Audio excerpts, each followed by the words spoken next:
sexuality. Hold on, I'm about to make a very broad statement. Broad statement alert.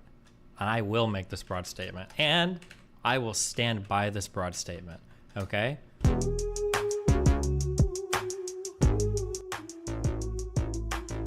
I will stand by this broad statement. Okay? I hook up with a lot of girls. I don't hook up with that many dudes. I've never had a guy ask me what I do with women, but I've had a lot of guys ask me a lot of gay shit about what I do with guys. And it's a little bit weird. And I kind of wonder if straight guys that do that, like, really wish they could dip their toes in the gay pool a little bit. It really makes me wonder sometimes. I'll be on a show and, like, it'll just be the most wildly inappropriate questions. Like, so have you ever, like, would you let a guy, like, f you in the ass? Or, like, would you ever, like, smear his cum on his asshole and, like, f him with a lube? Like, I get, like, the most unbelievable, like, why are you asking me this? I've noticed this happens over and over and over again with heterosexual guys, with straight guys. Very, very, very fucking weird. I'm like, I don't think I want to talk to you about the details of my gay sex life. It's kind of fucking weird. I don't know, man. That's just very interesting to me. Well, let's go. I did a timeline, Pat, of suspect activity. And first of all, yesterday, Michelle Obama, knowing that this interview was coming out, she traveled to Mallorca, Spain, and spent time with her close friends, Jamie Costa and his husband, Michael Smith, a gay couple, without Barack. Barack stayed back, all right? Let's go do the timeline. 1999, he smokes crack with Larry Sinclair, who, mind you, Pat, signed the affidavit and passed the lie detector test. I don't know if any of you guys have taken... So a couple things. One, signed an affidavit means nothing, right? Unless you want to go to court with it or something, then you're at least under a penalty of perjury. So sign an affidavit means nothing. Sign an affidavit means nothing. And then lie detector tests also, I don't even think are... I don't even know if they're admissible in court anymore. I think we used to use them, but they're pretty unreliable. Do you guys remember the... do you remember the lie detector scene in The Wire? Am I allowed to watch this? I don't know if YouTube's gonna ding me. Let's check. I'm here to tell you, this remaining silent shit ain't nothing like they make it out to be. They're the same as under oath, only written. I mean, like, kind of, but like, I think you'd have to test that to truly know. For instance, I could get somebody to sign an affidavit and say, look, they signed an affidavit, but like, if we don't ever go to court or whatever, who the f cares if they lie, right? I'm like, sworn affidavits and stuff, I think it's only really relevant if you're like going to court with it or something, you know? And I think, because otherwise anybody can get anybody to sign an affidavit. So this shit actually works, huh? Hell yeah. Americans are stupid people by and large. We pretty much believe whatever we're told. True! So it can feel my heartbeat? Pulse, yeah. If Marnell say I had the gun, he lying. The machine tells the tale, son. Is your name, in fact, Deshaun Fredericks? Yeah?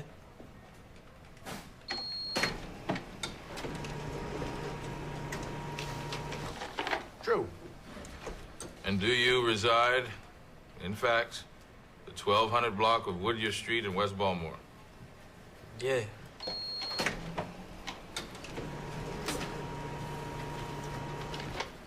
True. And did you and Marnell shoot your boy Pookie down on Carey Street just like Marnell said you did? Nah, no.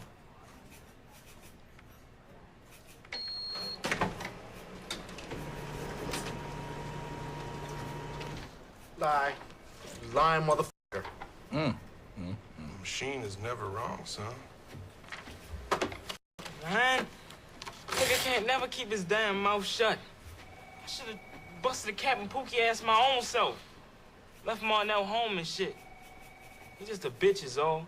The bigger the lie, the more they believe. What a great show. God damn. Fuck, I love the show. Taking lie detector tests I have in the military. You're not a guy, some random dude that's gay and does drugs, and he's not passing it, Pat. CIA operatives know how to pass it because they train to pass it, okay? So I think I don't think CIA operatives trained to pass a lie detector. Like I said, I don't think lie detectors are even part of court anymore. His claim is legit. Let's go 2007. Choir director at Barack Obama's church, Donald Young, who allegedly knew about I used to think that you went too hard on people like conservatives, but honestly, this stage, I feel like you're too nice to them. It fucking blows my mind that people on the right will say the left goes too hard on bashing Trump, then in the very same breath, they'll say that Obama's a Muslim illegal alien who is married to a trans woman and has gay sex. Yeah, it's very, very, very hard.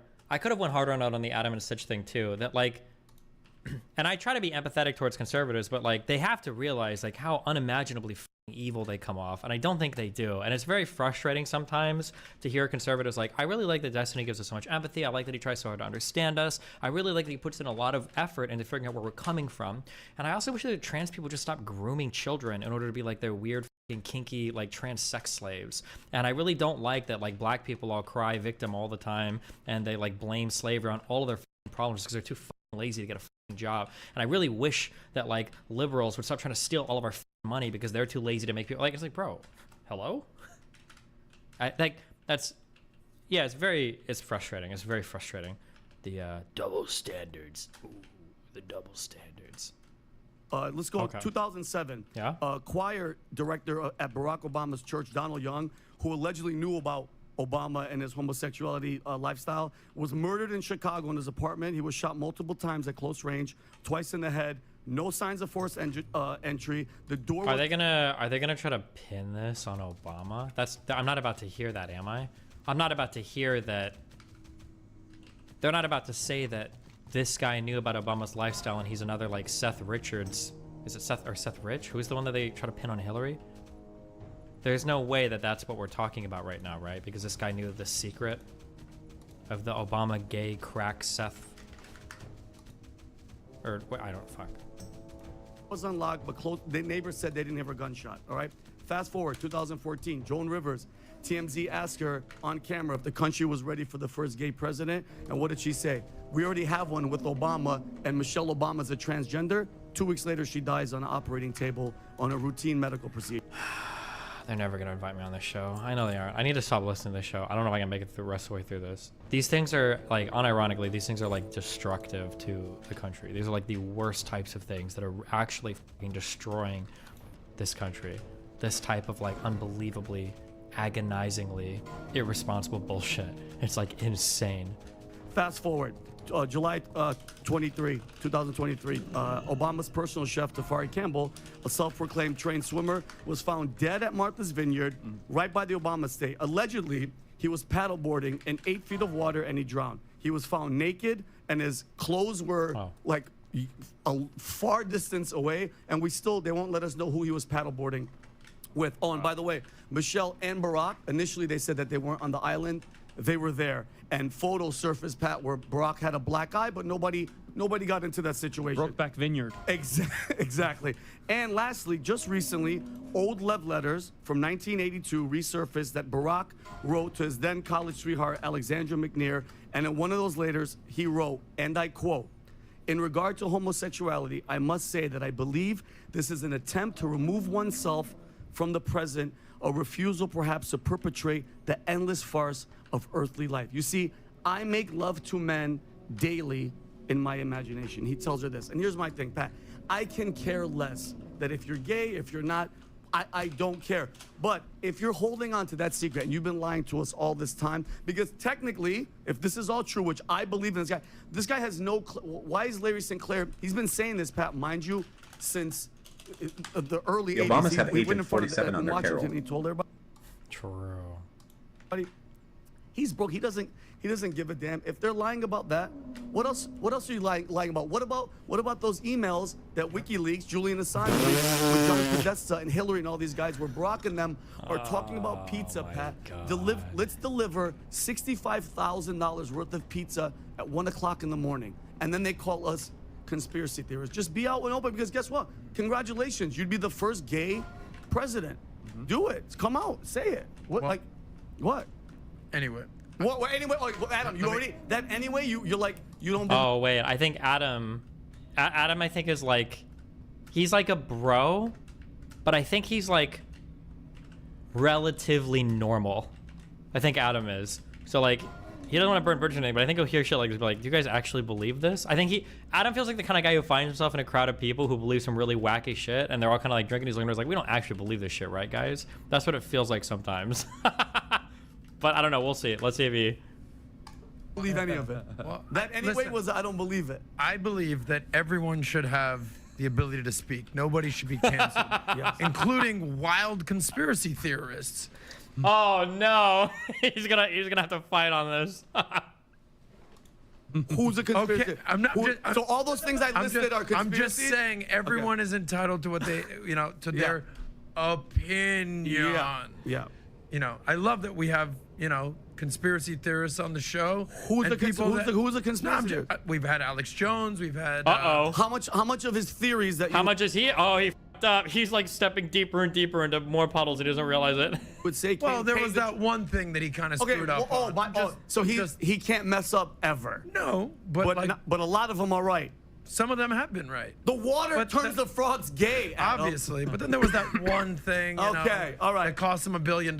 Yeah. But all right, so it seems like you're taking the stance that Obama is definitely gay. I would put all my money on that he's 100%. So what are the chances? Just at 100%. I would put all my money.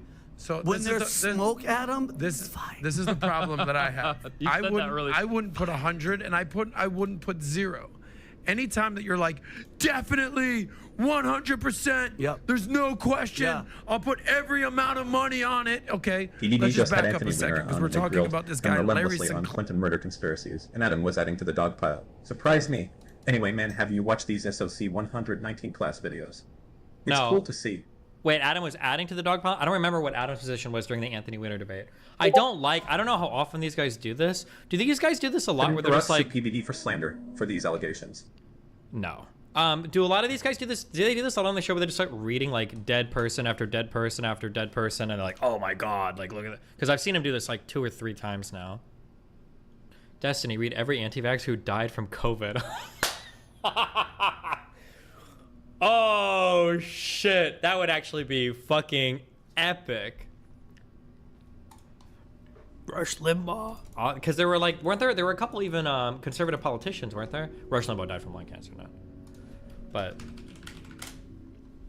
Claire. Yeah. So what you're saying is we all of a sudden now believe a gay crackhead, Obama blowing drug dealer, criminal. He's not a dealer.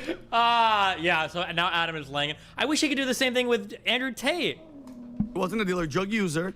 He used My it. bad, Vinny. It's all good. Dealing Okay. is whatever. Who is a known Satanist. Okay, what's Okay. Okay, go ahead. I'll let you Allegedly. finish. Allegedly. Allegedly. Who has a 27-year criminal history. Not He's been- 27, no. He's been in. Oh, so now you're Larry Sinclair's lawyer, Vinny? Did you watch the video last night? Did you watch the video the whole hour? No, I'm not going to spend an hour on Larry Sinclair. I was studying the economy. I was studying Trump. But that's the problem, Adam. You didn't see any of That's it. true. You didn't hear anything. You know what I did do? I did spend some time reviewing his rap sheet. So he spent time in jail in Colorado, South Carolina, Florida, Arizona. He did spend 16 years in jail. He's had 97 run-ins with the law. He's been arrested. Hold on, Vin. 16 years? No, he wasn't. He's been arrested for forgery, fraud, disorderly conduct, and larceny. By the way, there's now rumors saying that he's terminally ill. So he's going out with a bang. He's got nothing to lose. So listen, if you want to go on, I'm saying this with all sincerity. Yeah. Go there, all good. Okay. I'm just inclined not to believe this guy. So here's my question, Adam. Yeah. If let's just say I saw something happen, okay? Just because I've been to jail doesn't take away the fact. And I want you to explain something to me, Adam. 97 run-ins with I'm so curious if they would say the same. Now, he said, just because one thing happened doesn't mean it totally discredit. I wonder if these guys are the same ones. They'll say like, oh, well, that one girl with the Andrew Tate person, when she was 17 years old, she falsely accused that 59-year-old guy of statutory rape. I wonder if they do the same thing for the other side. law that might smoke. You said there's smoke, there's fire, Vinny. It works both ways. But here's the thing, Adam. True. How can that guy pass a lie detector test? Because I don't know who if the- you've ever. Well, do you I even actually know read that? about that, and Oh allegedly, no, he actually did. Wait, why did he do so much research for this episode? This guy kind of sounds like an Obama shill. Allegedly. let's use the word allegedly. Go ahead. The polygraph test is what it's called. Came back as it indicated deception.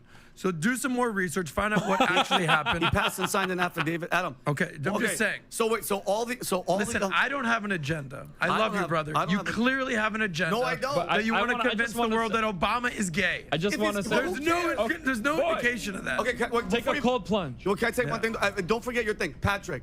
If you had $10,000 cash right now and somebody said you have to bet one way or the other, you can't take the money. Whatever you win, you win.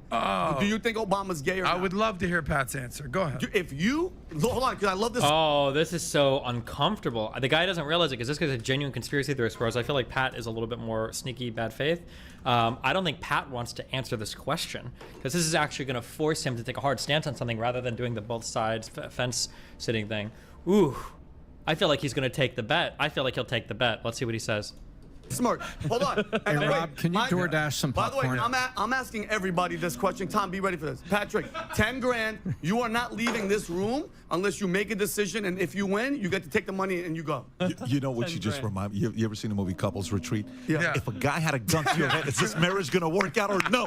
Tell me right now. Yeah. You don't put a gun to your your are- therapist head on the first time. If you You had are to the guess, jackass. if you If had to you guess, had to guess. if I once you hit a had- guy in I already Detroit. know his Bounced off the answer, hood of but my go car. ahead. Don't ever Go know what ahead, happened to TBD. him. I don't know. I will give you ratio. I won't give you a bet like that. 10 grand is not gonna do anything. But if I give you a percentage of these guys having this experience together, I don't know. I'll say 65%. 30%. I would say. Oh, okay. Well, a little more reason than I thought. 30% is still outrageously high, but okay. it You're happened. even that high, Yeah, Pat? 30%. 30%, dude? Stop it. But hear me out. Yeah, go Hear ahead. me out on why I'm saying 30% is not actually that high. What's confusing for me is the following. All the dead people. Why are people on the left so worried if he's gay? That's what I'm asking. Why are people on the left so like, what is wrong with being gay, leftists? Huh? Mr. Democrats? Yeah, I thought Aren't it you was guys LGBTQ? Aren't you guys like, what is wrong with being thought gay? it was okay to Well, be I'm whatever. sorry. There's also gay Republicans. Shouldn't Democrats come out in support of saying, hell yeah, we got a gay president? Congratulations. Why are you all of a sudden anti-gay? Why are Democrats So all of a deep. sudden so concerned about the president being gay? Everything you're doing in California with all the schooling, all the indoctrination, you want more people to be gay. So guess what? You finally have a guy that's, stories are coming out saying that he may be. He may That's be just a guy. You have a Yeah. flag carrier. Are you gay? So and then, for the other part on, stories, this is the part that's just, this is why, BMW and Mercedes are, trying to compete with Tesla and all this stuff. The left doesn't want to hear this story. If this person, the lady came out saying, rape is not about physical, rape is about thought. And Anderson Cooper's like, we got to go to story. I'm really enjoying this conversation. Let me get this straight. You will give that person, the psycho lady, you'll give that Wait, person what? airtime to interview them, but you're not going to be interviewing this guy. I don't even know if that was that psycho of a statement. Okay. Maybe she said something else crazy? I got it. Good point. You already lost a lot of credibility with me, so you're full of shit. What is the difference between those two people? That person's got credibility? This person's got credibility? Yeah. No, or you pick and choose your stories. You're not journalists. You are campaign managers. For a person you like that's part of your political party. They lose credibility there. With this guy, I watched him. Here's what he looked like. I mean, I'm just going to give you I watched the entire interview, by the way, just to kind of get a feel on whether I believe him or not. Like when I watched Karen McDougal, okay, and she said, I'm convinced we loved each other. I don't know if you've seen the interview with Karen Crazy McDougal. one. That one the you watched. supermodel Playboy girl who allegedly had sex here. For a Democrat president. You're a registered Democrat. No. You've always voted for a Democratic president. I'm a registered Have you independent. ever voted for a Republican president? No, I have Don't not. hide around the bush. You never have. You've always voted for left. So that's the party. But I'm a registered independent. But you can be You a- think I was going to vote for fucking John McCain? You can You be think I was going to vote for fucking You can Donald be a Trump at that registered time? anything. I'm an independent. You're a Democrat. You voted Democrat your entire So life. you're a on the- Republican, No, I even though voted you're- for Clinton. Yeah. I voted for He Clinton. voted for the I have side. voted for So Clinton. that's your out. Absolutely. Okay, guys. The one vote for Clinton, or did he vote for Clinton twice? I voted Got it. for left and right. You've Got not. it. So no, because the position you take. Yes. The position you take. So what does that mean? That means since Clinton, he's voted Bush, McCain, Romney? Who ran the second time against Obama? I have no fucking idea. How do I not know this? It was Romney? It was Romney. and then Trump. So his 7 Republican votes are, and he's voting Trump again, of course, right? So his 8 Republican votes are worth his vote for Clinton? Who the fuck did Bill Clinton even run against?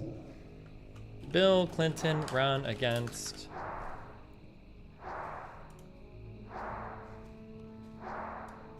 Fucking Bob Dole.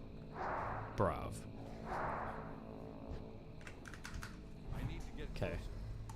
What's the position? Your position is like, I'm not going to play this. I'm not going to play this. Your political party, your political party that you voted for your entire life, yes, your political party, even though I'm a registered independent, your political party that you have voted for your entire life is embarrassed of this story of, God forbid, Barack Obama being gay. And why does he focus on the gay part? It's also cheating on his wife, smoking crack. And by the way, buddy, you also rolled in the idea that he's having fucking hitmen assassinating people for exposing it. There's quite a bit more to this story here than him just being gay. But I like how you focus on like the one aspect of it to make it sound... The same ones that push about people, you know, supporting LGBTQ. What's wrong with that? That is absolutely insanely embarrassing from one perspective, okay? When I'm giving, and I'm being reasonable too, saying you, Karen McDougal for me was 70-80%. I'm at 30% with this guy. Not a 70-80%. I'm telling you, I'm 30%. He's at 100 though. Our audience is at 70%. That's his opinion. That's his, where are you at? I'm at 2%. Okay, great. That's where you are. Okay. So, but let me go. But I have the judgment to say that it's not 0. The next time, if you want him to run a poll, text him. Say if you want to run a poll. I'm making a point while I'm saying with Tucker, and you causing me to lose my train of thought.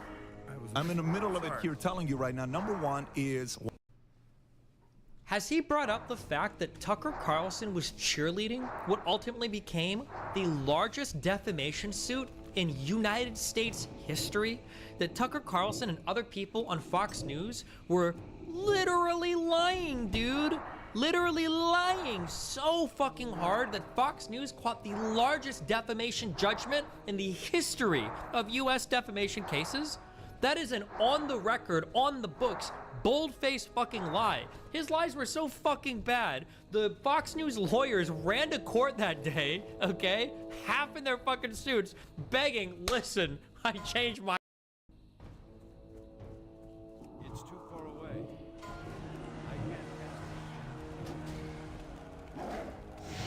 My mind, I want to fucking settle. Please, God, you cannot cross-examine any of our fucking people. No witnesses, no discovery. Get me the fuck out of here. We are done with this shit. Have $1 billion.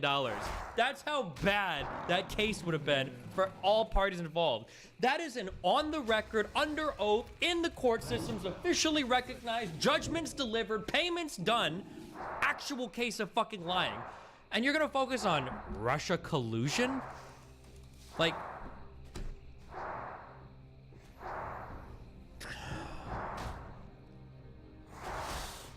by Hillary Clinton. Oh, move on. Let's go to a different story. And we have to all follow lead and move to the next story. Yeah, maybe that's why you're doing it, because mainstream media was full of shit during COVID, and there's a couple people that lost a lot during COVID. One of them is mainstream media. They lost credibility. You know who really lost?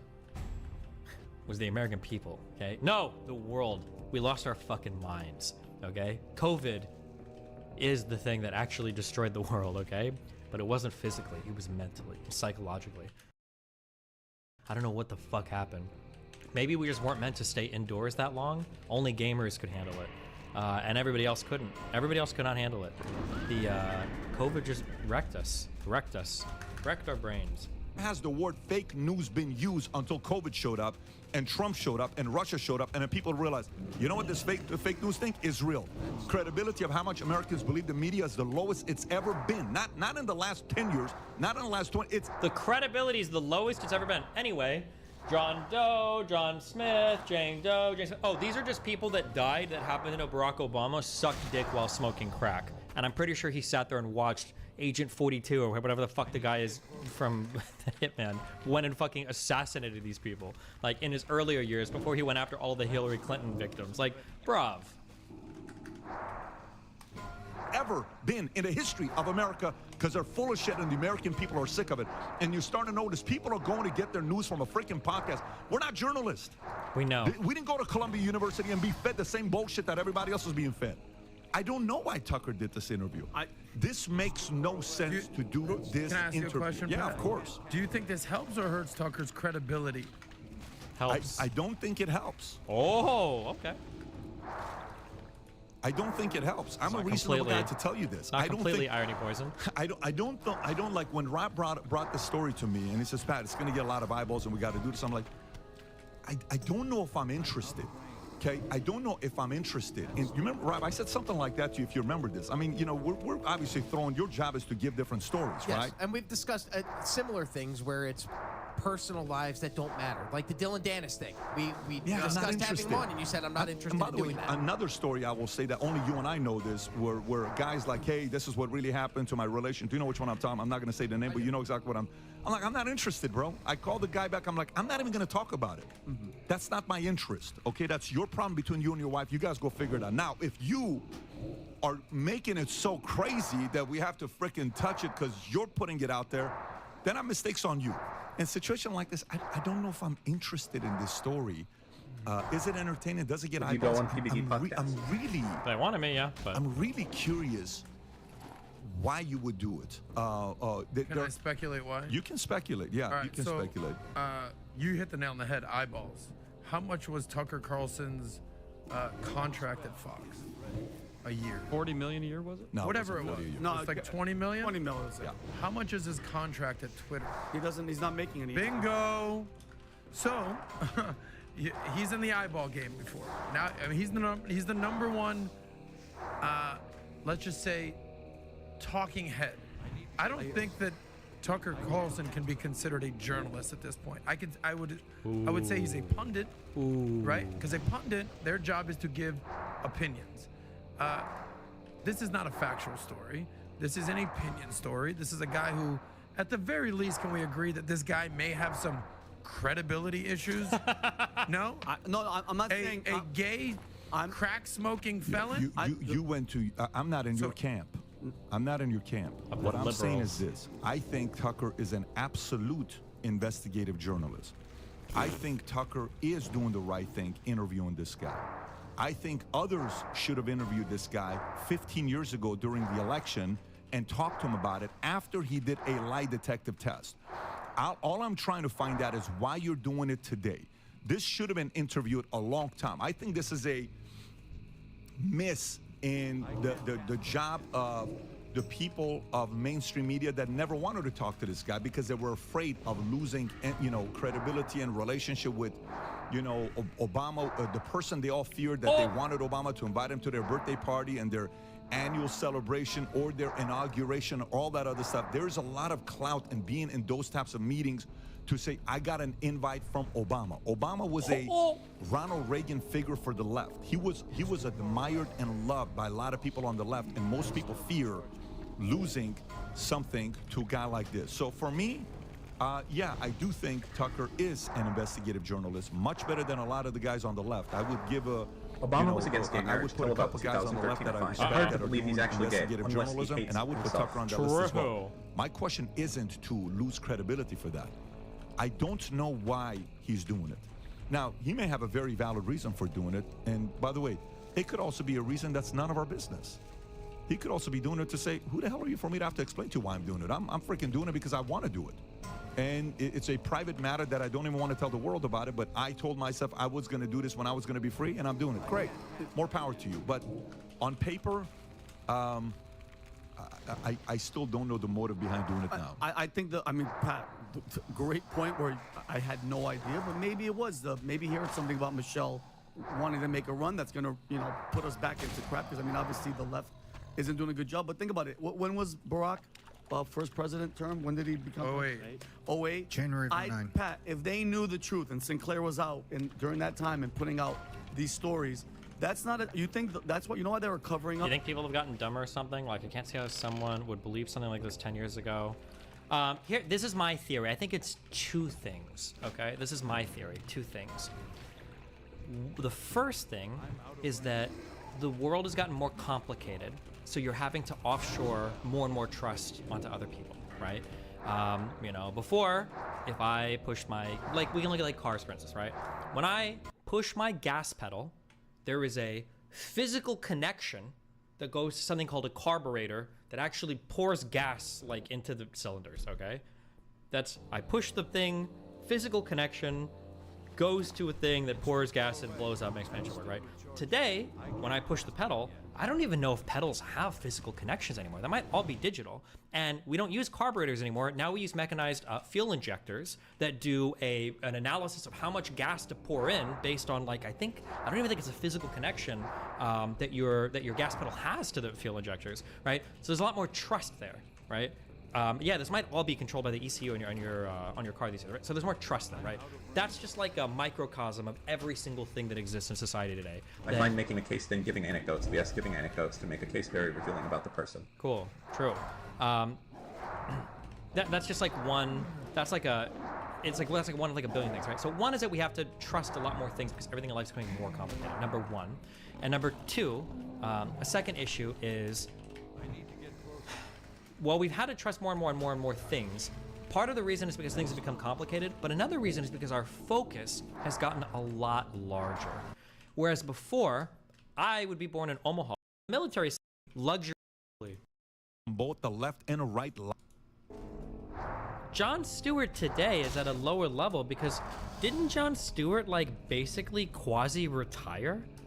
And I could be wrong, maybe I'm not as plugged in, but I feel like after Jon Stewart left The Daily Show, I feel like he basically kind of like retired, but then he also kind of came back and now he does like a couple shows, but I don't think Jon Stewart is aggressively pursuing a career post The Daily Show. He just walked away from a successful show and now he does like absolutely, yeah. Whereas like Tucker Carlson literally got dumped from his fucking network. It's a little bit wild to compare those two and say Tucker Carlson is like the man.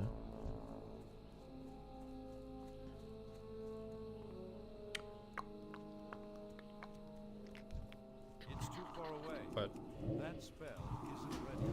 Like hearing Bill Maher, and quite frankly, I don't know who wants to hear from Jon Stewart on the right, except for a few people. Jon sounds more like somebody that's just defending his political party to be invited to the parties, and Bill Maher is saying, F all of you. Yep. Okay, I think all of you are full of shit. You know, just the other day, Bill Maher talked shit about Trump on Rogan. Yeah. Oh, the whole. And then he goes and talks shit about Biden about you. I'm sitting there saying, good for you, Bill. Yep.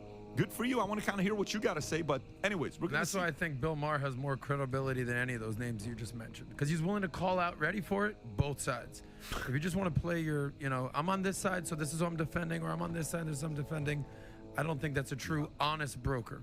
But that Tucker story was the biggest comeback story in media. Oh, huge. They canceled his show. Jon Stewart, everyone mocked him, and then 20 years later. Great story. Good for him for coming out, and then boom, he's runs the #1 show for God knows how many years. So if you like this clip and you want to watch another one, click right here. And if you want to watch the entire podcast, click right here. Wow. You always compare yourself to Bill Maher, but you are so much closer to Jon Stewart. In terms of like attitude and everything, I feel like Jon Stewart and Bill Maher are actually pretty similar. They just occupy different areas, I think, on the political spectrum. That's like my broad feeling. I think they're pretty similar. They seem very different because Stewart definitely falls further to the left, but.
Hello, everybody.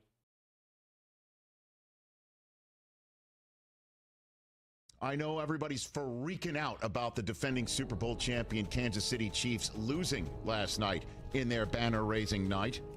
But I'm going the opposite way. I'm going to go, how about those Detroit Lions? How about the Detroit Lions showing up last night in a spot that when most everyone learned they would be playing in that spot, thought, what is the National Football League thinking? What are the schedule makers thinking when they had an opportunity to put Buffalo in Kansas City, Cincinnati in Kansas City? The Eagles are on the Chiefs' home schedule for Kansas City. We could have had that piece of filet mignon right off the bat, a Super Bowl rematch in night number 1. Instead, let's send the Detroit Lions there.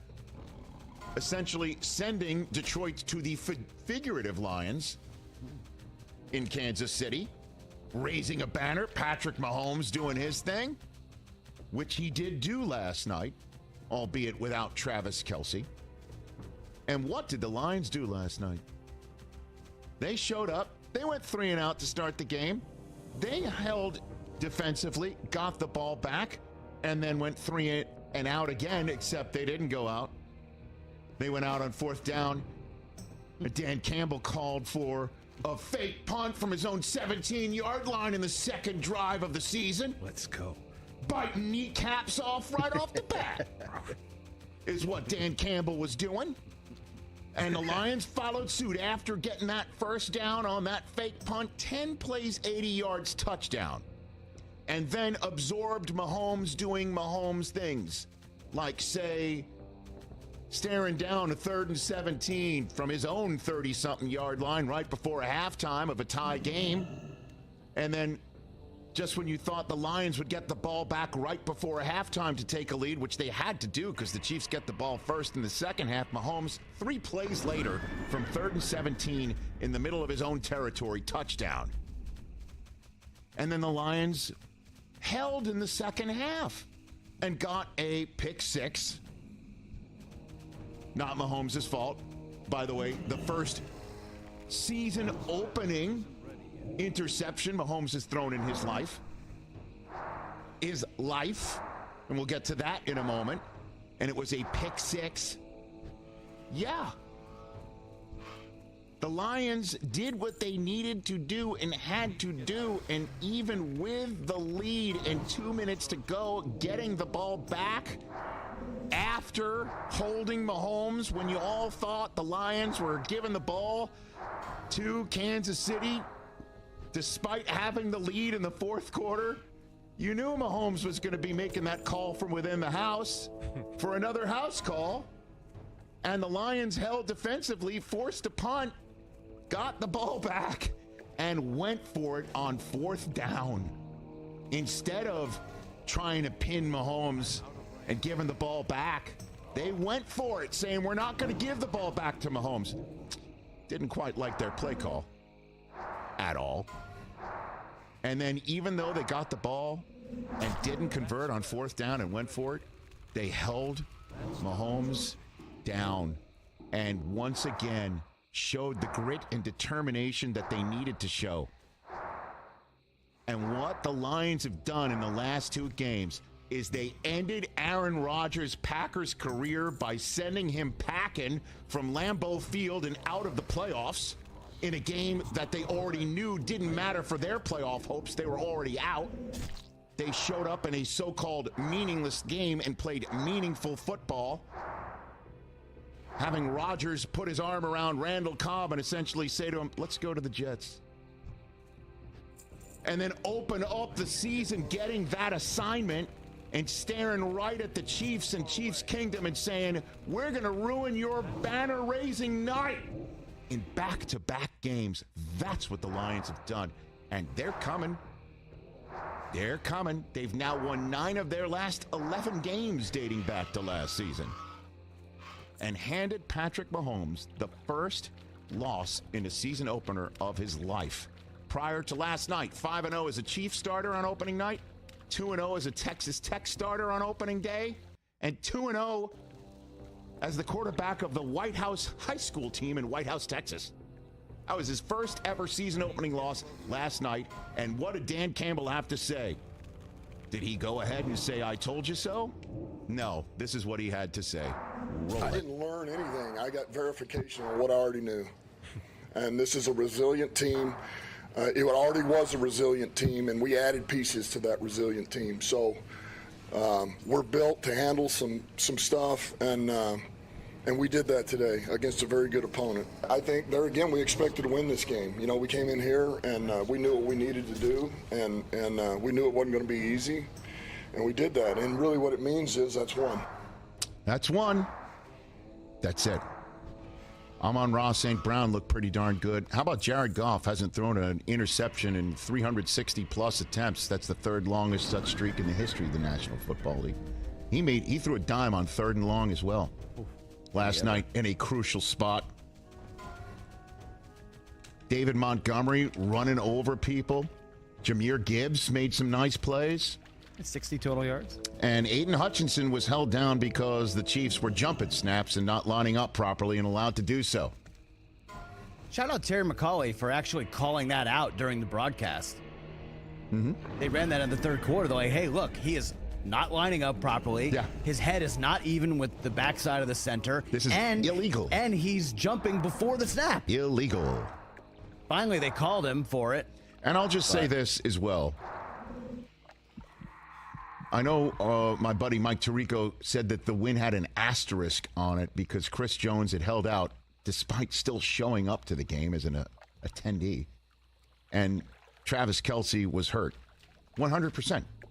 But in the National Football League, you can only control what you can control. And the opposite for the Detroit Lions in the past would be to lose a game where they show up and they're playing good football about 90% of the time without making mistakes themselves, like a red zone turnover, a handful of penalties that crushed them.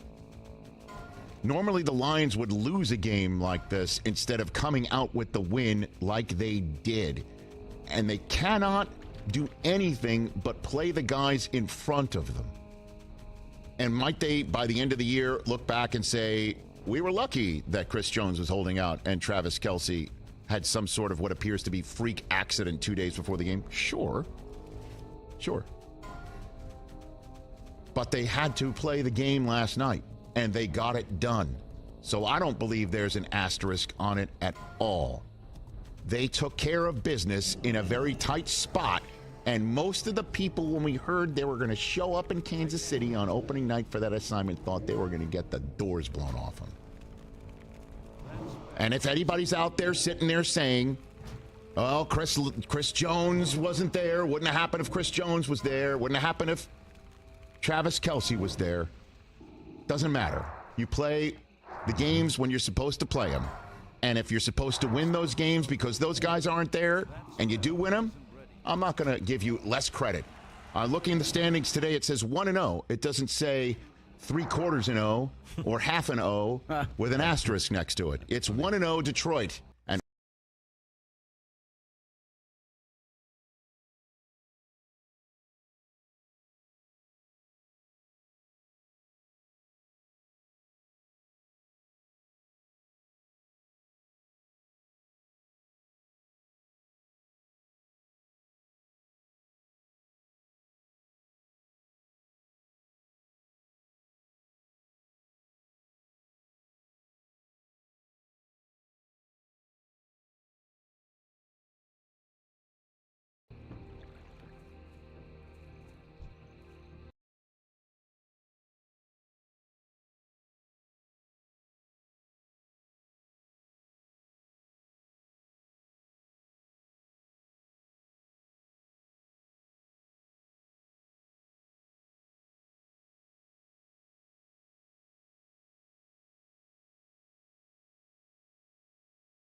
Hello and welcome to Talkin' Baseball. Boy, did the Astros look good and the Rangers are out of the playoffs. It's an NL Friday.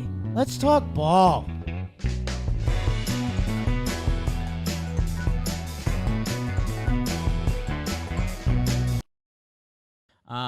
The Texas Rangers are 3 games back of Houston, out of the dance. We said the Blue Jays, they were 2.5 out of the wild card, and we said, hey, it's not scary yet, but no mistakes. They don't. They hop back in. And if you're the Texas Rangers, man, I don't know, Trev. Adolis goes down. You lost Josh Young, 2 guys that are just like impact players. They call up one of their top prospects to try to stop the bleeding, and hey, tough spot to put a kid in if we're being honest, but there's another part of me that says, like, hey, if he's a guy and he's close to being ready, you kind of got to make your move. So where are you at with this series and both these teams? I think you just start off by congratulating the Houston Astros. That was an ass whooping. You're getting your guys healthy again. Brantley's hitting homers. Jose Abreu, over the last 11 games since coming off the IL, 256, 333, 581. He's got 18 ribbies. I know it's buoyed by a big game here, but like if you get a semblance of Jose Abreu, the guy that you signed to that 3-year, $60 million deal, I mean, we're talking about just adding Jakey Lytics, another good bat to that vaunted lineup that you have. So I thought that's very important. Jose Altuve. I mean, you could just mention anybody. Hey, great series. Altuve is a freaking stud. He's a Hall of Famer. He is. He's a Hall of Famer. He's a stud. He does everything on the field well. He's really done everything. I don't know, man. I could go on and on about Jose Altuve. The Astros hit 16 homers in the 3 games. They just whooped them, bro. They whooped them. And for the Rangers, I mean, I got some stats. Okay. Since July 1st, their record 41-43, Pop. We're talking 2 full months and a little bit into September. Sub 500 team. Bullpen's been a huge part of it. Now, the offense was able to mask the bullpen before. The starting pitching's actually been pretty good for the Rangers, but they've been banging the ball around. And, when the offense comes back down to normal life and the bullpen's blowing games, I believe they have more blown saves than saves. I think that's right. So I've been talking on Baseball Today about how, look, I don't care about that. Because I think if you get into the playoffs, like, things happen. We've seen it just time and time again over the last, 5-6 years. Oh, the bullpen's a problem. It's going to blow up. Then you just find the right mixture of guys, and guys, like something changes and they go up. The problem is the Rangers got to make the postseason for that to happen. Yeah. Like, something has to change. Some of these guys, there's actually some decent pitchers out there in that bullpen. They just got to get it done, dude. And they're not. And it wasn't really the case this series. They just got absolutely crushed by Houston's offense. But, dude, if you're the Rangers, I mean, it's go time. Like, you got to figure something out. Bochy's got to, be, that manager that everyone thinks he is, dude. Bochy's managed teams that didn't have, stars and pitching before. I guess they kind of did have pitching. This is a different type of setup for him.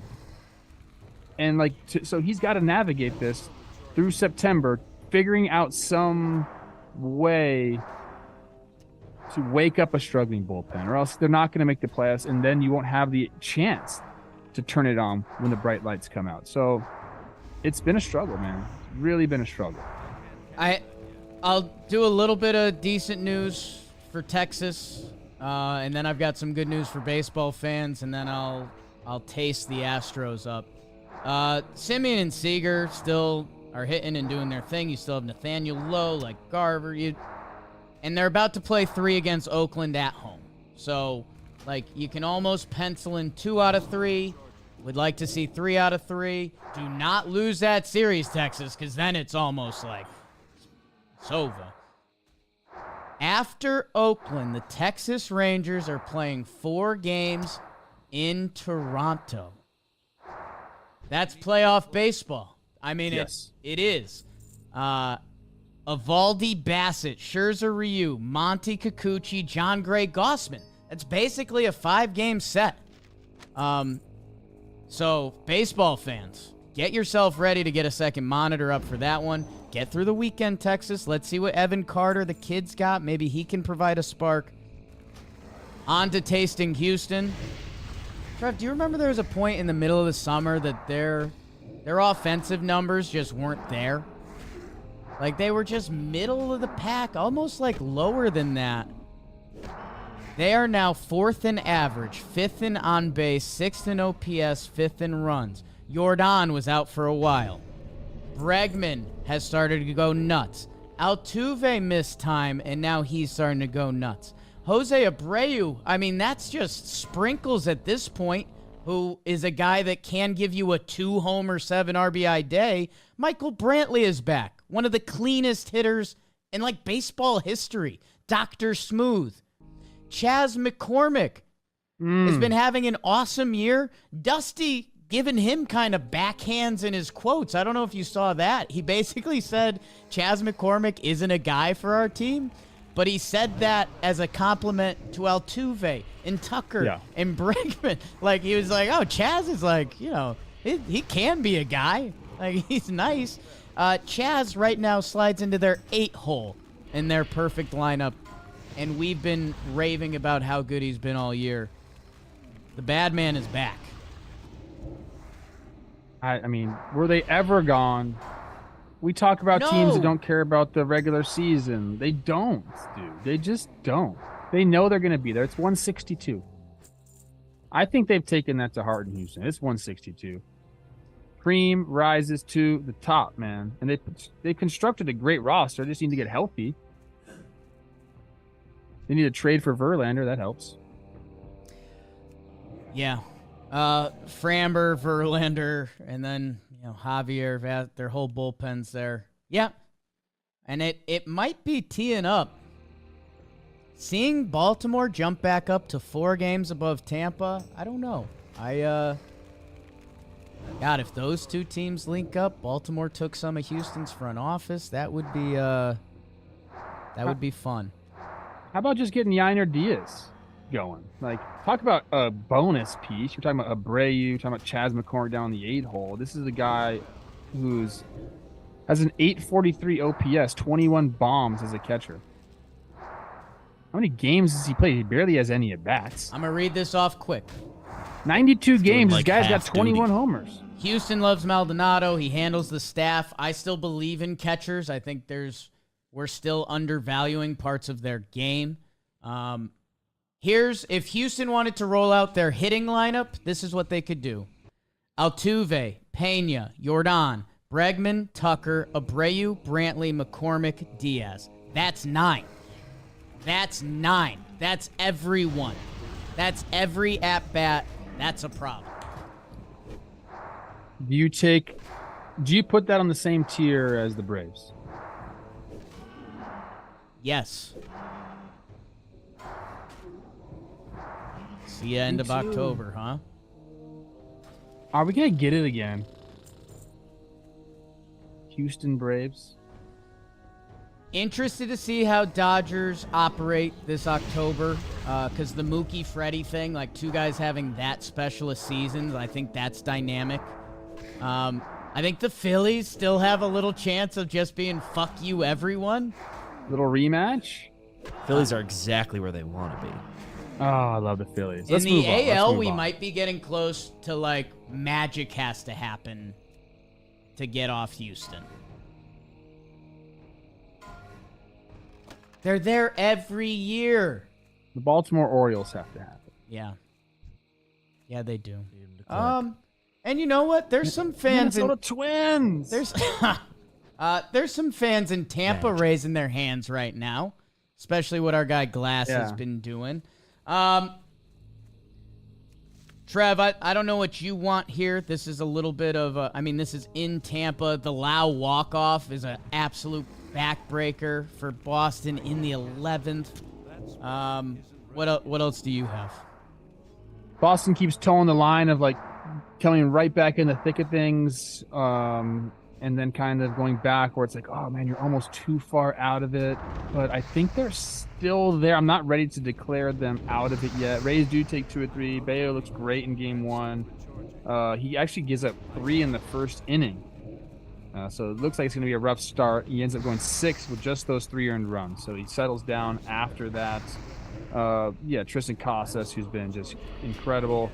Hits a 3-run homer to put him ahead, then a single to put him ahead even more. Then Yoshida gives him the insurance 2-run homer. Like, they have the recipe, man. I saw Justin Turner's got 91 ribbies, a career high for him. What a freaking signing that was. Game 2 was the walk-off back and forth game. Urias, I believe, gives the Red Sox the lead in extras, and then Bilal says, I got game, walks it off. And then game 3, maybe my favorite pitching matchup of all year. Just 2 alphas going at it. Full pension Piv versus Tyler Glasnow. Are you kidding me? Yeah. Glasnow decides to strike out 14-6, though. Tampa does their thing, man. Tampa is scary. It's a good Red Sox lineup. Tampa. And another thing that there's a good Tampa team, in the last 2 weeks, Fangraphs has 3 of the top 5 relievers in baseball coming from Tampa: Fairbanks, Colin Poche, and Robert Stevenson. Mix that in with a little Glasnow, Savali, Eflin. Okay, I'll hear you out, Tampa.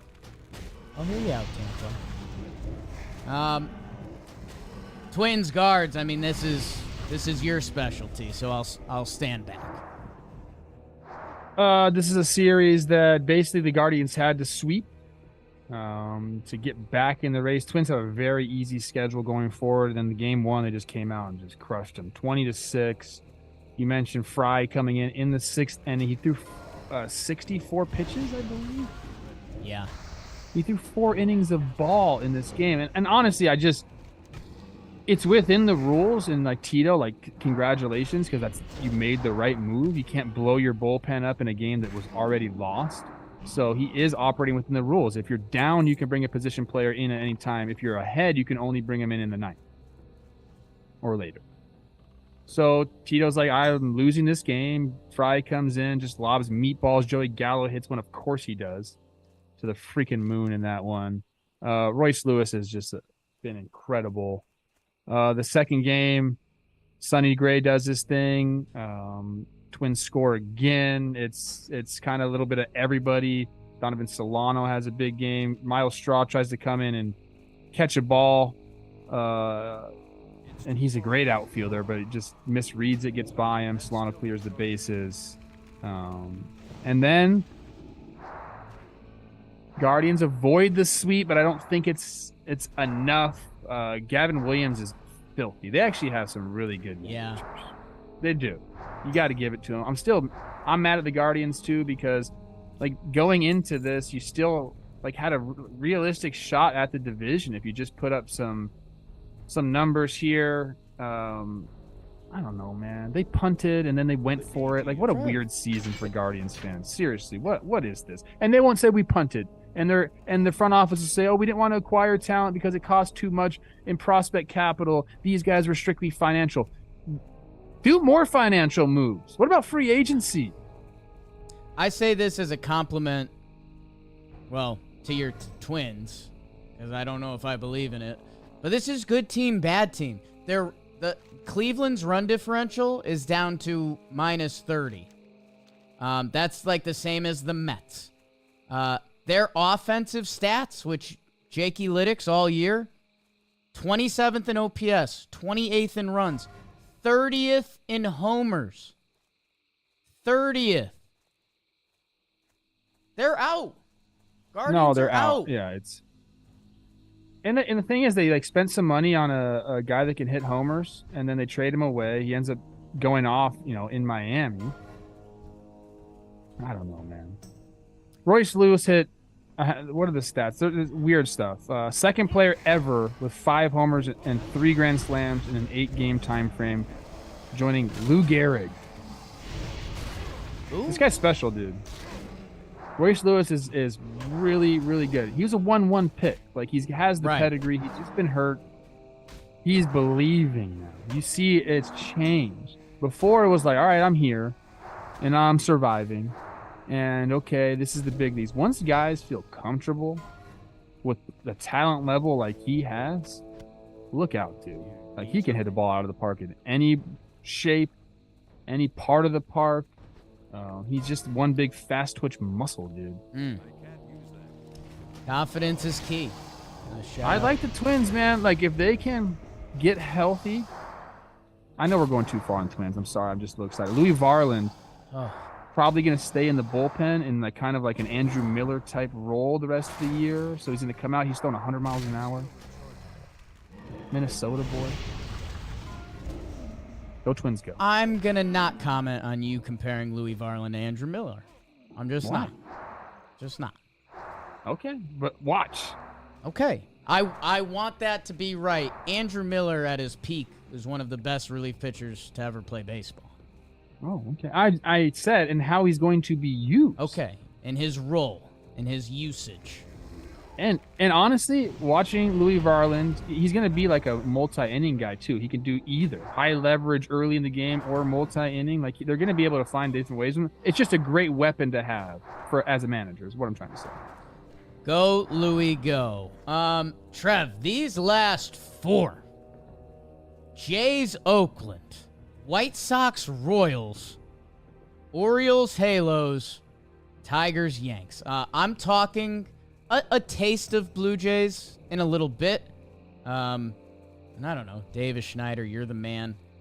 Blue Jays handle their business. The other is one of the worst series you could tune into. Orioles, sweep. And then my Yanks, I'll be honest, there was some fun this week, but Yankees, Tigers, no. Reds take 2 out of 3 from the Mariners. Reds trying to stay in it. Mariners, obviously, same. And this had a little fun. If you like the youth, Noelvi Marte, who was traded in the Luis Castillo. We're going to bench you a little bit. We're going to see some other guys. At that time,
Hey, welcome to episode 188 of the Titan Forge podcast.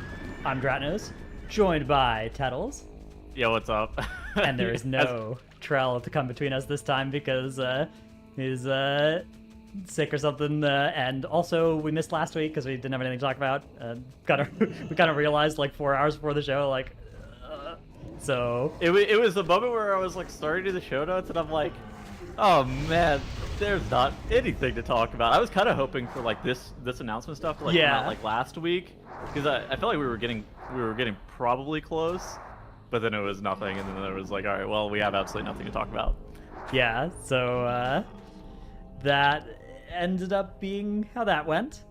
The bad news continues a little bit for us on the scheduling side. I've got my wisdom teeth coming out next week, so I'm gone next week.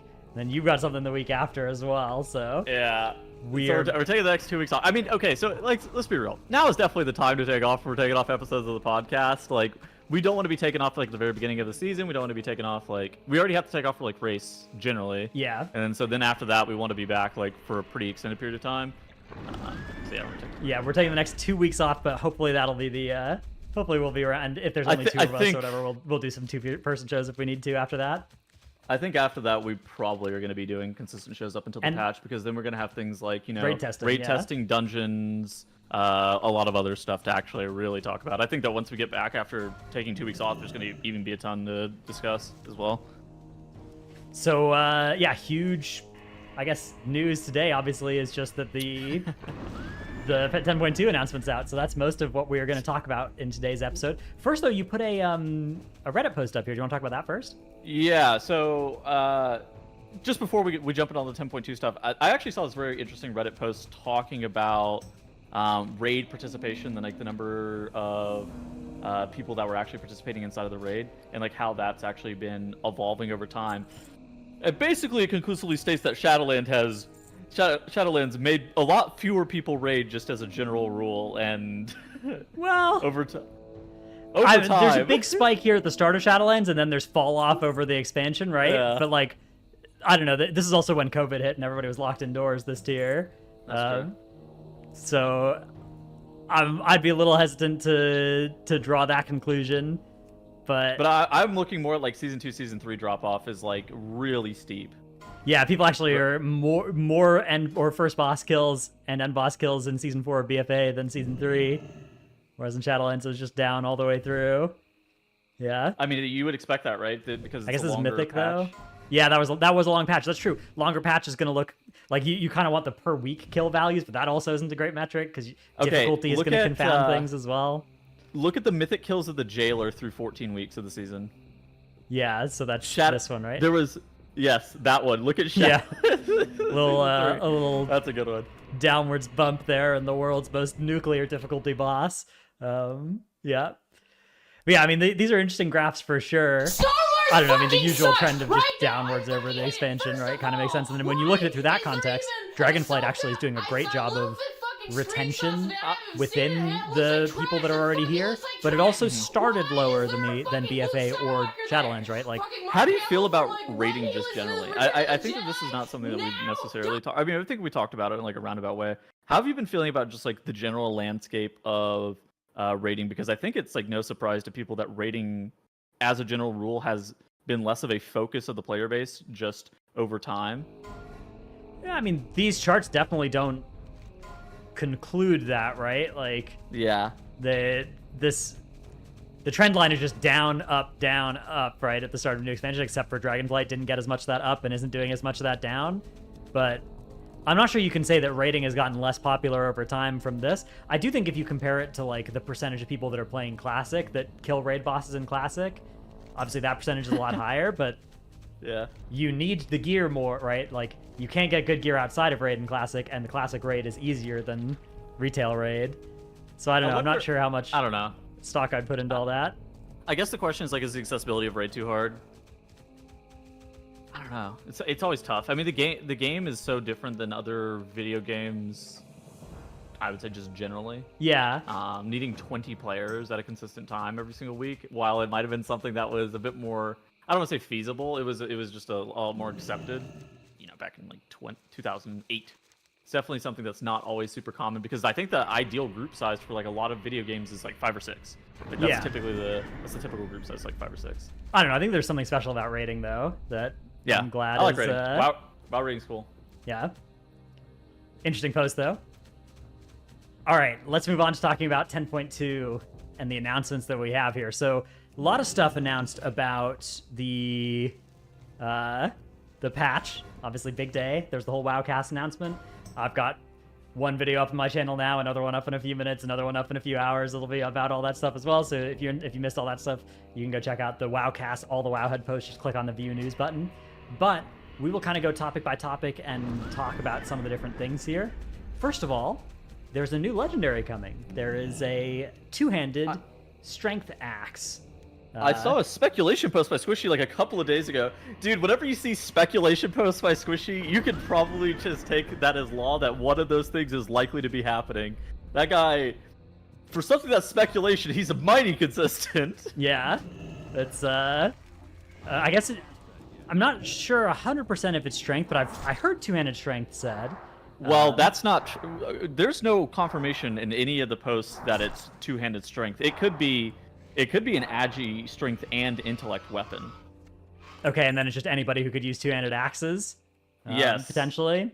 All right. Like, can Shaman use two-handed axe? No, I don't think so. I know they can use a one-handed axe. Yeah. Yeah. I don't think they can use two-handed axes though. Even Ellie, like with like a. Don't think so. Maybe. Unfortunate.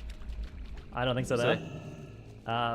But yeah, so that's been announced, and it's been announced that they hope they can provide something that players feel like they can earn over time and feel rewarded for their time in raid. They've been listening to feedback from the Embers and Eltharion update, so good. I think that a lot of the criticisms of the legendaries just as a whole came out that Evoker one. It was about the acquisition method. I feel like more often than not, people pretty infrequently complain about like the special effects.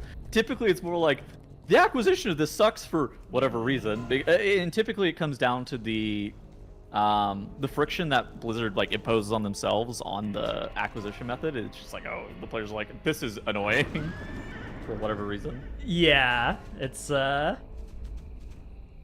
interesting as well because it's not like Nezuro is a particularly interesting legendary effect either. But yeah, definitely nobody has a problem with that, right? It's just the acquisition was, and the acquisition was cool at the start as well. Like the way that it was stealth dropped on us on the world first kill was so cool. Dude, they almost pulled the pulled the wool over our eyes a little bit too. Very well hidden. Like people thought it was maybe gonna happen, and there was obviously some data mine stuff, but it was still like a surprise. It was not like fully understood or data mined or anything, so that was awesome. I like that. I thought that was sick. I do think though. I think with legendaries, I don't know. I think that players are just looking for more deterministic chances to be able to obtain stuff of that caliber, of that power, right? Like even if it is time gated, such as like the WoD legendary ring or other legendaries that have been time gated over the past. But they're looking for something that's more deterministic on how you obtain them, I think. Yeah. So we've also started seeing some special effect weapons very recently. So these are like stuff like Jaroon or whatever, Ashkander.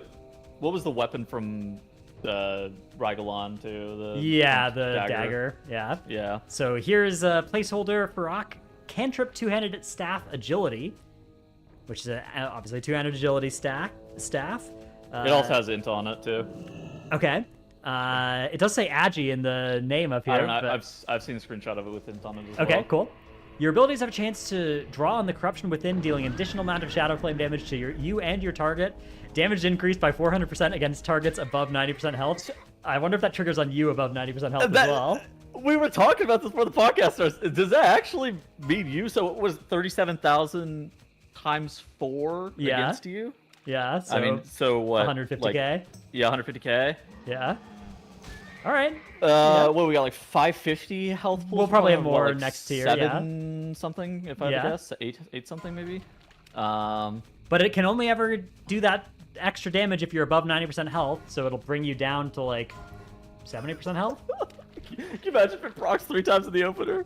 Well, you know, the second and third time, if you weren't topped, then it won't hurt that much. Oh, I was reading it the other way around against mobs that are above 90% health. Oh, okay, yeah. I was assuming that it would it would look at your health for the damage to you, and their health for the damage to that. No, but you're right. It could well work that way as well. I was reading it as if they're above 90%, it always does 400% increased damage, including you. No, that might well be, and then it could just proc, 5 times in a row and kill you. That'd be funny. That would be very funny. You should wear that with File Corrupting Rage as well. Yeah, and Starcraft Cloak. Keep that on for as long as possible. Yep. All right. We've also got the dungeon list, the Season 2-3 dungeon list announced, which includes no returning dungeons from earlier in Dragonflight. It is Dawn of the Infinite, Galakron's Fall, Dawn of the Infinite, Murazan's Rise, and then 6 returning legacy dungeons. Darkheart Thicket and Blackrook Hold, which were most recently seen in Legion Time Walking M+. Yeah. Waycrest Manor and Ataldazar from BFA. Everbloom from WAD. And Throne of the Tides from Before You Were Born. I don't know. Okay, so you made YouTube videos back in Cataclysm. I've seen some of them. That was leveling content, though. I wasn't like a endgame player of that expansion. Did you ever do Throne of the Tides? I did do Throne of the Tides, yeah. It's like you walk down the tube. Okay. You go to the right and kill a boss. You go up an elevator. You kill a boss. You come back to the start. You go to the other side of the tube or something, and you kill the last boss, something like that. I don't know. How do you... I mean, I feel like... Do you have any thoughts on this? I feel like probably nobody has any thoughts on this until we actually see how it feels to play. It needs a fresh coat of paint, I suspect, before it will hold up. But, we'll see how that works out. But I also don't... I haven't played it at all recently or anything like that, so I don't really have a good take. What do you think about VortiP? I mean, how do you feel about the Pinnacle? Vortex, I think Vortex worked out okay, but I don't think it was super fun. I think it was more of like it wasn't actively awful to play like Temple of the Jade Serpent was for me, so... Somebody was... it was mid. Complaining that the elevator ride was like 2 minutes long? I believe Throne of the Tides did have a... Yeah, it's like a jellyfish that you ride up to from the first part of the dungeon to the second. Is it actually 2 minutes long? I think it's like 40 seconds or something, but one hopes that it's a non-included part of the M+. We'll see though. Or they can speed it up. They can speed up the elevator. That's true. And not have it be Vault of the Warden style cycling. Yeah, and surely it won't disconnect us if it moves too quickly. That's I doubt that'll be a problem given what I know about how the game works. So talk about the other dungeons for a little bit. I think we can tackle Darkheart Thicket and Blackrook Hold. I'm a bit concerned about Darkheart Thicket. So Darkheart Thicket and Blackrook Hold got a fresh coat of paint whenever Legion Time Walking came out. Yeah. Darkheart Thicket was known for very, very punishing bosses, and whenever it got revamped for Time Walking, all of the bosses got really slammed super hard. Kind of same with Blackrook Hold, but Darkheart Thicket in particular. I'm maybe a bit concerned that all of the difficulty has been taken out of this dungeon. I don't know what it's going to look like. I worry that it might be similar to Underrot, where things just aren't deadly enough. Mm-hmm. Obviously, this is very preemptive based off what we've seen from Legion Time Walking Mythic Plus, though. Yeah, that dungeon definitely used to have big spikes in difficulty. It was like the bosses, right? Oakheart. Yes. Dresteron or something. The dragon. Dresteron. Yeah. Dresteron. And Shade of Xavius. And then of course Shade of Xavius was the big. Shade of Xavius would turn around and one-shot somebody, turn around and one-shot somebody else, right? That was his bit. Yeah. I mean, all of the bosses were the difficulty part, and then they had Lasher-style mobs that didn't do anything. These fear eyeball men that also, if you just had like a coordinated CC chain, which you could do back in Legion, so I would assume you're able to do it now. And there was these like mini, these big aberration blobs. Cats and bears that were nasty, but you skipped for the most part, and then they're less nasty now than they used to be, right? So the cats have been nerfed, and the bears no longer have a debuff that stacks, is my understanding. So the cats could still be annoying. I would say another big issue with that dungeon was the fact that if you held W, you would get 600% enemy forces or something. I don't know. I feel like Darkheart Thicket, like even since its revamp of Legion, it probably needs count adjustments and and difficulty shifted into the trash, at least in some variable capacity, to make the trash be able to kill you. Because I feel like Underrot had this issue where the trash just wasn't really able to kill you. Yeah. Now, class or trash count is also something that changed in Blackrock Hold when it got refurbished with time walking. Because you used to skip all the trash at the start of BRH, right? And then you'd fight the first boss just insta, and now you don't get enough count if you do that anymore, right? Correct. So you have to play the first area of trash, which, I mean, it's the correct way of approaching this dungeon, right? It is a linear dungeon. They force you to fight all of the linear trash, and it gives you 100% enemy forces. It makes sense. There's some optionality in what you can and can't pull, but realistically, with how linear it is, yeah, I mean, it should just be 100% enemy forces. Again, also a dungeon that a lot of the difficulty was not getting one-shot by the bosses. But the trash was deadly. There was a lot of deadly archer mobs in particular, I think, were the ones that would beat you up, and to the point where you would never bring a melee in that dungeon. Yeah, which they did nerf the archer mobs, right? In the Legion time walking revamp, I think, as well. I think that if this timer is tight, it forces... If the timer is tight in Blackrock Hold, it could actually force a lot of really cool stuff.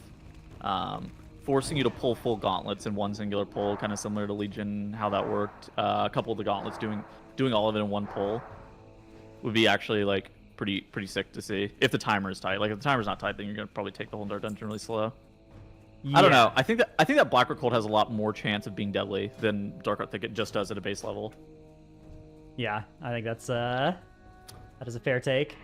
Okay, Waycrest and Ataldazar from your era. Yep. The peak Dratnos XD era. Yeah, Dratnos Rogue as well. Dratnos XD is my warrior, yeah. Oh, Dratnos Rogue era. Yeah. What do you think of these two? So Waycrest, I never liked the door RNG in Waycrest. I think that if they address that, it's a great dungeon, but okay. I don't think it's good if it doesn't do that. So, fingers crossed. And then I think that makes sense. A lot of the bosses were really tough in there too, particularly Triad and what was that two boss encounter called? Oh yeah, Lord and Lady Waycrest. Yeah. That was fun. Those are both tough. Yeah. I think that. Is there any changes that you'd like to necessarily see in this dungeon aside from the door RNG? So I think that probably Hearthbane Triad has to be a little bit easier, maybe. Snapping spots for the leapers at the end of the dungeon, maybe. Oh yeah, because you would do that, right? You would like have somebody stand somewhere so that the Gorak Toll trash didn't kill them or kill anybody. Yeah, because those leapers would either 100-0 you, or you were only pulling 2 of them at a time. Right. So that those should not 100-0, and then they should not be abusable that way. Yeah. Yeah.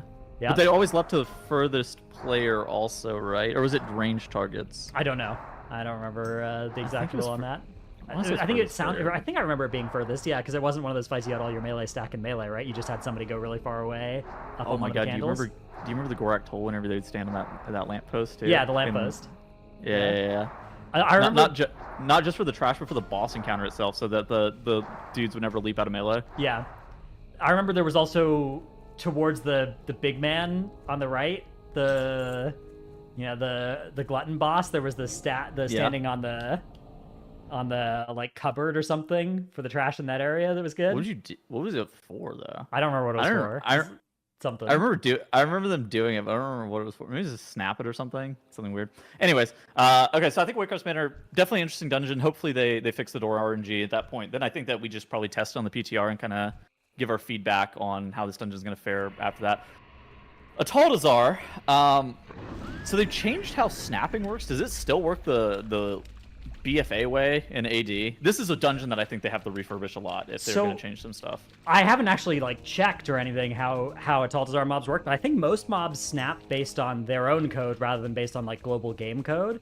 So I assume what they'll want to do is they'll want to update those to not snap the BFA way and to instead snap the Shadowlands Plus way, which, for those who don't know what we're talking about, when a mob can't figure out how to draw a path to its target, there's a couple of different behaviors that the game has had over the years. It used to be that the mob would just evade and then reset. That sucked. People hated that. Then they made this where the mob will teleport to you, and that generally feels pretty good, although sometimes, you get surprised. But then people started abusing that, right? And we started using that to intentionally group up a bunch of mobs that were hard to group up, stack them somewhere where they can't do their AoE abilities on the rest of the group, and that was used a lot in Atal Bazaar, on the Sorid pulls in particular, because those did very deadly AoE jumps on the group, but they didn't if you snap them onto the side pillars, which was pretty easy to do, although sometimes your tank would fall off. But it was pretty easy to do for the most part. But if they change it to instead do what mobs generally do now, which is evade for a few seconds, and then snap, and then evade for a few seconds, and then be fightable, that's very deadly. Like that, snapping those swords that way is... I'm not sure that would work. Threat would be a big issue as well. Hard to generate threat when mobs are evading. They would be very deadly when they're evading. A lot of tanks don't heal themselves very well against evading mobs either, and those packs did a lot of tank damage, so... Yeah, I mean, I think that nerfing the swords and then making snaps not work on them is probably good. That's probably fair. What about an homage to Honor Guards, Fervent Strikes, and No Awakened in this dungeon? I think that these are all three big things that probably also likely have to be addressed. Altazar apparently just has a lot that I think needs to change to... Yeah, because Fervent Strike was the original Fervent Strike. It came from Altazar, was those mobs. So that was the ability that if your tank wasn't in melee range, your rogue was dead. Unless they had a weak aura that air horned them to evasion, which that was a good weak aura. Would you change it? I think you can keep Fervent Strike, because that's just I don't know, like Fervent Strike, that can be the one ability that Fervent Strikes in the game. But okay. I don't know. I mean, I'm sure changing it would be fine as well, but I feel like that's sort of like a...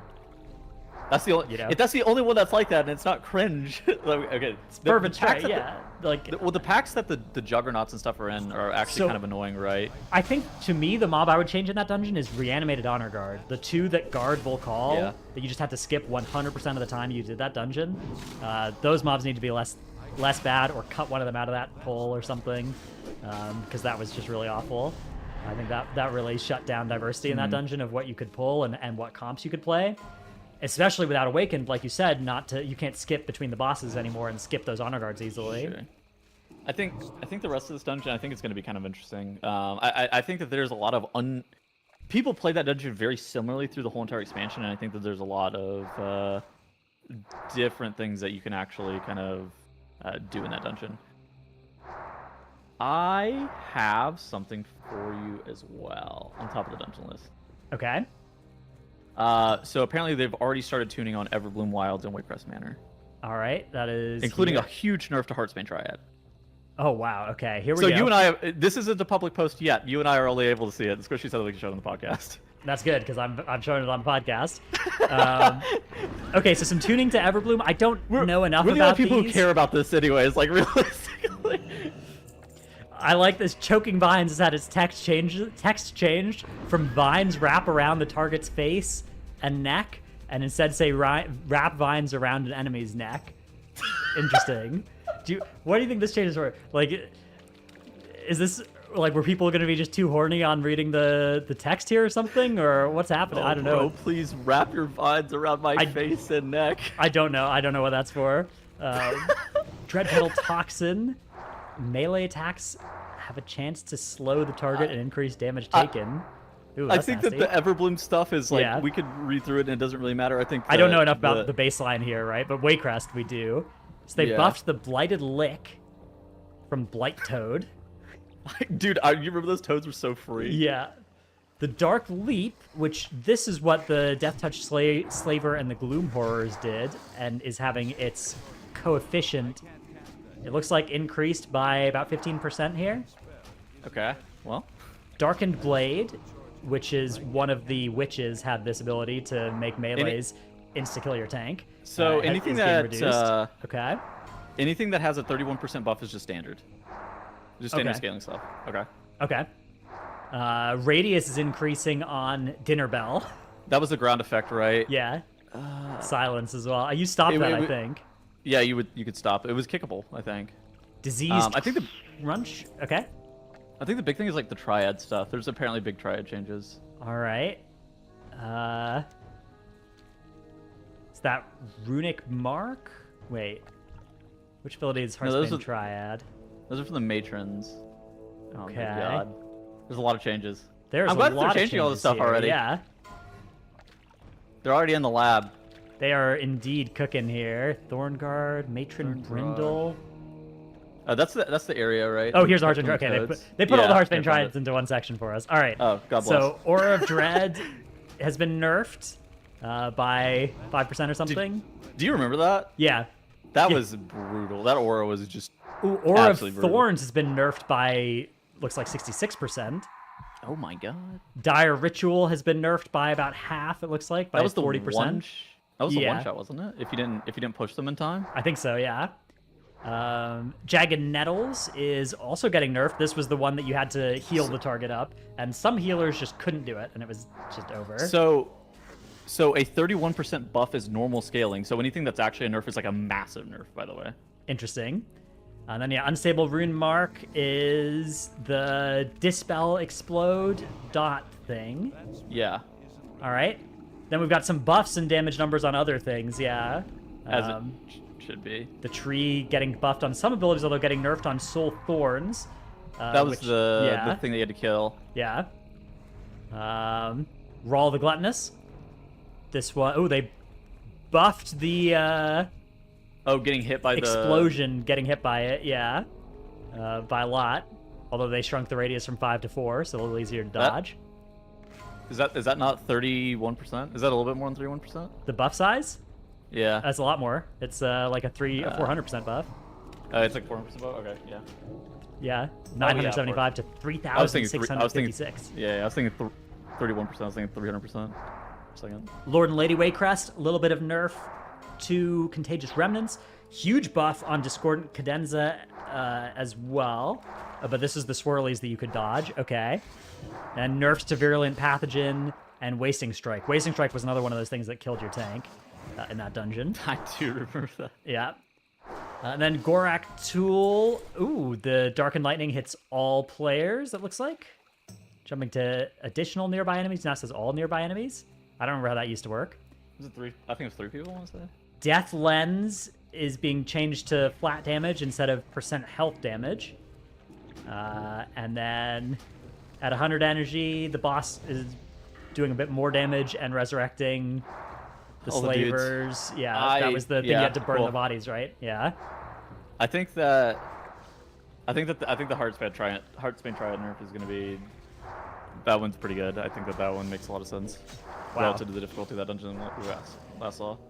Cool changes there. So yeah, I'm not surprised tuning is already planned for these. And yeah, I mean, when we look at this dungeon list, like, oh god, where is it now? Here, yeah, okay. Darkheart Thicket and Blackrock Hold were already done in Legion Time Walking, so the changes to those dungeons probably doesn't need to be as large for them to feel like they're good enough to ship. Although obviously you and I, have our pain points still with that dungeon. I think that we cannot have a third season in a row where there are some dungeons that are just giga free. I really don't like that. I do think there's a where risk that Darkheart will become that. Dude, I hate it. It was Shadow Moon, Burial Grounds, and Court of Stars being so cringe, and then we have this Neltharis and like Neltharis and like Underrot, yeah. Okay, we also have a new raid announced. This is Amir Drasil, the Dream's Hope, which is a world tree thing seed that is under attack by Farak and the Druids of the Flame. That's your people, Tettles. So, that's you're not allowed to. That's they burned my tree, man. Yep. One wing is untouched by Farak, which has Naimu, Weaver of the Cycle, as the last boss. Another wing has been destroyed by Farak, and the last boss is the Fire Lord himself, Smolderon. Wow. Another boss. I got something you could smolder on. Another boss is Tandral Sage Swift, one of the leaders of the Druids of the Flame, which Tettle will be able to dragon ride on. Okay, so dude, I've seen some people talk about this dragon riding stuff, and I feel like they're misrepresenting the dragon riding. They make it sound like you're dragon riding like mid-encounter. I swear and they made it sound like in their interview like you're dragon riding in an intermission, and like the gameplay footage, they had a little bit of gameplay footage. It looks like you're dragon riding in an intermission, not during the boss fight. Yeah, this is this very reminiscent to Firelands, right? Firelands did have a dragon riding fight. In the sense that there was a flying fight, right? A Listrazor, you would fly. Yeah, but you fought while you flew. I think that... Well, some people would pick up their wings and go, or the feathers and go fly and get a damage buff. Yeah. I don't know. I think that, like, this is not a wing end boss, right? This is another boss. It's notably not the last boss of a wing. So it's at worst like a mid-tier boss, and it's probably pretty likely it's an early boss. I Dude. think that this is not something to despair over. I think there's a decent chance it ends up being kind of a gimmick and not especially fun, but there's also a chance it'll be really fun, and even if it is a gimmick that's not especially fun, because it's not like a wing end boss, it doesn't have to be hard, it can just be easy and be fine, right? I mean, they try out boss, gimmick. right? They try out gimmick bosses early on in raids. I don't want to say often, but like Yeah. it's normally pretty early in a raid. I think the one that most comes to mind is Blackwater Behemoth. That guy was Terragru. He was Giga free, but Yeah. he was also early on. Terragru, yeah, Giga free, also early on. I think if they're gonna try like gimmick bosses like this, I'm really glad that they're early on the raid instance. And I think it's so funny that they're doing they were doing the WoWcast or whatever, and in the WoWcast they go, please test this and give us feedback. Yeah, And and like if they're it really sucks, I do think there's a chance that they would just scrap this. But I think most likely, if it sucks, they'll just nerf it so that it's very easy, and just kind of like a like a LFR boss in heroic or whatever type thing if they need to. Noku, the people were complaining about Noku like dragon riding dungeon. It ended up being, it wasn't bad. It was fine to play. Yeah. Like, Although that wasn't, you didn't dragon ride in combat there, right? That was just to traverse the dungeon, which I don't think you're gonna dragon ride in combat here either. I think you're gonna dragon ride from like, you're gonna start phase 1, and then there's gonna be an intermission where the boss is not taking any damage. You're gonna mount up on your dragons, and you're gonna fly through, and you're gonna fly through some rings, and you get a damage buff, then you're gonna land, and you're gonna hit the boss again. All right, That's kind of my. I suspect kinda it'll be a my little bit more linked to the combat than that, but We'll see. I agree it won't just be entire. You probably, I mean, you can't be doing your rotation on dragons, but I suspect that dragon riding will be linked into the fight. So what? more. You hit like a green orb, and the boss takes bonus damage. You hit a Yeah, red or like orb, some and the people have boss- to go and dragon ride and do stuff, or like it'll matter how you get from point A to point B or something Oh, it's in like there. split the raid. Yeah, something like I'm that. not sure. I expect that it'll be more than just like mid-fight instead of a bridge. There's a dragon riding from one point to another, but maybe. I mean, that would also count, I guess. I mean, you're not. There's no combat on top of while Well, you're fighting. you can like right? whirling surge through stuff, and that's ads are spawning, whirling surge through them to do some damage before they land, or don't, and they land and you deal damage to them regularly. That's they do that in Dragon Riding Okay. World Quest all the time. All right. We'll see. We will see, yeah. All right, we also have set bonuses. Class set bonuses are already up and announced. I haven't looked through these just yet. That's what I plan to do right after this this episode is go through all of these. But anything you've Dude, you seen wanna in click here on that jumps the, out at you? You gotta click on the pictures, and I'll tell you something. Sure. Why are Hunter and Monk always the ugliest sets by far? All right, here we go. So Warlock, Hunter, Monk. Yeah, dude, I looked at these and I was like, oh my god, the Warlock one is sweet. That looks like Barak horns, right? And then yeah, there's Hunter and Monk. And they also do Hunter no favors by putting it on a Worgen. Yeah. Stinky Worgen. That is fair. That is fair. The Monk one, definitely kind of classic Monk set. Yeah. Dude, Priest looks good. I think Priest Yeah. is looking good again. DK, Shaman, DH. I swear I've had that Demon Hunter one before. It does look very similar to Nighthold Demon Hunter, yeah. Yeah. But the helmet is new. That helmet looks sweet, and that will go on any Mog nicely. And then here's Paladin, Druid, Mage. I like the the Mage one is very iconic. I love Alrighty. that. I love that mage one, even though it's like, it's not super eccentric or anything, but I think it looks very mage, right? Yeah, it looks like fresh out of The hat. I fresh love out the of hat. the Elwyn Forest Mage Tower. Yeah, I love Yeah. the hat. Love it. As for the bonuses, I didn't really read through them too much. I Okay. heard that like demonology was supposedly pretty good, but Okay, yeah, let's see that one. Demon Bolt applies Doom Brand that explodes after 20 seconds, dealing 79% spell-powered shadow damage to nearby enemies. Demon Bolt in the Hand of Gul'dan reduce the duration of its Doom Brand by 1 second. Oh, cool, it's a way of bringing back Doom, sort of. yeah. And then the 4 set increases Hand of Gul'dan's damage by You 15%. get a Doom Fiend. And you get Doom Fiends when Doom Brand explodes. You have a chance that blasts for 15 seconds. Okay. That's kind of cool. Yeah. Oh, Dimensional Rift for Destro on the 4 Dude, set. I actually hated the Destro set from this tier with the Yeah. Okay, what's that? The Channel Demon Fire? Yeah, Channel Demon. I hate that one. They don't play Destro, right? Or they don't play Dimensional Rift, do they? No, not right now. Yeah. Yeah. Interesting. I think it's how do you feel about that? Like them really now owning into the talent side of things. I think it's kind of cool. So when I played Destro, and I started playing the 4-piece, and I was like, oh, now you're playing Channel Demon Fire. I don't know. I hadn't played enough Destro to like hate Channel Demon Fire and like think it was a bad talent and be mad that I was forced to pick it. But I know that a lot of people feel that way, right? Like you get a set bonus that's a 5% power increase because you're taking a 7% DPS talent, 7% DPS loss talent, and then a 13% DPS gain set bonus, and like that feels bad because you're taking the DPS loss talent, even though it's then getting buffed back up because of the set bonus interaction. Yeah. I think it's interesting. Like it really depends on the kit of the class, is what I would say generally. But I do think that there are definitely some situations where it can feel bad if you would otherwise never talent that ability for whatever reason, right? Or particularly if you don't like the gameplay style of that talent or whatever for whatever reason. That's tough. Yeah. Okay, yeah. So there's new set bonuses up. Definitely, it's cool that check those out. Yeah. It's cool that they're just also all ready as well. Definitely that there was a lot of the narrative of like, oh, is this going to be ready on time? Is this going to be ready on time? But with previous patches, this time around, I think the fact they're just overloading with so much of this info already will go a long way towards making that a little bit less annoyingly heard all the time. I'm surprised that they hadn't had the PTR out yet. Is the only thing I will say, but they usually have so don't much... PTR so multiple patches in advance as well, right? Like usually it's, like once the patch comes out, then the new PTR for the next one can come out. I mean, in the olden days, not the moment, but like 2 weeks after the first mythic kill of the previous boss is out, the PTR was right. But back then there wasn't a new patch between, but now there's the 0.5 and the 0.7 patches that need to happen. That they have to test. Yeah. Sure. Okay, then there's also a bunch of class balance. I don't know if you read through all of that, those notes. I did. I read through some of them.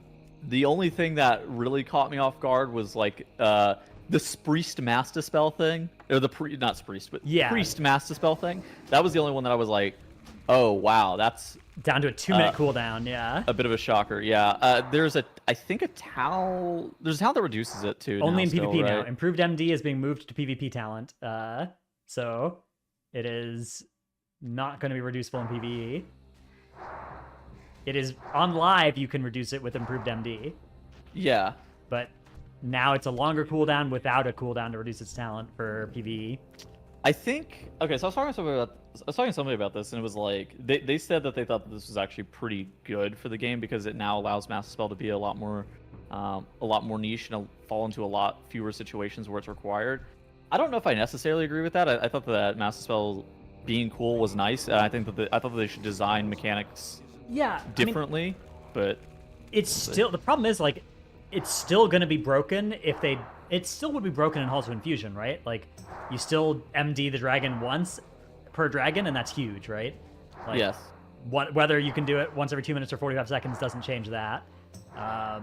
You MD, I guess you're MDing every third first boss cast instead of every one, so it's less good there. But like, they still need to make sure they design mob and boss mechanics so that they don't get hugely trivialized by MD or are hugely punishing without it. They're allowed to make mechanics non-massable, like. Yeah, they could make, but that's weird. Like, if there's a dispellable effect that's not mass dispellable, that's weird. I mean, I don't like that generally. I think that that's kind of cringe, but I think that they are allowed to also do that. It's just like, I think that they just need to design. Yeah, I mean, if an effect can't be handled by mass dispel, then it, by definition, will need to be survivable by the group more easily. Which I think that that's the main thing, right? Like, it's fine if mass dispel makes something a lot easier. It's just not fine if it's like nuclear difficulty without mass dispel, which that was like the dragon's pre-nerf. Imberon. Yeah. Imberon. Yeah, like that thing does 220% of your health over 8 seconds. Why does it do that much? Like, it does.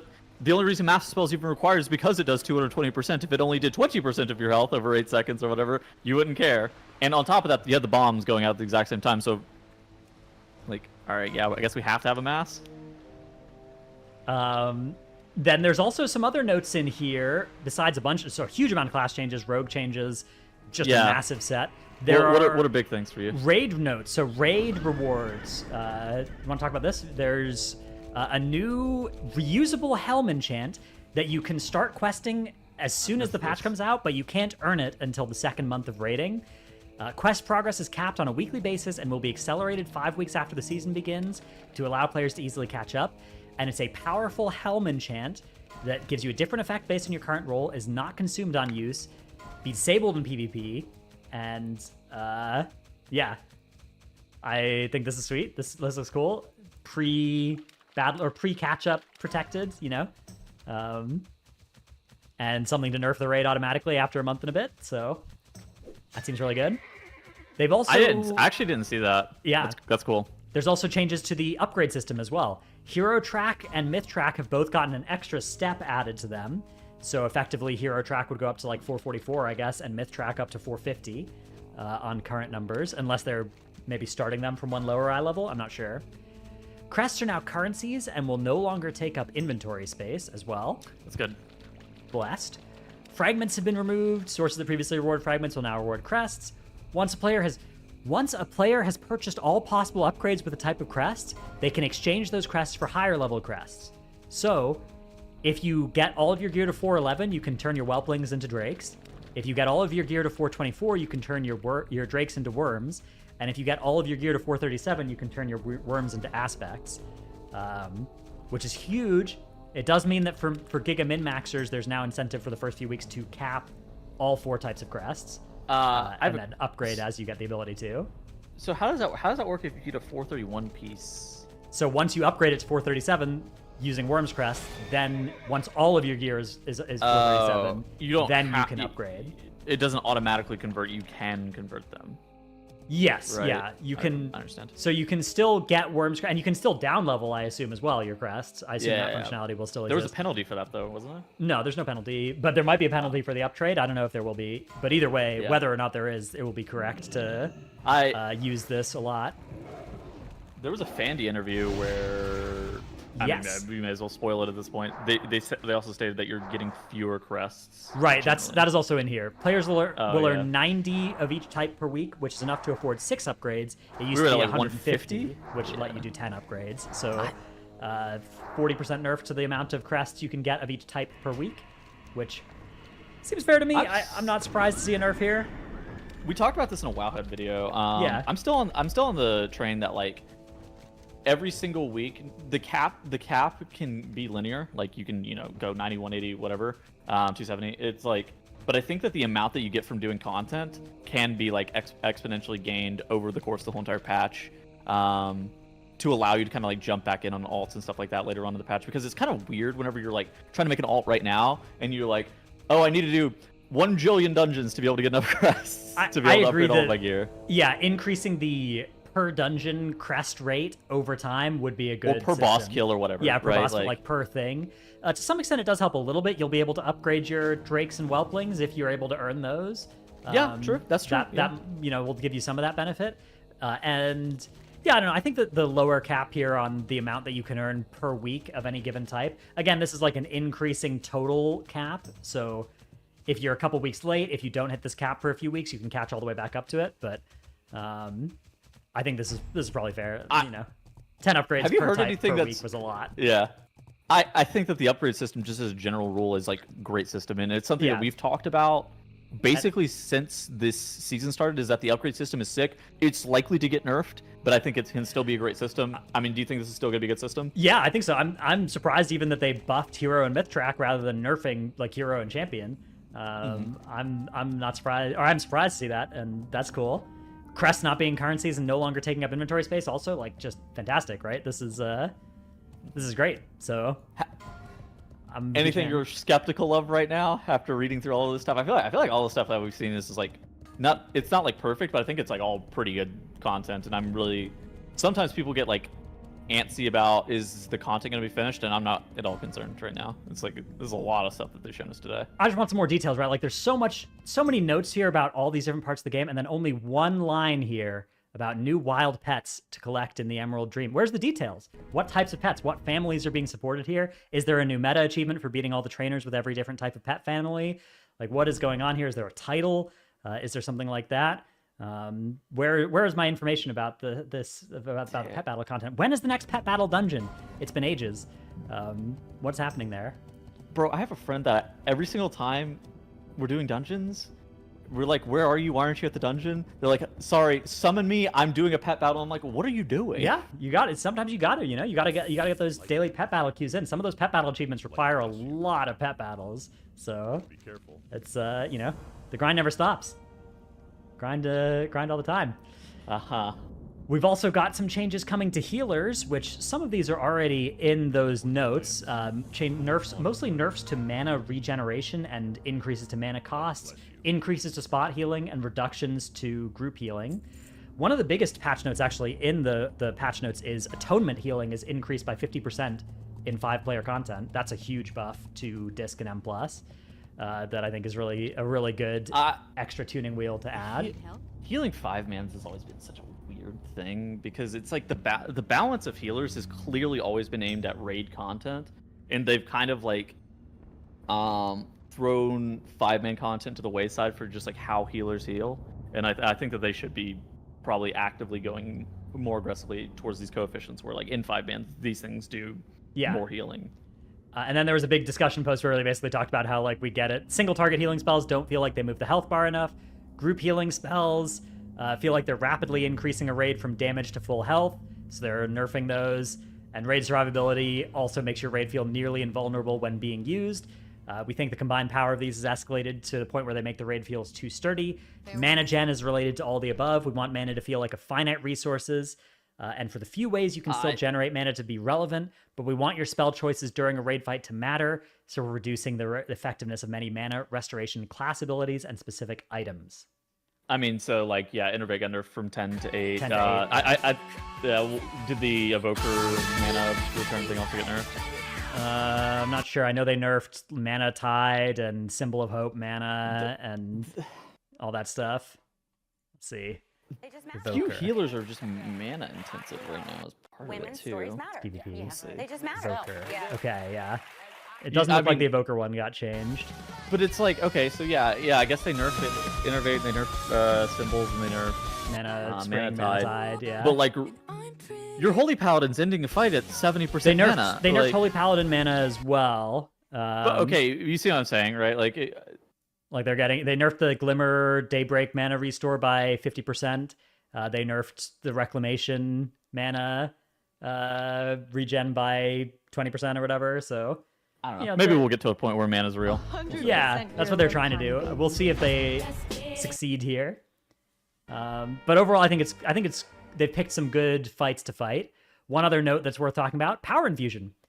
Power Infusion got nerfed to 20%, was 25% haste, and its duration got reduced to 15 seconds from 20 seconds as well. So Power Infusion, less powerful for less of a long period of time. Thoughts? God bless. God bless indeed. That's we're 25% of the way there to deleting this thing from my video game. Dude, it's just it's fine if it's like a self buff. Like I think that Spriest and Priest in general, like having 20% haste on a bind is cool or whatever, right? Like having that level of haste on a button that you press on yourself is sick. Having that level of haste on another player that you have to math out to begin with is dumb. Whatever. Whatever, indeed. Dungeon Timer post apparently just went live too. All right. Let's this news post is not available to the public. That's an early preview here for the God bless Squishy. God bless Squishy. Indeed. Data mined the timers. Both the Dawn of the Infinite dungeons will have a 39-minute timer. Ataldazar 30 minutes, just like it was in BFA. Yeah. Waycrest 39. I don't remember what it was in BFA. Blackrook 39. It was 39 as well in BFA. Darkheart, it was 39 38. Darkheart and Throne of the Tides are 30, and Everbloom is a cool 35.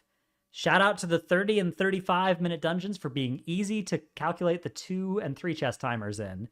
On broadcast? Yeah. Much harder for the 39-minute dungeons. The 39-minute dungeons were cursed. Yeah. I don't know. I think...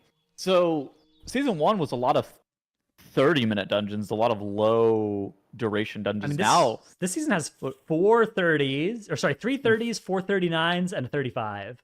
Yeah. Yeah. It's So we have interesting that the 4 dungeons in this 39-minute season are either dungeons now? super long or super short. The average timer of dungeons is only slightly longer than season 2, but I think we'll see people prefer the shorter dungeons over the longer dungeons, as is typically the case with how big the difference is in timers. I agree, yeah, Squishy. that is. I agree with that. I believe there was a Raider.io article a while ago about that basically showed the very strong correlation between shorter dungeon. People preferred it more. Really? I feel like, I don't know. I feel like people typically prefer. I feel like the short dungeons always have a higher tendency to also be the easier dungeons for God knows what reason. I mean, it is just like not making a mistake for 30 minutes is easier than not making a mistake for 40 minutes, right? Like that's a good point. I never really thought about it that way. That's a thing too. But yeah, that's cool info. TY Squishy for sending us all the... Somebody in chat goes, how much of that 30-minute timer is the elevator? Yeah. Imagine if the timer just paused and they just piped some elevator music at you while you were going up. That would be good. That would be ideal. All right, let's move on to tip of the week. I forgot to pick one this week, so I'll try frantically to think one. Oh, but we have a great clip of the week from you. Oh, this one is iconic. Yeah, let me. It is a good clip. This is a 6-year-old clip called Tettle's Warrior from Hunte. Tettles is not in this group. Not in this group. This is the old Shada Xavius. This is your granddad's Shada Xavius. Yeah, that's a former guest of the podcast, Cryptics. Pick the bolt there. I love during this clip. He goes, "Give me the bolt," and then immediately dies. Yep. Nice knowing you guys. It was a pleasure. He doesn't have anything. Fish cars just I'm gave just up. spamming battle rest on him too, and he just dies again. Kettles, is that you? Kettles, is that you? Has been called after he dies 3 times on the boss. That, of course, is a reference for those who haven't seen of the iconic Tettles God King Scovald clip, which, you know what? That can be my okay. Clip of the week. Hang on. Let me go find this thing. They really did that guy. They really did that guy dirty whenever they brought him back. Which one? God King Scovald? Scovald. He just wasn't the same. All right. Let's see. What a time! I found it. I have found the my clip of the week, which is from Halls of Valor, so not a season 3 dungeon, but a season 1 dungeon, so it's kind of close. How did you feel? How did you feel about HOV whenever they brought it back? I feel like this is probably the best really dungeon well. that they Yeah. I think this is the best dungeon that they refurbished. I actually do. I think it was the best returning dungeon that they've done. All right, here comes the best part. The res, the charge, the die. Dude, the headset off. Okay, go back. Reverse. Go back. Okay, go back. It literally targets the tank. You can see it target the tank, and then it retargets onto me and immediately kills me. After I get rezzed. Yeah, that was game bad. Game bad. Game very bad. I don't know what to tell you. All right. Up next, we have interviews. So there were a lot of different interviews that added some information here. First, there was an Icy Veins interview. Anything you want to pull out of this one? Oh god, what was that? This one had the dungeon rotation in it. Oh wait. Wait, you just linked the dungeon rotation. Okay, yeah. I think I. We can talk about the. Okay. Go to somewhere else. I'll find this. Yeah, we can talk about the Forbes interview, which brought the news about the Revival Catalyst. So Revival Catalyst is going to open immediately at the start of this. So made a big post. This is Skarsgård, right? That they interviewed here, I think. I assume that's Scarborough. I have a lot of passionate feelings about the Catalyst. I made a big post for Temple White. Yeah, okay, so this is Skarsgård. Said we're going to hold fast the idea of the Catalyst unlocking a little later. In hindsight, that was just not really in sync with how free the upgrade system felt immediately. So there were 2 systems that were just talking past one another. We wanted you to feel the kind of tension and excitement of unlocking your tier pieces, but when everyone was rocketing up in eye level so fast, they just didn't feel like they mixed. So what are you doing for this season? we're going to be moving to a system where we unlock the catalyst at week 1. It's available, but you're going to earn charges more slowly, so every 2 weeks instead of every 1. There are a few other tweaking and moving of numbers to make that make sense. What this effectively means is if you're a non-raider, you're not going to be nearly as disadvantaged as you've been before. You're going to start getting pieces from the jump, though you will have to wait 2 weeks for your next one and 2 weeks for your next one. The point at which most people would get their 4% bonus does not change, but the point at which you can start collecting them, especially if you're a non-raider, starts sooner. We don't know if there's still going to be an AOTC/KSM freebie, but if there is, then that's 2-piece week 1 for everybody if you can get KSM or AOTC, which obviously KSM week 1 is actually really hard. AOTC week 1 is also really hard, but KSM week 2 is much easier. So that's I think going to be a path for many people if that system stays in. I think he's spot on with what he's saying here. I feel like a lot of these changes, it's something that we've been talking about just like as a collective for a little bit. I really do feel like Blizzard's moving in the right direction with this. Yeah. Acquisition, whenever tier sets were reintroduced,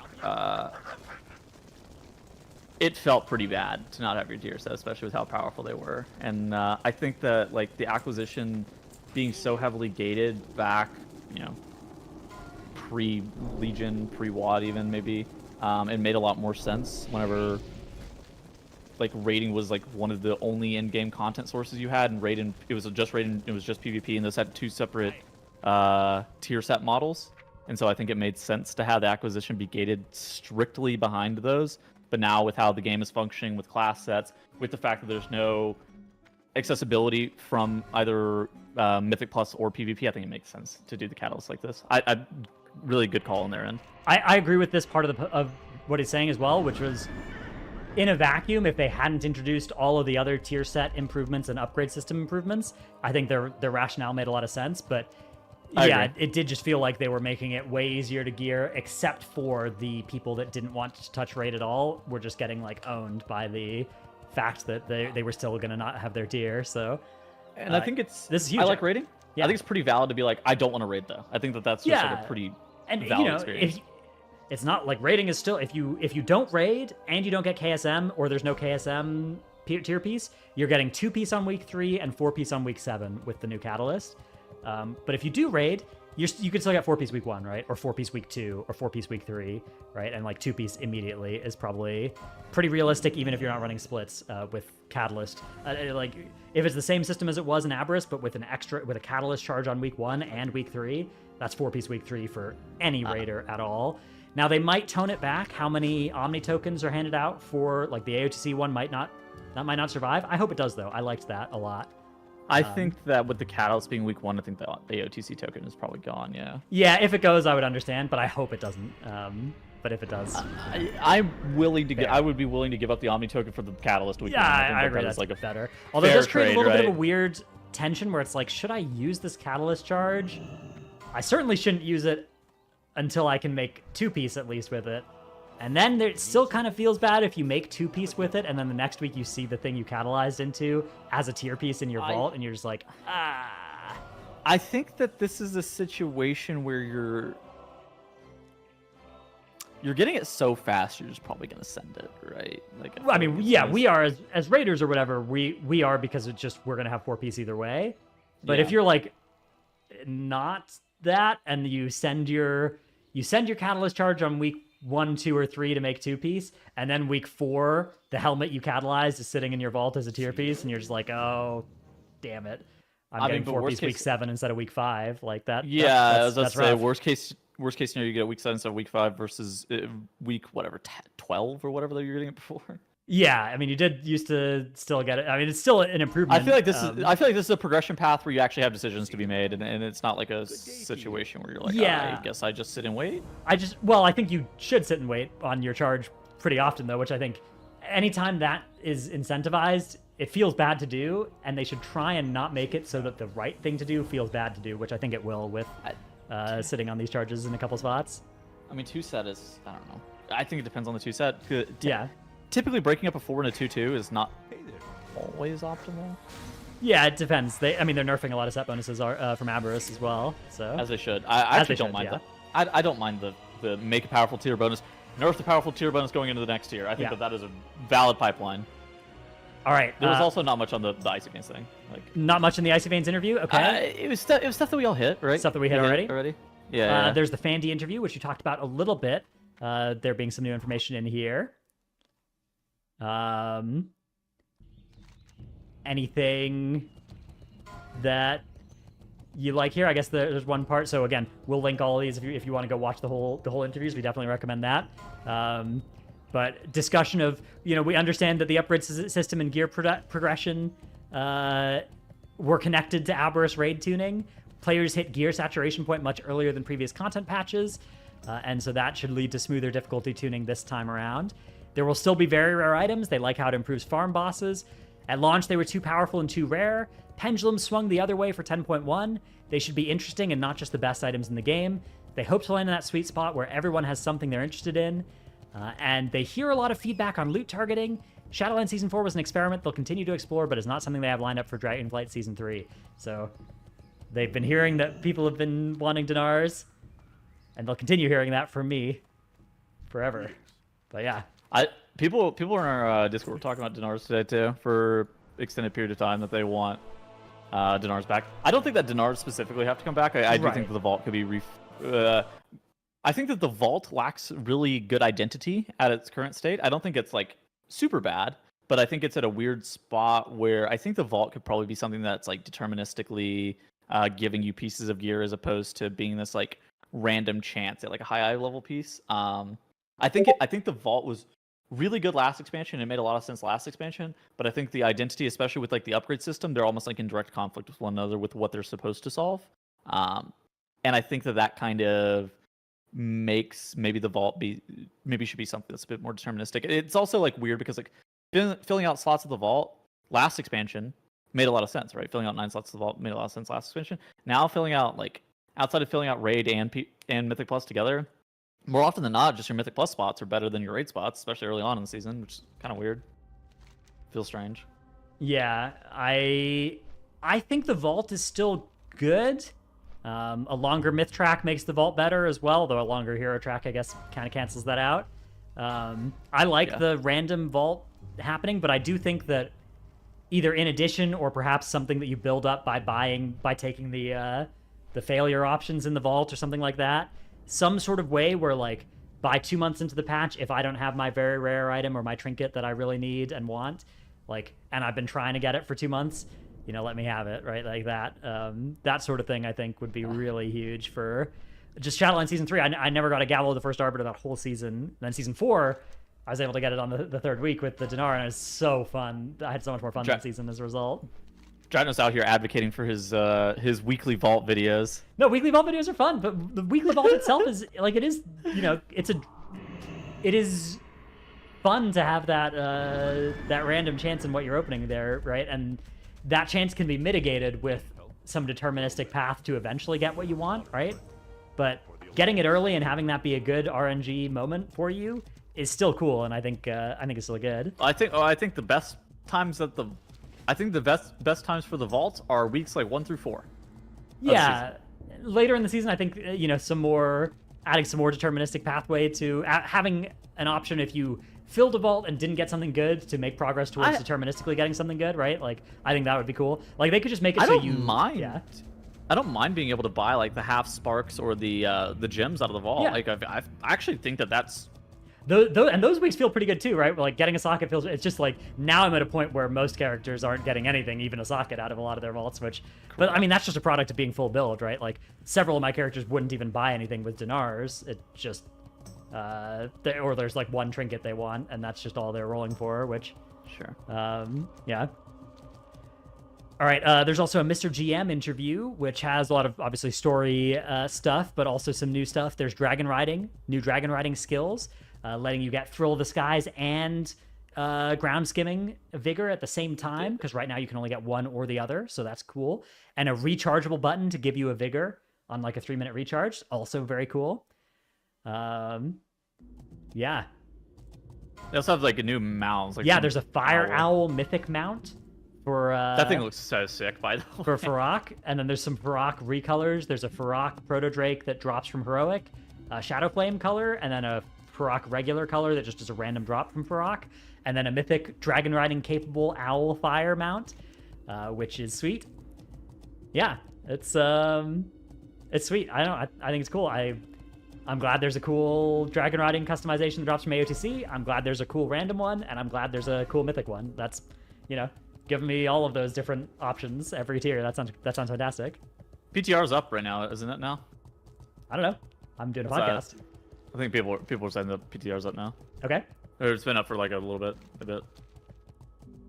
Okay. Cool. All right. Anything else? I didn't really have too much else out of the notes beyond all of that stuff.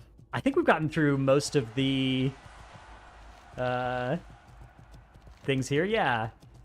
Trying to remember. I think we've gotten through pretty much everything. I like all the stuff that they're adding and changing. I don't think there's anything on there that I'm like, oh my god, I'm really concerned about this. Now, obviously, this is like pending, dungeon testing is pending, raid testing and stuff like that. How do you feel about the state of the game right now? I think good. Moving in the right direction? Yeah, I think so. I think that these are, like, upgrade system changes seem good. Class changes seem good. Zone looks cool. Raid looks cool. What more do you want? People have been kind of complaining about the state of the game, though. What parts? That typically comes from, like, hot take Andes, but I've seen some people being like, oh, the desire to not log into the game is a problem. Yeah, so to some extent, like, nerfing the upgrade system a little bit in terms of how fast you gear will help for at least a couple weeks, delaying when you stop having, like, big gear upgrades that you get every week. But I don't know. I think that if you don't feel like you have to log in midway through a patch and you're only logging in if there's stuff you want to do, that is good. Obviously, this season, the fact that Mythic Plus is not something that I want to do is a problem, but that's an entirely separate problem. That's like I think they created augmentation. It was broken. Yeah, they broke our season mid-season. The season's just exploded, right? Like that. That is a problem, and then the raid kind of had a pretty short shelf life. There are a lot of bosses, like, you log into raid and it's like you're doing Echo of Neltharion, you've changed 3 people, you have to change your note, you have to reclaim your portal spots. That fight is miserable to farm. Ziskarn is miserable encounter, even though it's actually not that bad anymore, but now we skip it anyways. But I think that it's great if the meta systems of a patch make you feel like you don't have to log in every day, especially after the first couple months. But ideally, the M Plus and the raid are still fun enough that you want to log in to do those things if you're feeling like it, which obviously that was a problem with M Plus this season, but it doesn't have to be a problem next season, right? Like, I don't know, we'll see. I mean, there's a possibility that the meta will still be cursed by augmentation, but nerfing the power infusion, nerfing that kind of stuff, if there, and augmentation, definitely something that there's still time to fix that as well. Season 1 was lit. Like, I played all the way through Season 1, you played all the way through Season 1, Trell played all the way through Season 1. I think now all 3 of us are kind of like... Right, which it's not like we were playing for gear or anything. It's not like there were any of those reasons. Like, we were just playing to play, fun, right? Because it was a fun season, thundering notwithstanding. And this season was on the same trajectory as well, right? Like, it was a fun season. I was vibing, and then the AUG incident, the AUG incident killed it, yeah. I don't know. But that's... What do they do about that spec moving forward, man? I don't know. That is a good question, and I think that... So there's nerfs... Did they hit it in the patch? Well, they did through hitting Power Infusion, Army of the Dead, Demonic Tyrant. Like, those abilities all getting big nerfs is a large nerf to the augmentation stacking potential in Raid. The best AUG targets and the best AUG overlaps have gotten worse. But they didn't hit AUG. They didn't directly touch augmentation here. There are no augmentation patch notes here, which, when there's no patch notes for a certain spec, that often means there's likely changes that are still being worked on, versus if there's like 2 lines of changes, then sometimes that's like, oh man, that's all that's happening. So I would say it's still possible they'll tune that spec, but it's not guaranteed or anything. What are you guys going to do for raid testing? Are you going to raid test like optimal comp, like 4 AUG? We'll raid test. People will test whatever they want. It's yeah. See, that's kind of what I'm worried about, is that people won't test optimal comp, and then I'm sure that shit will go down. I'm sure that the top guilds will test it. I think that the top guilds are actually going to be testing a bunch of other stuff because they know what optimal comp looks like. That's true. Right? I guess everybody knows the the way that 4OG works, and you can do it on live. Yeah, maybe a little bit worried that they might not get data on this. I'm sure that they like the way the top guilds work as well is that they don't run the numbers testing during Mythic, because Mythic and Heroic testing is time locked. They do that during normal when the normal is open for a whole weekend. They just go in and try a bunch of different comps and do a bunch of different. Oh, they hit checks. dummies. They also hit dummies too. And that as outside the well. raid testing. Yeah. So. But both. I don't know. I'm sure that there's a chance that OG will make it as it is here, and we'll get to see it for one race to world first, the 4OG. Dude, I hope not. Like. Yeah. I don't know. I mean, it's a hard problem to fix because the way the spec works, you can't really if you nerf it so that it's not worth stacking for the top groups, it's gonna suck for the low end players. And the low end players are more the ones that want a support spec, and that the spec is for, right? So if it sucks in that context, what is the point of the whole thing? It's just I don't like the concept of being like, oh yeah, they should delete this, they should get rid of it. It's just it fits such a like a really bad paradigm right now. Like it is very, very polarizing.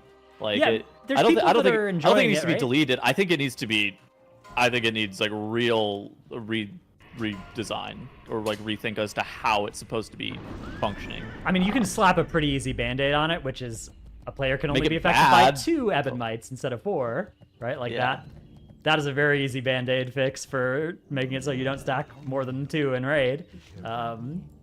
I would be looking to do that, I think, if I didn't have an idea for something else. If I was Blizzard, yeah. I don't have it. Yeah, like the optimal number being 0 or 4 for race to world first guilds, I think is a problem. Like I think that obviously you're going to want a balanced composition realistically, but if the Og Evoker is strong enough to be brought, it's strong enough to bring 4 copies of, and it's like a really weird situation, and you don't get diminishing returns really. You get increasing returns. Augmentation Evokers are multiplicative up to the 4th Evoker with each other, because my crit is scaling with your primary stat, and my primary stat is scaling with your crit on the target. So if the first one's worth bringing, the 4th one's worth bringing. The second one is bringing more DPS than the first one. The third one is bringing more DPS than the second one. Yeah, the fourth one is bringing more DPS than the third one. Like that is the problem. This is the loop that I find problematic, particularly for raid. For Mythic Plus, oh my god, dude.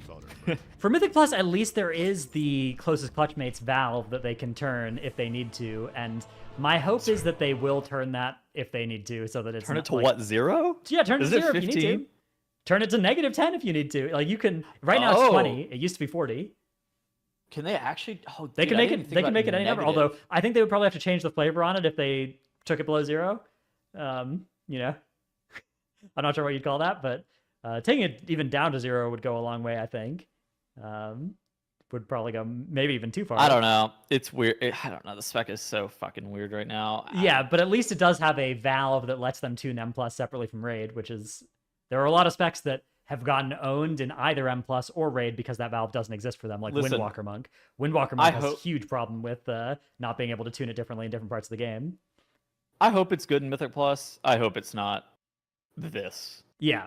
Like, I don't mind it being good. I mind it being mandatory. Broken. Right? Yeah, mandatory. Yeah. Like that's my issue with any spec. Like it's not just OG. It's the issue. The only issue I have with OG is that it like seems like it might be something that's going to be a consistent issue, and you were watching it happen right in real time. Whereas any groypers are reporting you or your friends, they're banned from. Worried about that. That's not really so good. And what I'm trying to say is you shouldn't be worried about that, because from the moment I learned that Mr. Girl was making that accusation, when he said, oh, look, the groypers reported me, I said, WTF, we didn't report you. And then when you sent me the big tech thing, I said, no, we don't support that. I said I want him on YouTube, and I came on your stream, and everyone came on your stream, and I said, yeah, we don't support that. So point is, like, if it wasn't clear before, I've made it clear now. We're not in favor of that, and we were not. I was not encouraging that. I was unaware that Big Tech did that. Sure, that's fine. So let's.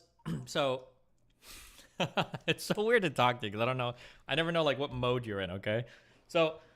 But what do you mean? What mode? What does that mean? I'm just because you speak politically a lot, right?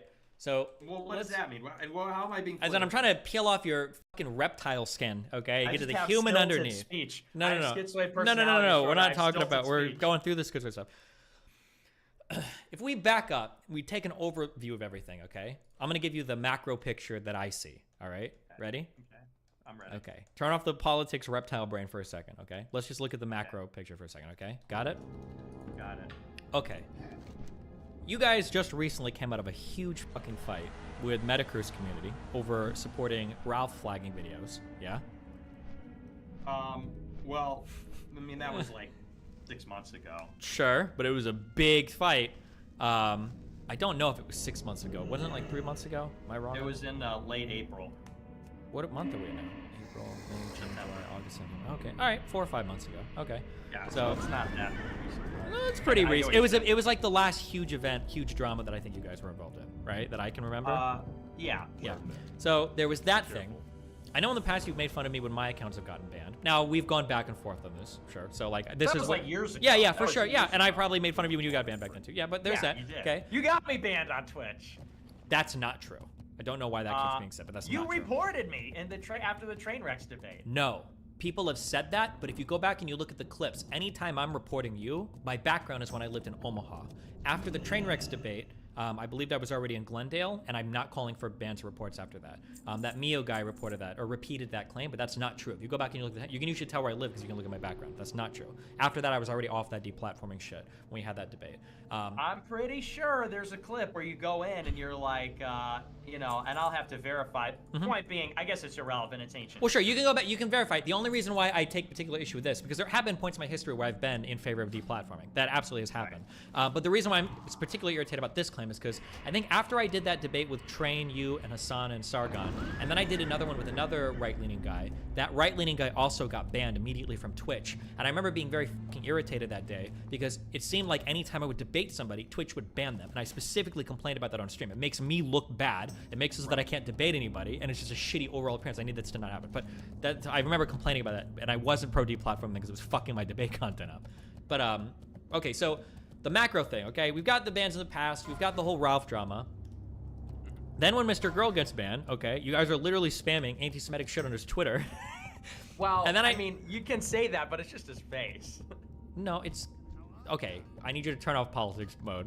I know what it is. I'm not a fucking moron, okay? It's a smiling merchant guy, right? Is it a little bit cack, though, that he looks like... Yeah, it's funny. Like it is funny. Yeah, there's a lot of... And there's a lot of racist and anti-Semitic humor that's funny. But it is anti-Semitic, okay? We gotta be on the same page. You're obviously drawing parallels to the fucking smiling merchant guy. You can say that it's funny, that's fine, but it's still anti-Semitic. But regardless, I see you guys kind of like laughing and celebrating. And then I'm starting to get clips of you being on some guy's stream, Veda or whatever, where they start going through his songs. Then I get other clips of Big Tech looking at his stream, and he's literally saying shit like we're gonna flag all these guys.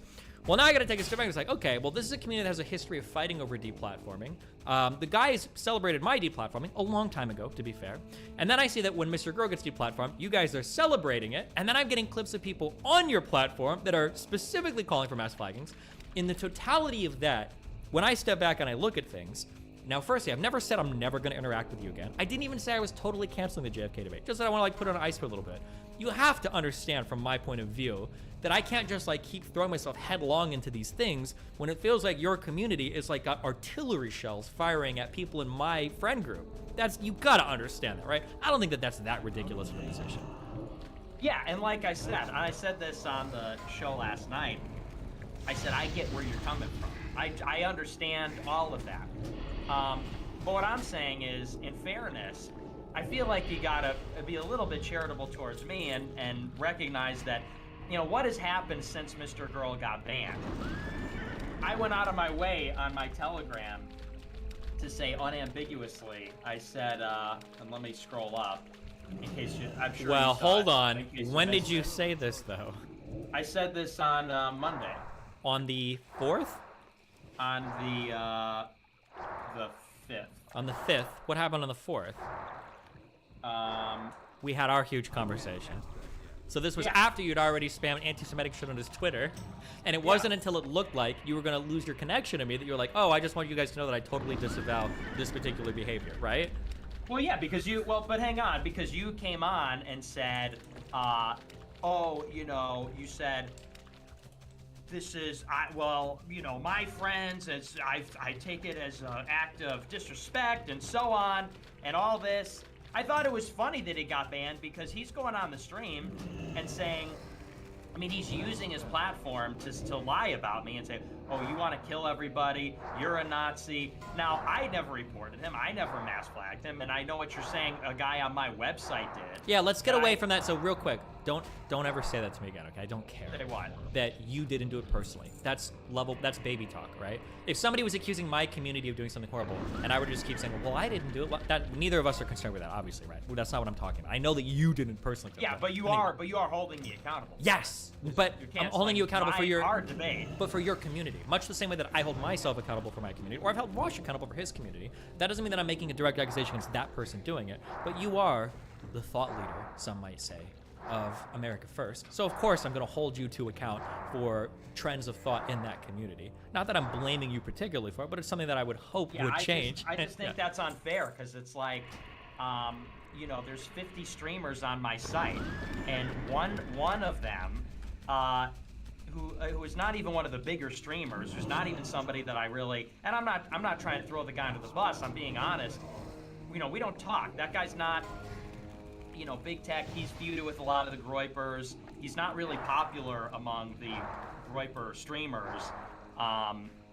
You know, because I would understand if it was like if Dalton or Tyler, some of these other guys that are a little bit closer did that. But you're talking about a guy who's really kind of on the margin of Groyper or non-Groyper, 1 out of 50. And it's like, again, what is the expectation? Like, I can't go back in time and say, hey, well, don't flag Destiny's friends. Wait, hold on. I need you. That, you're a smart guy, Nick. I've called you smart. I've gotten shit for it, okay? We need to get off the political bullshit, okay? I'm not asking you to go back in time, okay? Yeah, well, what do you? But that's Cozy isn't well, Cozy. Hang on. Yeah. But I'm asking what is the expectation? Because since that happened, and since we were accused, because I wasn't even aware of the big tech thing, okay? Because when Mr. Girl posted, and he said, oh, the evidence that I was flagged by Groypers is here. There was no evidence that Groypers flagged him from what he posted. It was my Telegram where Sure, he said, and you can oh, take issue with things him. Mr. Girl has said or whatever. Well, wait, Yeah. but so I replied to that, and I said, I had no idea what he was talking about. I said, WTF, we didn't flag you down. I wasn't even aware of the big tech thing. Now, when I became aware of the big tech thing, that's when you started saying, oh, the Groypers did, because I found this clip. And from the moment I became aware of that, when I saw it on your stream, I texted you and said, hey, dude, I didn't know about that. We didn't support that.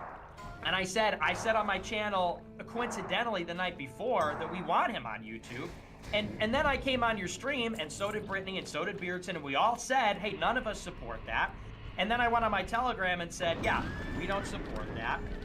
So I'm saying, you know, what's the expectation if that happens? If somebody says, oh, flag Mr. Girl, and Mr. Girl gets banned, and if I then learn about it and right away say, oh, no, we don't support that. If I say to Big Tech's face, yeah, I don't agree with you, and I disavow people that do that, and then I go on Telegram and make an official, look, we're not doing that. And then I said on my show last night, if you do that, we're sanctioning you. Sure. Me, Okay, I all think of you this is gotta fine. meet me You're building. halfway. No. Yeah, I understand. Okay? And I'm meeting you. Okay, I'm walking 80%. Okay, but it seems like the impetus for this change was me pulling back a little bit. That's where the impetus of this change came from. If I would have just continued forward and not said anything, I don't know if you would have made a statement about deplatform. I think you guys would have just continued to spam anti-Semitic memes at him and have been celebrating. Yeah. Well, I mean, yeah, we would have ratioed him, but that's different than flagging him. Sure, but I mean we also, can't- but also, like, you wouldn't have made any statements about flagging him. Which, by the way, I appreciate the statements. Those are like, I think that's Okay. good. I want people to not do that on my side or your side or anything. So my goal is to just see that trend of thought of like, we need to utilize all weapons in the holy jihads and fucking online is to get rid of the deplatforming shit from every fucking community, whether it's yours or mine. Well, sure, which is good. You made statements about it. That's fine. Okay. The only issue, though, is, okay, also backing up to a couple things. Just a couple things I want to just, like, hammer out real quick. When you're saying things like, oh, well, this is like a random streamer on my website, okay, don't you guys have to approve every single person that goes on that website? It's not like random people can sign up. Like, I'm pretty sure you sign off on all of them. No? Well, yeah, but does that mean I sign off on everything? Because you said, well, it's your community. It's like, well, Aiden Projects is on my site. Is like, Sure, Aiden but hold Projects on. part But of my community? well, maybe. But if you have a website that you run and you're personally signing off on every single streamer there, which I know you do, that's changes a little bit. It's not like they're streaming on YouTube in the same community, or it's not like they're streaming on Twitch. They're on a website that was started by and for largely Nick Fuentes, that 80% of the content on that site revolves around Nick Fuentes, and Nick Fuentes personally approves streamers that are also groypers streaming that website. So I think it's okay when people are acting fucky on there to look at you and go, hey, you gotta get your people in line. Much the same way that if people were acting out in my subreddit, on my DGG chat, that like I would probably need to wrangle them in. If people on my subreddit, or if people on my Discord were organizing like doxing campaigns, I think I would personally be responsible for that. I would need to do something about that. I would feel some level of responsibility. Right, that's all I'm saying. Well, I mean, I would just dispute that because it's a platform.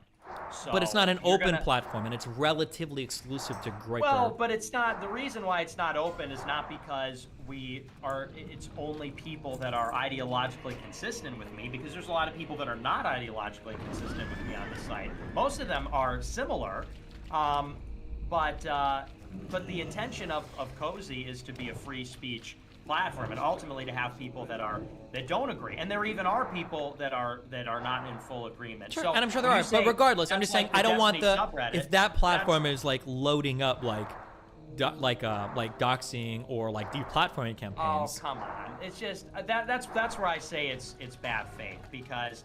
Wait, you don't think it would be fair for me if let's say there were multiple streamers on your site that got 50+ viewers that were on that site saying what Big Tech had said, that I'd be like, I don't know if I want to like engage with that or support that. I think I want to take a step back. You don't think that'd be a fair position for me to take? If I'll give you a counterexample. Yeah. If Rose Wrist or I don't know, somebody smaller went on YouTube and streamed and said, hey, well, you can't report me from anything, but hey, report so-and-so, let's say I am on there, or somebody I know is on there, and then you came out and said, oh yeah, I don't support that, I wouldn't be like, oh, well, it's you're responsible for that guy saying that. I just, again, I understand what you're saying there. I understand what you're saying, and I'm empathetic towards that, but I think I would do that. So, like, I've been friends with that. Do you know who Sockdone Left is on Twitter? No. I've been friends with that guy for a long time.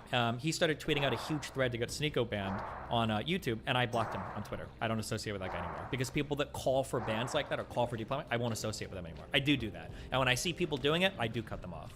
So I do hold myself to that standard. Like, if I were to start bringing him on stream to have him talk about that and give those arguments, and when Roserist came on, I don't think Roserist was here telling me to deplatform you, or he was encouraging people to spam report. I was using that as an example. No, sure, I know. But I'm saying that if he did, I probably wouldn't associate with him either, because I don't support that type of like mass deplatforming, mass flagging shit online. I just don't do it. Okay, well then I said on my show, if you finish the video, I said the same thing. If people are doing that, then I'm admonishing them, I'm disavowing them, they're banned from the conference, they're gonna be sanctioned by me, and in the case of Big Tech, he came on the stream and we all said, hey, we don't agree with that. Sure, yeah, and I agree, okay, and I understand, and that's cool. And so going forward, I'm not gonna do that to him. I'm not gonna do that to him, because if he didn't know that, he apologized. He said he's not gonna do it. If he does it again, I will unfollow him. I won't appear on a stream with him. Sure, and I'm not here telling you. First of all, I'm never going to tell you how to run your shit. I'm not going to say you need to ban this guy, blah blah blah. I don't care about that. I just want to see that general thought on the internet change, at least in the communities that I have any influence on.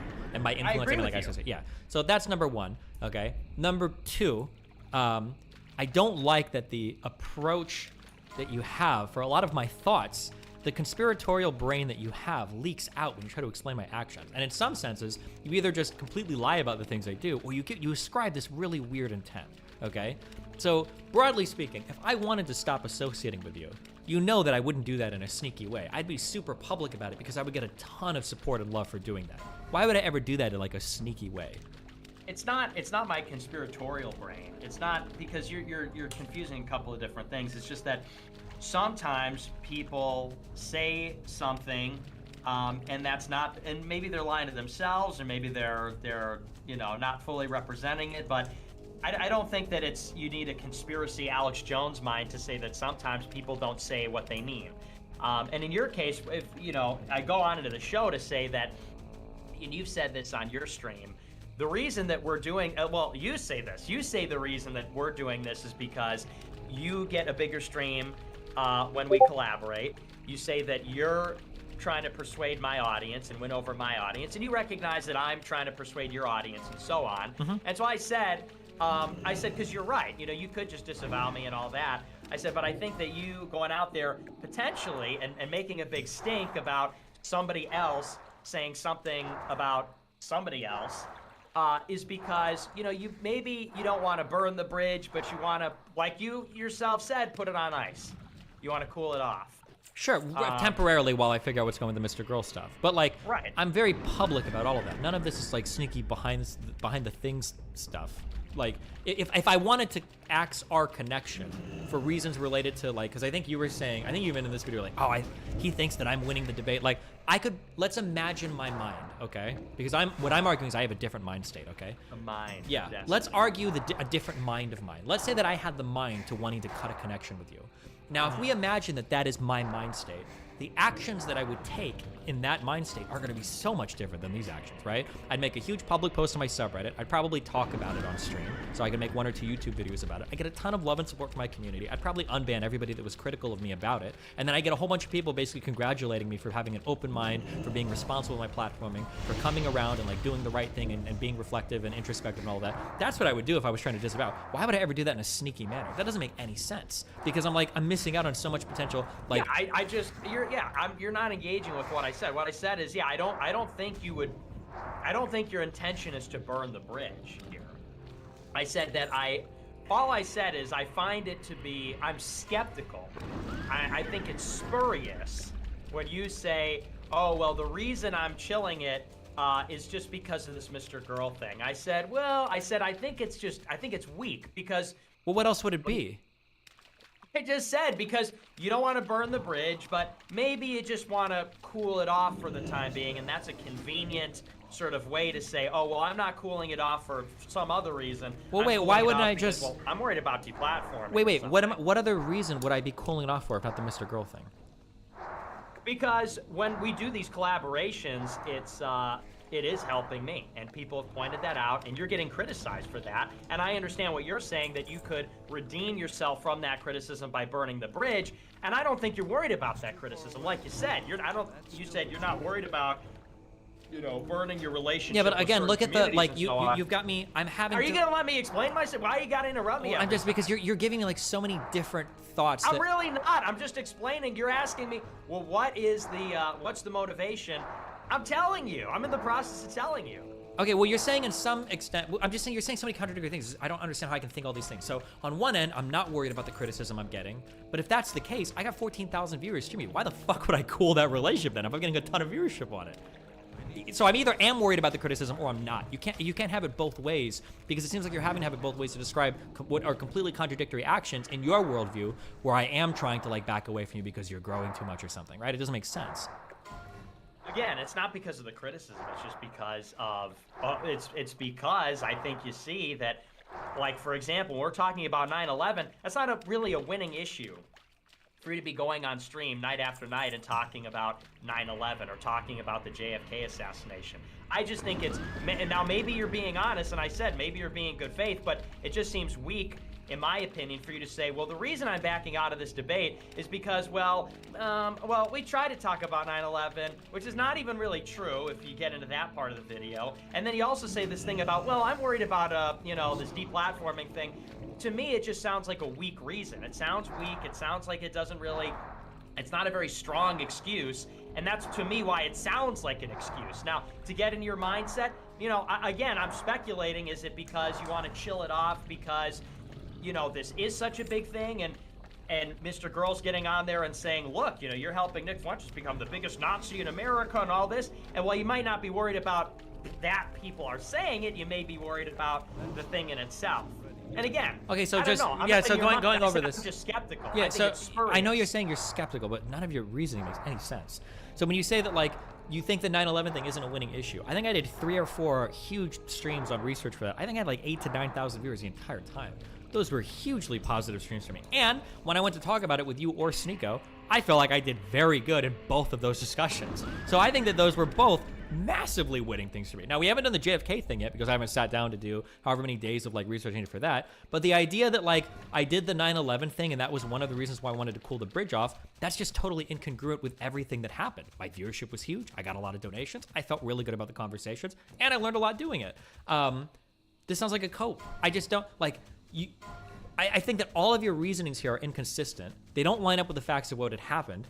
And if we were to go all the way back to the beginning, and if we were to just say simply, Destiny's probably worried that a new community he's associating with is targeting a friend of his, that 100% explains every single action I've done, like flawlessly. Like, let me ask you this. Let's say that that was the case. Let's say that I'm just worried that like my friends are catching strays from me associating with your community. Has there been a single action that I've taken that's been inconsistent with that line of thought? I don't know. I would have to think about that. Well, think of it. Let's think. We got whoa. We got time right now. Think about it. Think for a second. Think of all the things I've said, all the things I've done. Has there been a single thing that's been inconsistent with that train of thought? Where I'm just worried about my friends like catching strays. No, not necessarily. Okay, now if you agree with that, now on the other mindset where I'm trying to deplatform you and blah blah blah blah blah. Okay, now I don't want to blow up our secret communications, but just recently, did I not connect you with the largest figure that you'll probably ever be connected with in your life to potentially do another huge debate? Why the fuck would I send you something like that if I'm trying to deplatform you? Yeah, no, that's fair enough.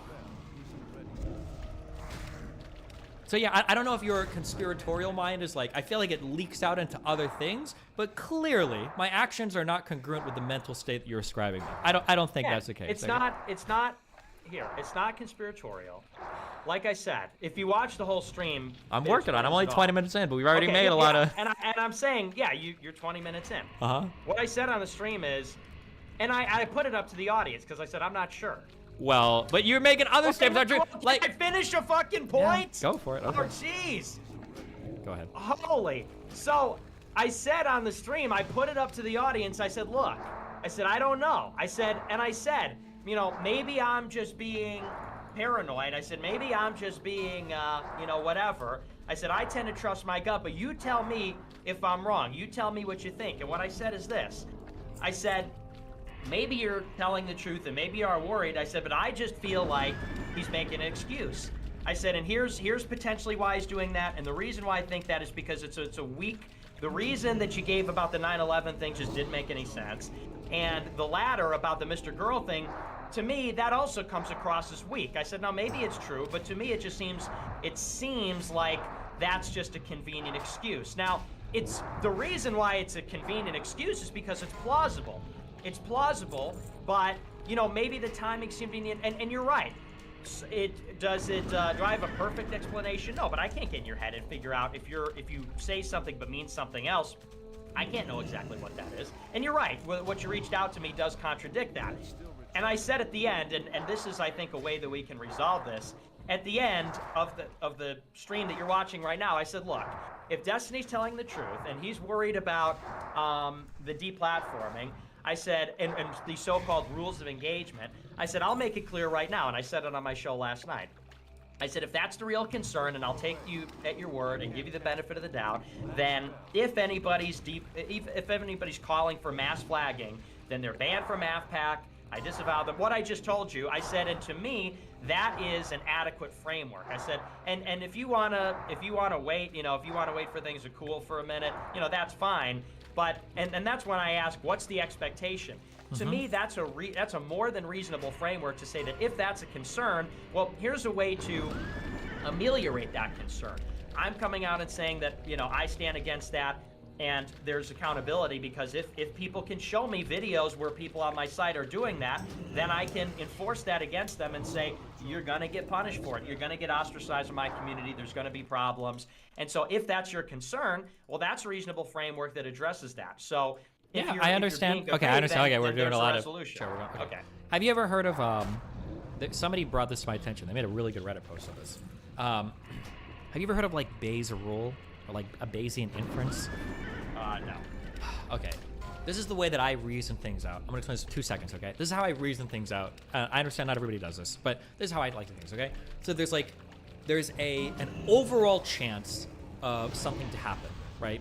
We call it a prior probability. And then there's like the likelihood of something happening based on more information that we gather about that particular thing. Let me see if I can give an example. If I tell you that like a pig like fell from the sky and crushed a woman and killed her, right? When you're trying to evaluate if that statement is true or not, well, the first thing you think of is, well, how many times have pigs fallen from the sky? Very, very, very, very rare, almost zero. So your initial starting prior probability is going to be almost zero. It's going to be very, very low. And then you think, well, what's the likelihood of that? Well, let's say they were in the middle of New York City.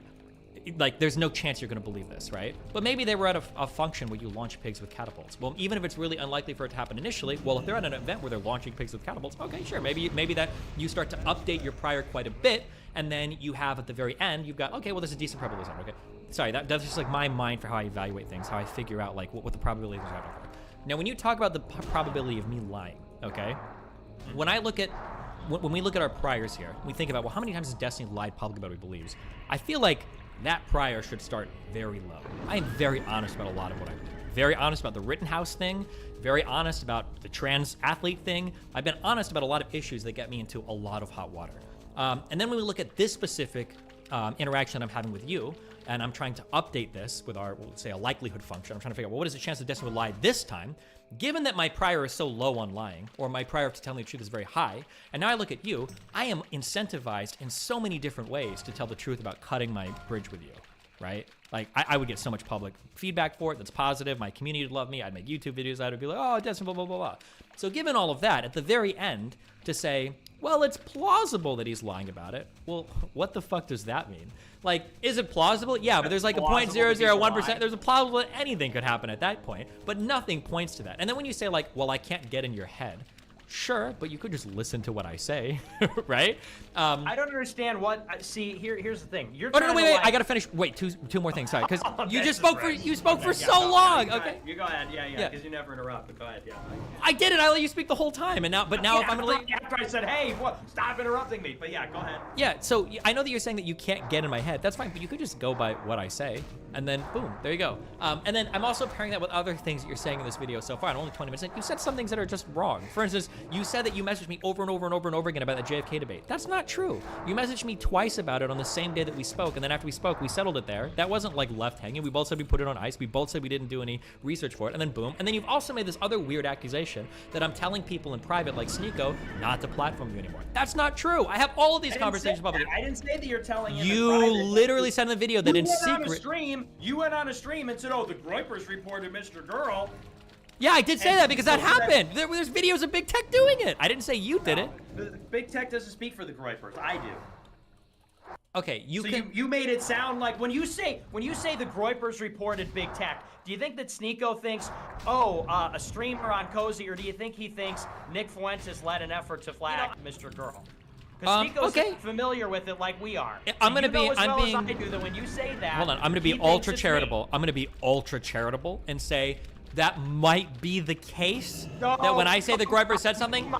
That's not charitable, that's just true. You know that. Well, okay, the only reason I'm saying that is because usually when people say DGG does something, that doesn't necessarily mean I'm leading it. Some people accuse my community of things that I don't necessarily lead. Now, that's just my experience. Let's get specific. Sure. If you go to Sneeko and say the Groypers got Mr. Girl taken down, what that comes across to him is, oh, Nick Fuentes led that. Sure, and you know what? If you want to levy that criticism at me, that's fair. Well, but you said that I lied about what you said, and because you made it sound like. Hold on, wait. Give me 15 seconds. Let me just listen to this so I have the quote on this. Hold on. You know, I get where he's coming from, but it just doesn't seem to me like a strong argument. So I said, I think that he's being bad faith. I said, I think that that's a convenient excuse to tell Sneeko, hey, maybe these guys reported you. They reported Mr. Girl. Maybe they reported you, which we didn't.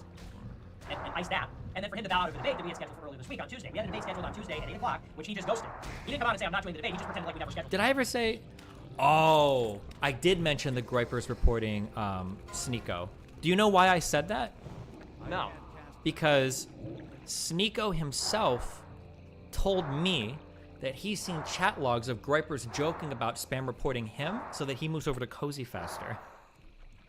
Yeah, and then you said, oh, they got Mr. Girl taken down. They did. You did. Not you, but you, the Groypers, did. Again, what did we just go over? When you I didn't do that. Maybe not you, but your community.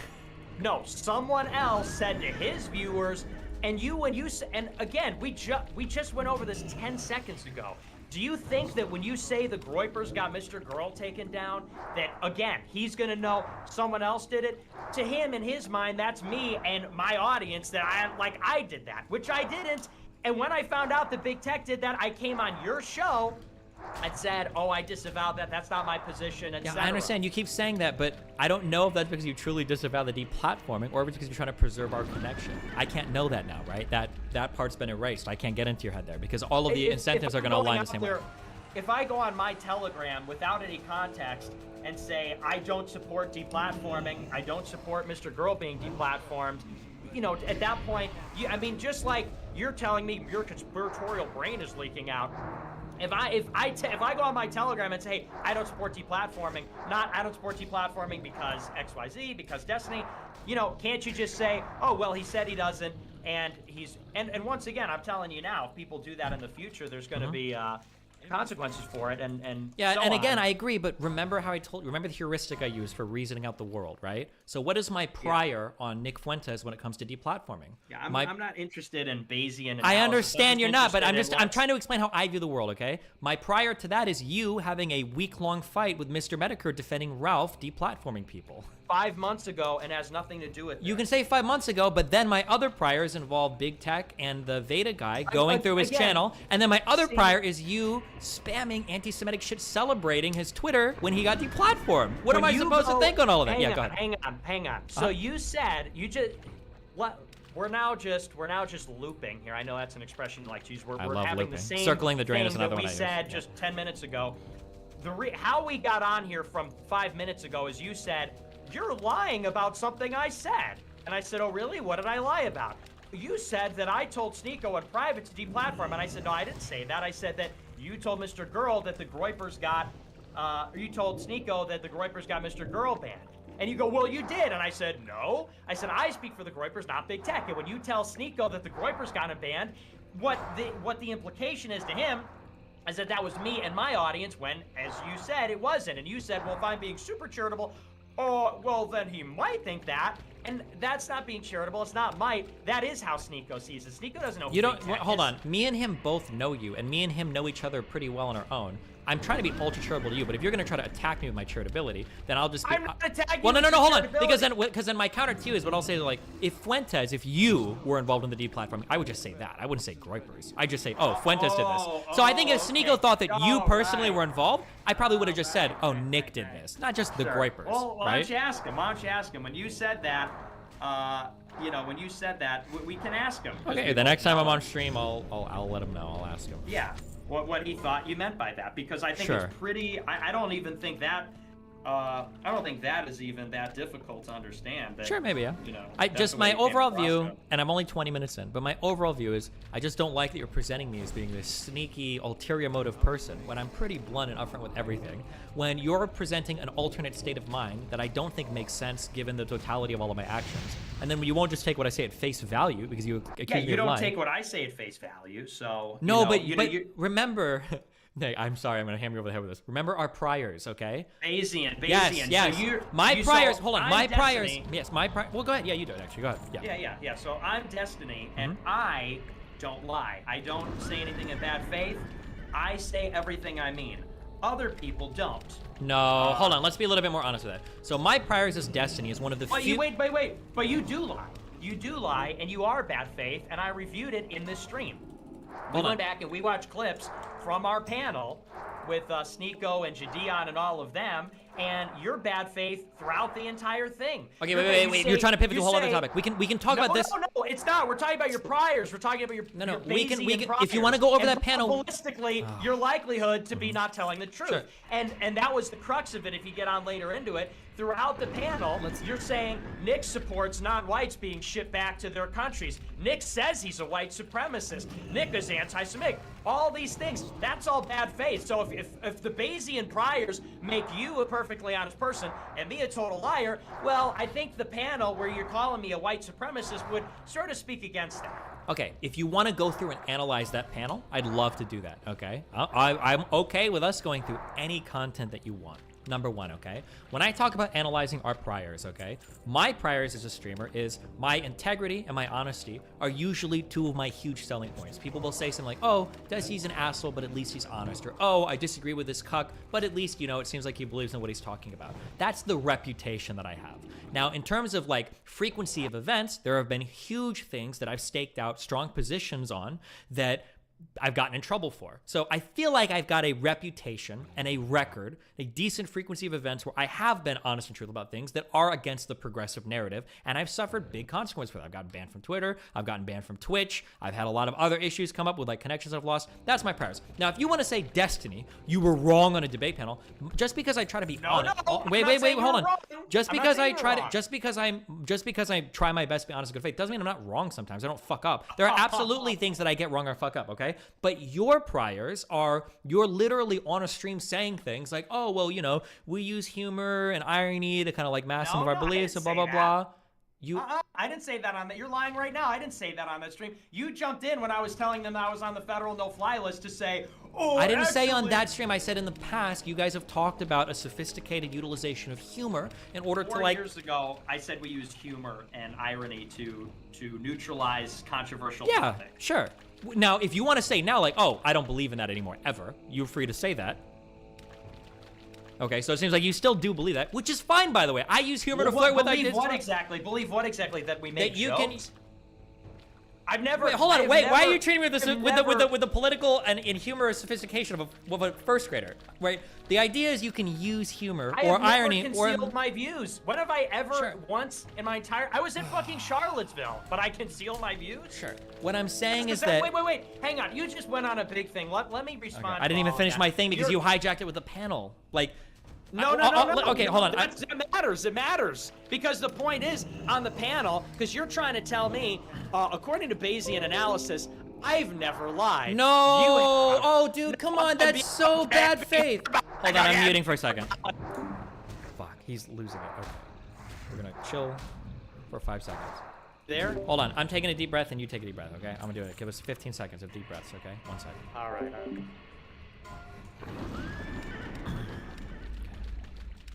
It's all chill.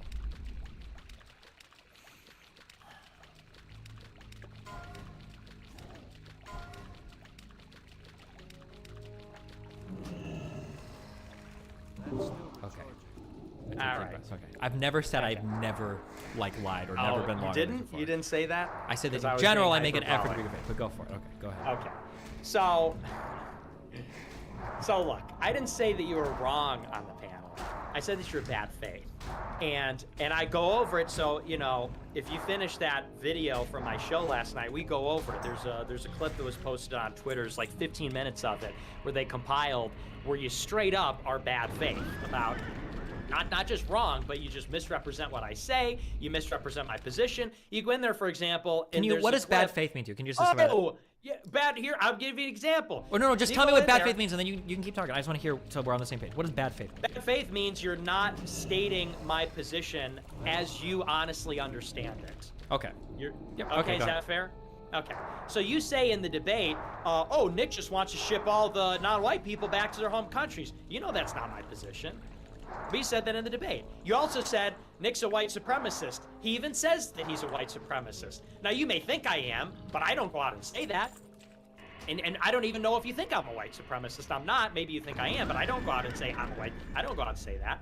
And you know I don't go out and call myself that. That's two right off the dome. That's two right off the top of my head. But you also misrepresented the phone call with that girl or whatever, where first you said, oh, Nick said that he said having sex with minorities is the same as having sex with a dog. And everybody's like, whoa, he said that. And you said, oh, actually, I think he said it's worse than having. And then we watched a clip, and I said, it's not the same. I said, it's not. The quote is, no, they're not the same. That's 3 examples right away. Okay, so now let's talk.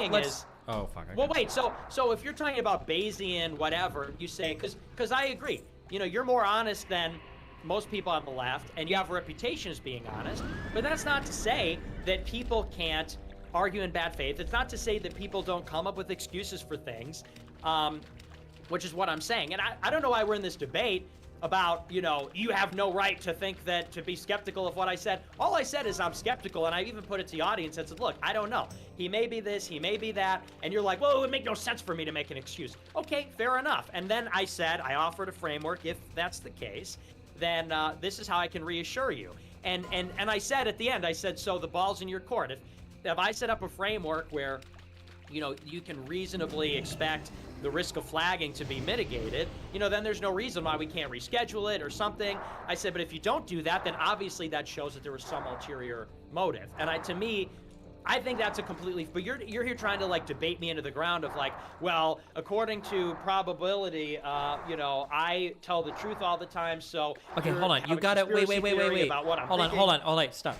Okay, I'm treating you as best as I can in this conversation. Yeah, I agree. Every time when you phrase my position, you make me sound like a fucking retard. I'm not saying that like, I use probability to prove I never lie and you do. I've never said that. Okay? What I've said is that you and I seem to have different approaches to like how we conduct our rhetoric. I think you would even have agreed with that in the past. Maybe you've changed your position on it. That's what I've said. That's all I've said. And you've had different positions on things in the past. Maybe those have changed, which is fine. But I've given you an opportunity in every single conversation to clarify your point of view. Because I'm not interested, much the same as I've said a million times to the people that have come on and cried about whether or not I call you a Nazi. I don't give a fuck about attacking some shadow version or imaginary version of you. That's not what I care about. I'm always giving you an opportunity to elucidate or clarify or explain your views on things. Even when you're citing things about that panel, right? Why did that phone call come up? It came up because people were like, well, why are you on the no-fly list? Why are you debanked? And I said, well, it's because of the fact that I'm speaking truth to power and so on. I think it came up, weren't people asking like, well, why don't people like you? What happened? You're like, oh, well, I speak truth to power. That's not true, Nick. There's a lot of people that speak. No, there's a lot of people that speak truth to power. People have issues with you for more specific reasons related to anti-Semitism, related to race realism, related to, like Jewish conspiratorial shit, related to statements that have been leaked from phone calls. That's the reason why I brought the phone call, because that wasn't true. That'd be like if I went onto a thing and be like, oh, why don't you people like you, Des? It's like, oh, well, because I'm a very honest, I'm a truth sayer. That's not true. People don't like me because I'm a blunt fucking asshole. Okay, and sometimes I get really personal, right? We can relitigate that debate, but sure, I'm not trying to relitigate it. I'm just saying, no. Misrepresented. No. You say I misrepresented it. I brought up the phone call, and I said and caveated multiple times. I could be wrong. I'm not sure. Let's listen to it. No. Nick, you said, didn't you say that having sex with blacks is the same as having sex with a dog? And then Sure. Everybody exploded laughing, and it's like, no, I didn't say that. Hold on. I asked the question. You denied it, and I said, let's go to the actual phone call to clarify. I didn't deny it. I didn't Hold deny on. it. I Nick, said, hold on. This is crucial. I need you to understand this, okay? Because it's about imagining other minds. You accused me of being bad faith, and your definition of bad faith was that I was saying something that I knew wasn't true. Why would I accuse you of saying something you hadn't said and then ask all of us to listen to the phone call? Do you think I'm an idiot, or do you think that I was mistaken and I wasn't acting in bad faith? Well, first of Wait, all, no. I need you to answer that. I need you to answer that question. Because here's why. Because here's why. Because the point has already been made. If you go out there and say, didn't you like kill your wife or something? And everybody goes, oh my gosh. Okay, I actually didn't he didn't kill his wife. But if I didn't bring it up, he would have lied about it. He denied and da-da-da-da-da. So you don't think it makes me look bad in a conversation when I quote? And that's why, it did make you look bad, and that's why that video was put together. But if it did make me look bad, if it did make me look bad, why would I bring it up and then invite all of us to look at the source material? I can't be acting in bad faith. This is why I'm asking you to conceive of another mind. You go watch a clip. You don't even know what you're talking No. about. I'm asking you. We don't have to watch the clip. This is what happened. We don't even disagree on the events here. I brought up a phone call that you had. I quoted it incorrectly. And then I said multiple times, let's listen to the phone call. And then we did, and it partially exonerated you. You didn't say, well, come on. Now you can say, I said, oh, let's listen to it. No, you said, oh, come on. Wasn't there a leaked phone call of you where you said having sex with blacks, same as having sex with dogs? And then you go, and I said, no, I did not say that. I did not say, you said, oh, I want to see this. Oh, I want to see this right now. Okay, so that's a little bit different than saying. Why would I demand? Let's go and take a look at the call. Why would I demand to see the phone call? You were trying to call me a liar. You're trying to call me because I said, I didn't say that, and you said, oh, really? Let's look at the tape. And then, okay, I'm asking you. Wait. Then once we played back the tape, you pretended like that didn't even happen. You were like, oh, well, whatever. Well, you were even gonna bring it up, and you lied about it anyway. So I'm asking you because you accused me of being in bad faith. And what I'm trying to point out is that your model of my mind doesn't make sense. If I was acting in bad faith, that would mean that by your definition, which I agree with, I was saying something that I knew wasn't true. If that was the case, that I was thinking that it wasn't true, why the fuck would I ever want to have that phone call play I'm on saying stream? you were indifferent to the truth of it in that moment. No, I was literally pursuing. I was one of the people pushing on that call. In fact, if I wasn't, I don't even know if we would have listened to that phone call. I could have said, oh, fuck it, because I don't even know if you were pushing to listen to the phone call, because I think you probably thought it made you look a little bit bad. But I'm pretty sure, and now I could go back and look, and maybe I'm wrong on this. You could tell me, or we can watch it together. But I'm pretty sure I was the one that pushed to let's listen to the actual phone call on stream. Why would I do that if I'm acting in bad faith? Nick. Yeah, the good thing is, fortunately, we have a recording of it. So you could go back and you could watch the whole thing. There's 15 minutes of bad faith like this where you, not only do you do that, and you're restating it so differently, and this is what you do. You can come on this call and say, well, I was pushing to hear the recording to clear your name. No, I didn't say to clear your name. I said it was to figure out the That's how fact you're of the making matter. it sound. That's how you're No! going. I'm trying to attack you. Hold on. No, stop. Now you're acting in bad faith. I'm literally attacking you on that panel. I'm not acting in bad faith. Hold on. I'm attacking you on the panel. I'm not trying to play an audio to clear your name. I'm trying to play the audio because I thought it supported what I said, because I'm not acting in bad faith. I know, and you are, okay. But the point is, you're indifferent. You come on there to say those things basically to make me look bad. Yes, Basically, I'm you go not on there denying and that. say, Of course, that was my goal, was to go on and elucidate your views to make you look more extreme than I thought you were presenting yourself. Yeah, that was my point. No, to make me look bad in front of the when you say that. I agree. saying shit That was to make that me was look my bad goal. in front of the black people. Saying things to make somebody look bad is not good faith. That's not trying to elucidate somebody's arguments, because the question was, why do you think that everybody hates you so much? Now, if you said, why do liberals hate you so much, I would say something like, oh, well, liberals think I'm racist, liberals think I'm this because I say controversial things. But in the context of why are you banned from banks and airlines, it's not because 5 years ago I was secretly recorded saying that interracial sex is degenerate. The reason that I'm banned from all those things, and PayPal and Patreon, there's a lot of reasons. A lot of it has to do with the fact, not just that I say things that are insensitive, but things that are challenging to the status quo, things that are challenging to the mainstream liberal consensus. And so in other words, I'm giving, if you look but at that's the frame not of what my you mind, just said isn't true. You know That that's is not true. true. Your What are you talking appearance at like the White House, your appearance at Charlottesville, these things are probably more aligned with why you're getting revoked from places rather than speaking truth to power. Yeah, and the reason, but I didn't do anything illegal in any of those Doesn't places. matter. Yet You I'm don't need to facing do these- anything illegal to get no-fly list. okay. You don't need to do Well, anything so- illegal to get wait. delisted from a bank. Why are you saying that? We both know that's not true. Wait. So Yeah. if I didn't do anything illegal, then what would be the reason for those repercussions? If it wasn't my actions, what would it be? My words?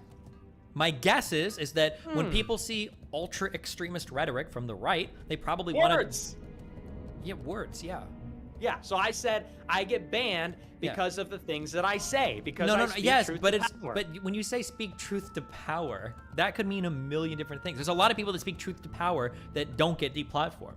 Obviously, there's something a little bit more going on. You know that. I don't know why I'm arguing with you. Who's- You're who's like, out there speaking I feel like truth to you're. I power feel like that I'm arguing with isn't Vosh. You're like talking to the audience, and I'm like talking to you. I'm not talking but- to the audience. You I'm are. talking to you. We both know that you didn't get banned for speaking truth to power. It's because of fucking creepy Jewish shit and because of the events you've been at. That's the Creepy reason Jew- why. oh, creepy Jewish That's the shit. reason It's why. just We like- both know that, right? The problem here, you take a look at the mental image of my mind. Here Sure. for a Okay, go moment, for it. okay? Yeah. Do you think that when I go on a platform and say, well, I got banned for speaking truth to power, do you think in the back of my mind I'm thinking, no, I'm concealing the fact that I really got banned for saying something 5 years ago? Yeah, Or wait, do you think that- can I explain what I think your mental state of mind is, and then you could tell me if I'm Okay. right or wrong, okay? Yeah, totally. This is your mental state of mind.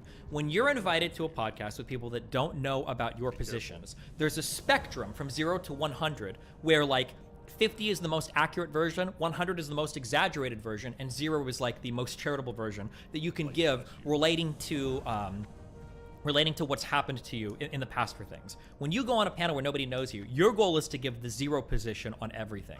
Why were you banned? Well, I was speaking truth to power. Is that technically true? Kind of. I think that the people in power are the Jews. Okay, well, I guess it's kind of true, right? Your goal is to present things as digestibly as possible because you want people to hear the reasons why you've been kicked off platforms, and you want people to sympathize with you. Like, I got kicked off for just words. I got kicked off for just speech. I didn't do anything illegal. Those things are all true, but they don't really get at the heart of why people don't like you. And you know that. You know there are lots of people that speak truth to power. You know there are lots of people that challenge the power structures that don't have any of these problems. And you know the reasons why people attack you are more to do with anti-Semitic things you've said, racially charged things you've said, and then events that you've been at. But if you give those events right off the start, you know that people are going to be far less sympathetic to who you are. Okay, yeah. If I can rebut, because that's very easy to rebut. If you Go for think it, yeah. that, and we can talk about, I want to say, and on the general level, you're saying that the model of my mind is that when I go onto a panel like this, my goal is to present my views as 0 instead of 100. Present them in a digestible, inoffensive way rather than the most.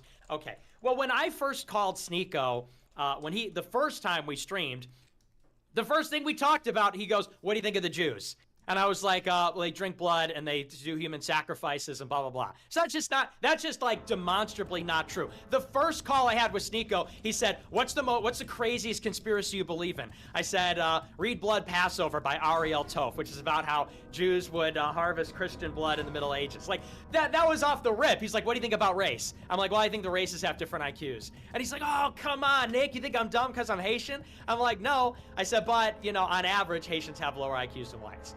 So that's not 0 at all. We're on that stream talking about all that kind of stuff. Now, what you're saying is very different. What you're trying to argue is that, I get what you're saying. Like, well, I don't go on the show and say, well, the ADL says this about me, but I think the ADL is lying about me. So I'm not going to go and say, well, the real reason is because I'm an anti-Semite that, and I'm an extremist, Nazi, and blah, and I'm just like, or I'm a grifter or whatever, because those are lies and those are not true. I'm not going to go and regurgitate what the critics say as they lie about me to deplatform me. I'm going to give my model the world. And what you say is controversial, anti-Semitic, whatever. I say speaking truth to power because, the ADL is a Jewish organization, and they're a trusted flagger for Facebook and YouTube, and they create the moderation policies. So if I'm out there, what you say is anti-Semitism. If I'm talking about Jewish power, well, the Jewish people that create the content guidelines get the social media companies to ban me for saying those things. So, just because I don't agree with, your worldview doesn't mean I'm misrepresenting it. I disagree with your worldview. That's not true to me. So sure, I understand, but I disagree with the worldview of people that attack me. But if somebody says, why don't people like you? Or why don't, for instance, when people ask me about my Twitch ban, I don't say, why did you get banned from Twitch? I don't say oh, because some activists hate me. I would never say that. The reason why I got banned... No, it's not true. What's true is it's one of two things. It's either one, I stated a position that trans women should mess with tail. Boom! I had a down goes Raymond. I was hoping for one. That's the reason that I give. But if I were to just come and say oh, well, it's because there are activists that hate me, I make myself look really good. I engender sympathy for myself, and I get people to support me, but I'm not actually telling people why people don't like, and I know I'm not. I know that when I say that, I'm trying to evoke an image of their mind of me being a victim, being attacked by these activists. No, that's not true. That's not why people got that. That's all I'm saying. But maybe we just disagree on how you think so. But well, I'm going to try and make myself look good, and you admitted you're on there to make me look bad. Well, I'm on there to pull you a little bit back to reality. Let's say that I was on a panel.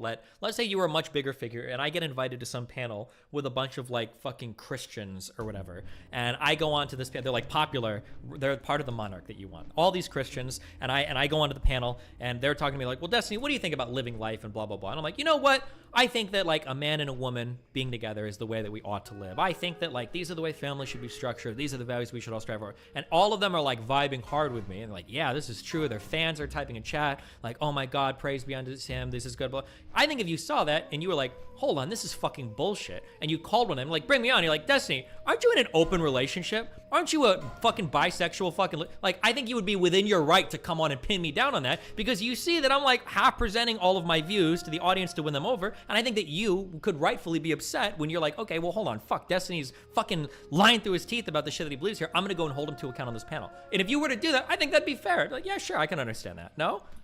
Well, I wouldn't do that because I wouldn't go out of my way to try and make my friend look bad. Okay, I wouldn't go on there to piss all over your moment and whatever. I'd be like, based? You know as well as I do that if I saw you on a panel and you were saying I think it should be a man and a woman, and I was reacting to it, I would be based? Destiny's based now? That would be my unironic reaction. It wouldn't be like, I can't let this guy preach to that many people, and jump on and be like, didn't you, I think if you had like more like mainstream platforms that you were on, and you saw that I was like getting widespread appeal, I think you would be doing react videos where you would be breaking down what I was saying, and you'd be saying like, hold on, Destiny's misrepresenting this, or like he's tricking people about this thing that he believes. I think you'd be doing that in a similar way we've done it here. You're almost doing it in this video where you're saying like, well, Destiny's lying about these things. Like, I'm gonna tell you guys what his real motivation is, what his real thoughts are. Like, I think you'd be doing that 100% for sure. Because it pertains to me. It pertains to me, and I didn't even say he's lying. I said he's skeptical,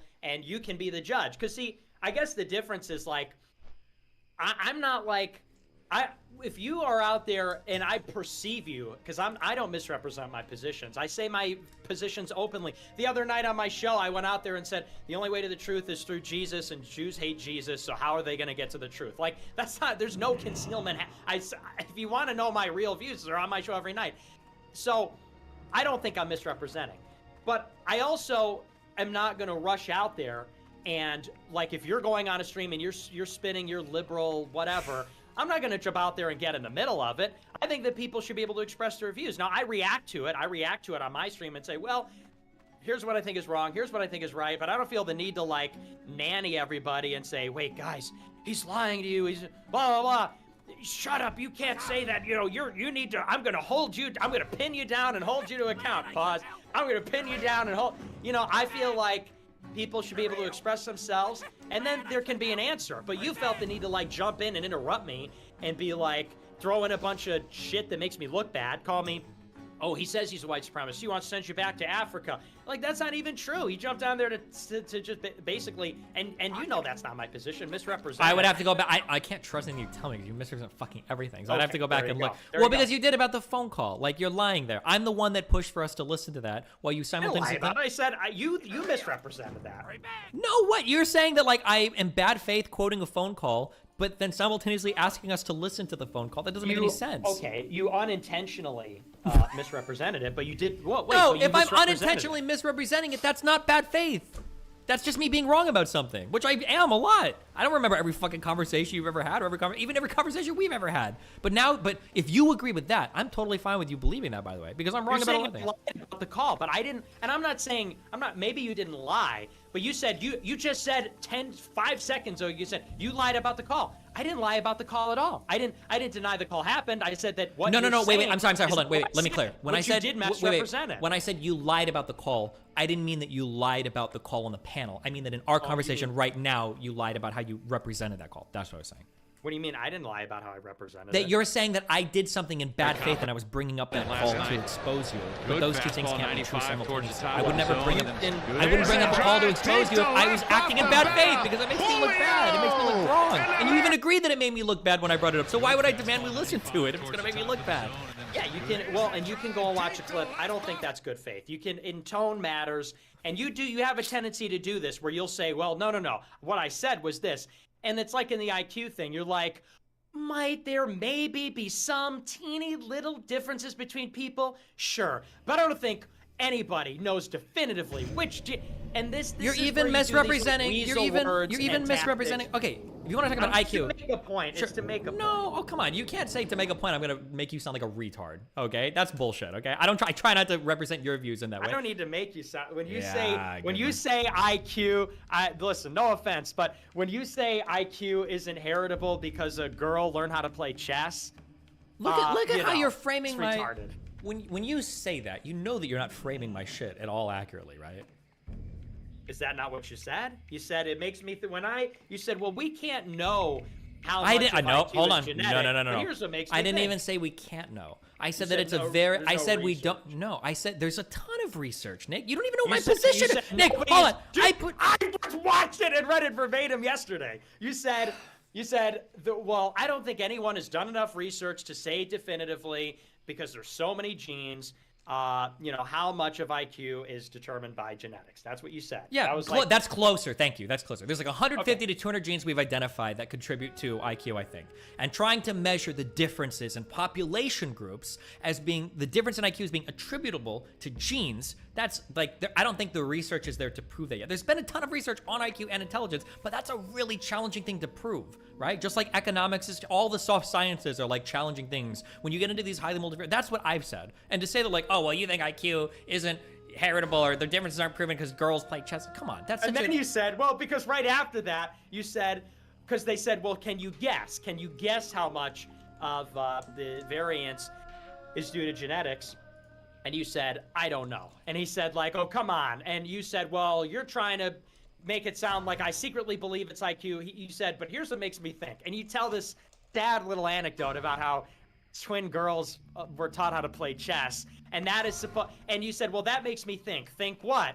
That because of this anecdotal story, like genetics matter a lot less than we think they do. That's what. Okay, so I'm not really misstating. I may be saying it in a way that is exaggerating it, but I mean it's pretty fucking close to what you said. You said I have this anecdote that says you're exaggerating it like so much though that it makes my position sound completely absurd. Right? It wasn't even a sad. It wasn't even a sad little anecdote. It was the idea that there was a man who believed hardcore that anybody can do anything given the right environment, which is a radical position, probably more radical than I would agree. He had 2 daughters, and he determined from birth that they were going to be master chess players. And I know the anecdote. My understanding. Well, now I'm going to restate it because you made it sound retarded. Okay. My understanding is that the Polgar sisters were the only women in chess history that were competitive with male grandmaster players. That's not just a random sad little anecdote. That's an anecdote. Okay. Is it an anecdote? Not really. No, I would call it a case study. But you can call it an anecdote if you want, but it's something I think. It is. But there's that. Definition. There's the differences in instruments that men and women play. Did you do it? Is that a study, or because I believe what you said is you could Google. Which implies that there's no you didn't take. Hold on, why are you turning into Vosh here? Have I done a study on how many rock bands have female guitar players? Nick, I'm gonna be honest with you, I haven't. Didn't. Do you think I need to do a study on that, Nick? How many famous rock bands have female guitar players? I don't have the research on that one, Nick. I'm sorry. You can say you can restate. Okay, you can restate it in a condescending way and say, oh, do I need to do a study? But what I'm saying is like that's not evidence. You can't say, well, there was this anecdote about chess players, and also I think that there's not a lot of female rock guitarists, and I think there's a lot of female violinists that are really good, or I've seen a really good female. The point is, like, none of this has the necessary rigor to constitute an argument. And you're throwing these out there like, it's a case study. And then there's the guitar thing, which which isn't even. So this is I'm glad you say this. This illustrates the difference between you and I, okay? When it comes to the differences in populations for IQ, I'm agnostic on it. It could totally be the case that a lot of the differences between different African tribes and different Western people, that actually might be largely driven by a biological genetic reality that is immovable or unfixable with any level of education. I'm willing to say that that's a potential, but you want to stick a hard position on it. I don't think the evidence is there. And then when you ask me why, and I bring up, you can call the highest rated female chess player of all time a single anecdote, but it's not like she got that rating from one lucky game. Both of those sisters were like 2 of the best female chess players of all time. That makes me wonder. And then when you look at things like women and the differences between who plays what instruments, I don't have a study to prove it. I hate to do the fucking weirdo. You can go to YouTube and you can Google like violin player woman, piano player woman, or whatever, and you can see these world famous female violinists, violists, piano players, jazz piano players, and everything. And then you can see that when you Google for like guitar players that are women and bands, there's like 2. Right? And that there's no reason why a woman can play piano but can't play guitar. That's socially driven. But even at that, hold on, even at that, I'm not saying, oh, therefore, because of these things, I know for a fact that it's all environmental and it can't be genetic. All I'm saying is I've seen some things that are really surprising to me, and they make me be cautious when I enter these highly complicated fields where I'm reticent, I think is a word, to give a strong opinion about like, oh, it must be environmental, it must be genetically driven. I just don't feel comfortable saying that. And I think that my reasons for having pause there are good enough. I'm sorry that I don't have a study proving how many hair metal band players have women on drums. Yeah, well, you should be sorry because it's weak ass. That is such a weak ass argument. And let me ask you this, because I'm just curious. Do you think that there are? Because what I noticed on that interview is he asked you, do you think that there are differences in IQ between the races? And the question you answered was like where those differences may come from. Do you think that there are IQ differences between the races? Or, well, there absolutely are. That's measurable and tested. That's okay, true. I just want an answer on that because that was the question. Hold on. I've never ducked that question at all. Okay. Obviously, like we can just look at the that. data on that, of course. But that's not the interesting question. The interesting question is where do those differences come Where from? does it come from? Yeah, I know. And I just, and this is what I said last night. It's like, you know, I just think that this argument, like, oh, it's just so complicated. Like, we can't know. You don't even want to guess based on what you've seen. I just think that is so lame that it has to be the case that, like, because I don't think he really believes such a lame argument of like, well, we just can't possibly know, and what makes me reticent to make a determination, to make a guess, is because of this anecdote and because of this musical phenomenon with girl violin players or something. I think that's so lame that it has to be the case that, you know, you on some level, like you just said, you might be willing to admit that genetics are, you know, account significantly for IQ differences that are baked into the cake, that are immovable, and so on.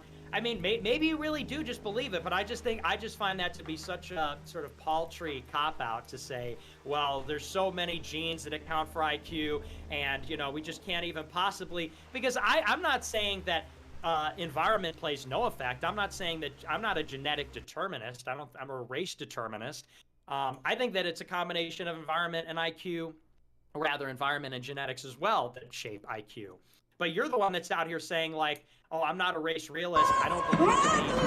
Or rather, you know, no one can possibly say, it's like, really? We can't say that racial differences are caused by genetics? How about skin color? That's caused by genetics. How about stature? Nobody's ever. Okay, well, how is IQ different? Because IQ is a highly polygenetic trait. I don't know if the amount of Aren't melanin, all those other things polygenetic? melanin in the skin and height. I don't know if that's it. If those are traits that are controlled for by as many genes as IQ is. Okay. So that's pretty weak, man. Well, okay. Do you Of know? course they're Here's polygenetic. what I've read in my research, that there are some 150 to 200 plus genes that have been identified as all being small contributors to a person's IQ. All right, how many genes control for height? I don't know, but do you think it's one? I don't know, but it might be like 5 or 10. All right, well, but the point is, see, you don't know. And you haven't even asked us, you haven't even Googled it, which that tells me you reached a stopping point. You got to a certain point and stopped. You said it's an interesting question. How much research have you done on stream about this stuff? I haven't done, well, here's the thing. I haven't done a ton of research on Wait, this. then why are you accusing me? We literally watched a whole 15-hour lecture series on fucking human biology, and we went through a ton of different studies, and we had a ton of different research on my stream. I've done more research on this than you have. Why are you accusing me of being ideologically driven in bad faith? Because here's the thing. I look at in the same way that you look at these, you know, differences between the people, and you say, you come up with this thing about anecdote. Well, there's just too many genes, and how about these girl chess players, and how about these girl violinists? I look at the disparities around the world, and I look at the fact that IQ, SAT scores, income, wealth, as well as the wealth of the nations, they all follow the same pattern. You know, Asians are the lowest in criminality. Asians are the highest IQ, highest SAT scores. Asians, in terms of not this last 500 years, because there's some historical factors, they're on track to become the wealthiest civilization in this century. It tracks the wealth of nations, all these things, from Asian, white, Hispanic, down to black. Now, to me, I look at that and say, you know, that's good enough for me to say that there are just some differences that are baked in. I believe in the generality. I believe in stereotypes, generalizations, things like that. You're out here saying like, well, we can't know. I don't know. And I think that when you look at these disparities, you refute. You say, well, that they're not. I'm willing to say there's genetics. There's genetics as well as environment. When asked about it, I mean, When have I ever effectively- said anything different? Saying that it's genetics and environment is the most boring non-answer ever. Everybody would admit to that. Alt-Hype and Sean Last or whatever would admit to that. The question is, do you think it's like 90% genes and 10% environment, or 90% environment and 10% genes? That's the interesting question. You're not They're making both any significant. valuable They're both significant. And what you go out on you said the same thing. You go out on your show and you say, well, the real question is, or you said rather the real answer is that IQ is determined by 200 different genes, and for that reason, nobody's possibly done enough research to definitively say how much it is. So, I mean, you're saying you're making a weaker statement than I am. You're I saying am. you're not- Yeah, I you're agree saying with it's that. a That's mix, but that, but yo, we I don't know agree with yet. that. I do make a really weak statement here because I don't think the research is settled. It's a super hotly researched field, and it's a really complicated field of research. But yet you draw ideological conclusions. I do. about- What ideological conclusion do I draw when I'm agnostic on it? Because you're going out there and saying, well, the race realists believe that, you know, people have a math, Chinese have a math gene, and blacks have a warrior gene, and Jews have a Jew gene, and that's racist. Hold on. that's Do you think that? anti-Semitic. Do you believe that black people are genetically predisposed to violence? I do, yeah. So then you do believe that. Why are you criticizing me as accurately summarizing your views? Do you believe that Asian people are genetically predisposed? Okay, Based so you on don't that- even disagree with what I'm saying. But then you go and say that based on that, that makes you've called me a white supremacist for this. When was the last time I called you a white supremacist? On the Sneeko panel. Okay, I would have to go back and look at that. If I said it seriously, I might have misspoke because it seems like you don't believe in white supremacy right now. You're more of like a soft white separatist. I never did. I never did. I don't know about that, but okay, maybe not, maybe never. I would have to go back and dig through our older content, but I would say you're like a soft white separatist is where I would put you guys right now. I don't know if I would say white separatist. Soft but white separatist. You want to certainly maintain closer. white majorities in the United States, probably tailor the immigration standards to skin color. Yeah, I like that. Yeah, I like sure, that. yeah. Sure. Soft white separatist. You prefer the term white advocate. Okay.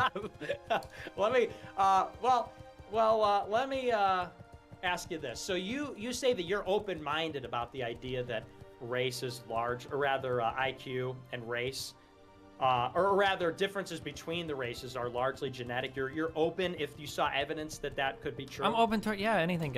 My mind can be swayed on anything. Yeah. All right. Well, hey, then I take your word for it, okay? I just said on the stream that when I hear you say this anecdote, I'm like, to me, what that sounds like, and you know, I'm not Bayesian analyzing it. I'm saying what that sounds like is you sort of reach a stopping point and you sort of walked away, and it was sort of like, okay, because when I bring up and say is height because I'm not making the argument that IQ is polygenetic and therefore, you know, we can't know how much it accounts for the variance. You're saying that, but to me, the natural follow-up is, what about these other observable racial differences? Are they polygenetic? Are they as polygenetic? The problem is that, and the problem is just that like stats are really complicated and really hard. And with all the digging I've done in medical research, like there is a lot of unbelievable correlations that can be explained by confounding variables or explained by other things that are like leaving ghosts in data and shit. So I would just never make a strong statement like that unless I felt like. And again, this is like a real. You agree that this is a hotly contested area of research, right? That there's a lot of research that points in a lot of different directions for this type of stuff, and that. Yeah, I'll say that. Sure. Okay. So my position is usually on stuff like that. Usually I'm agnostic, but when it comes to policy, and I think I had a conversation with somebody like this like a day or two ago, I'll literally say like we should just follow the policies at work. Like affirmative action, it seems like a loser of a policy. I don't support that. I don't care if IQ is racially driven or socially driven. It seems like a policy that doesn't work, regardless. So like like even when it comes to policies, I'm willing to follow the data. It's not like I'm ideologically positioned on my political policies. Here's the thing, though. We need to interpret it because, you know, we can't just go with the efficacy of policy, and here's why. Take affirmative action as an example. If you, let's take for the sake of example that black people just have a very low average IQ. And so what that means is you're going to have a lot of low IQ black people in America, like probably most of them. Without affirmative action, you know, Tucker Carlson talks about we want a colorblind meritocracy, which I think you would probably agree with something like that. Here's the problem.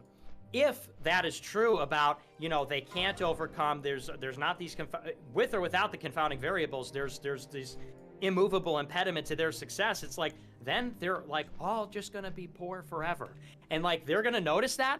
They're going to notice that they're poor and that other people are not. They're going to notice that there's no mobility and there's this sort of like intractable impediment to their success, and they're going to get mad. They're going to get pissed off. They're going to get resentful. This is where, you know, we need to look at society not in terms of like, because I would probably agree with you on a lot of things, but we have to have these kinds of considerations for society. That's why it calls for interpretation. Sure. That's why it calls for... But here's like, this is my question, and this is why I wonder. Now, I'm going to divine a little bit from your head, and this is an assumption that I make, so you correct me if I'm wrong. If you truly worried this much about things like IQ, why wouldn't you just focus on IQ? Why wouldn't we make statements like, when we do immigration policy, we should just give IQ tests? I want to have high IQ black people in this country, and I want to get rid of low IQ white people. Why is it okay to keep low IQ white people and keep out high IQ black people? I'm not an IQ nationalist. The only reason I bring up IQ, because this is the difference. The alt-right used to argue that, well, you have these low IQ races and that's why they got to go, or something like that. They're not come into America or something like that. I've never argued that the reason why, like, that IQ has salience in the immigration debate, because I don't, you know the book very well, We Wanted Workers by Borjas, and that comes from the expression, I think, by a German who says that we wanted workers, we got people. And IQ is really a question of productivity. It's also a question of some other things, but it's similar. You know, I'm not thinking about immigration in terms of workers and productivity. I'm thinking in terms of people. And what that means is the kind of other habits and cultural habits and those things that transcend their, you know, okay, so then you don't care about IQ at all. You're thinking culture. No, I'm not saying that I don't. It's not saying that I don't care about it, but it's to say what's the salience of IQ. The salience is there are these disparities that you acknowledge in IQ. There's disparities in income, wealth, and the conventional way to look at them is, well, these if all things being equal, if everyone's equal, then there's no reason, or maybe, well, the only reason why people would wind up wildly unequal in groups is because something happened in the middle. If they started equal, wound up unequal, there's two ways to explain this. They started off from a lower starting point due to historical reasons like slavery or redlining or discrimination or Jim Crow, or something happened in the middle where they were discriminated against, or this, you know, and that's why we need corrective action, we need affirmative action, so on. But there's another hypothesis. That's the alternative hypothesis, is that maybe these differences are baked into the cake. And if that's the case, then obviously a colorblind meritocracy is going to be an unbelievably cruel policy. Right? Sure, that might be the case, but none of the rhetoric comes off sounding this way. And again, if you want to say then that you want to totally jettison the IQ argument and you don't give a fuck about IQ at all, that's fine. And you can say that, like, well, I think that culture is some sort of like abstract thing that emerges from different like genetic populations. So that's why I want people that look like me, because I think we have similar genetic backgrounds. That is problems, but I'll say that's fine. But even if it was the case that I grant you all of this, and then I say that like different genetic realities are created in the country because of differences like biologically between groups of people, I still don't hear this advocacy for like, well, if somebody tests at 85 IQ, we need more welfare for them. I've just never heard that advocacy before. Well, what I've said on my show is this, like, if the differences are baked in there, then we've got to approach the problem differently. And but those differences could be baked into like low IQ white people as well. I just never hear this brought up as a policy matter. I just hear it as a way to exclude groups of people from the United States. But then when I push you on like, well, what about other types of people who could come in that are low IQ or could come in that are high IQ? It seems like we go back to the race thing. Like we're just kind of like circling back and forth. If you truly don't give a fuck about IQ, that's fine. But then when we look inside the United States, you say, well, the reason why we do care about IQ or differences in groups is because if we can't use IQ, then we have to say that, like, well, groups of people might be left behind because of biological realities, and you're trying to blame societal factors, and now we've got to change the societal factors, but it might never change what's going on because we have this alternative hypothesis. Okay, that's fine. But I never hear policy that's directed in that direction. That's the issue. That's what I argue all day long. Okay, so you argue that, like, we need to be more kind towards, like, low IQ people in society. We need to have policies that, like, redistribute wealth or make living situations for people with low IQ. These are things you talk about on your show? I didn't say we need to be more kind to them. I said we need to start throwing them. We need to start throwing these criminals in jail. You know, no, we're not talking criminals, just like dumb low IQ people. What do we do with them? Well, it's not. Well, then we've got to take care of them. Yeah, we've got to take care of them. We have to send in the National Guard into their community to restore order, and then there needs to be a real project, I think, to lift these people up. Absolutely.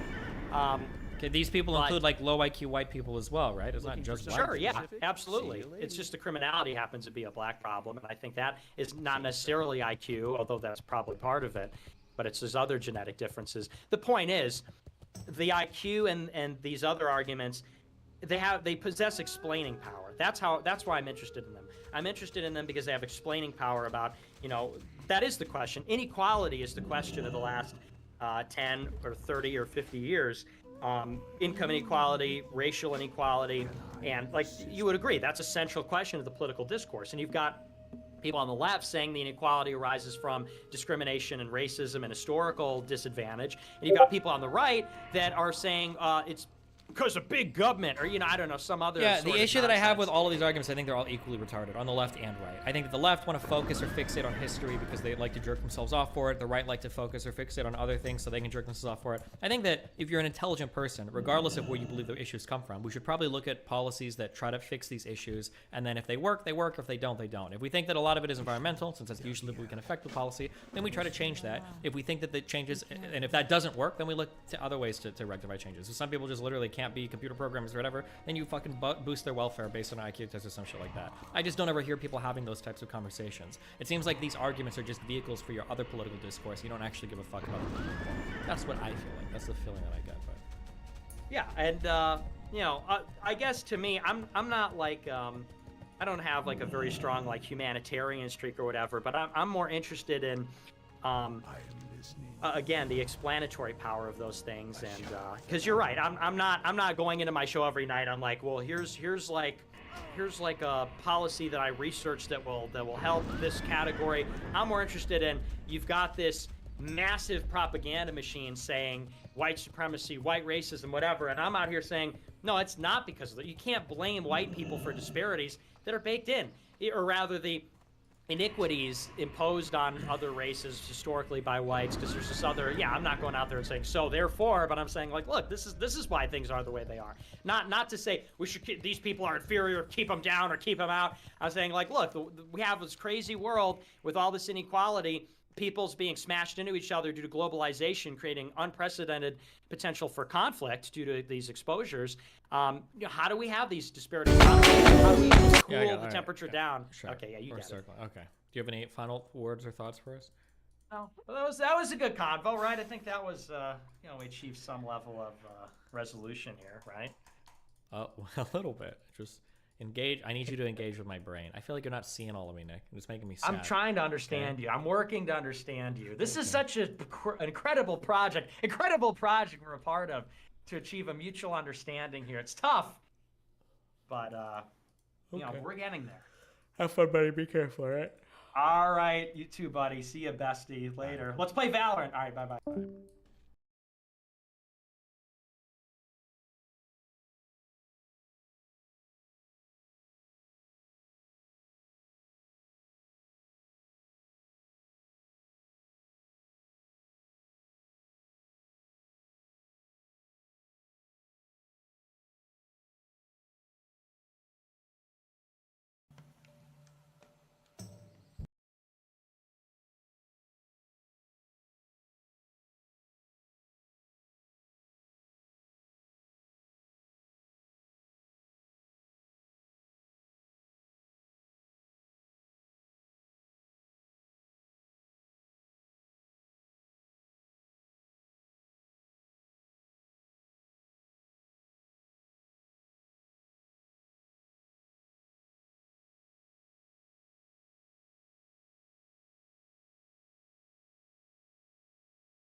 Uf, mi amor. Uf, mi amor. What's rule number 1? Party. No, not party. No, it's not party. What's rule number 1? Party. No, not party. No, it's not party. Side eye. Side eye.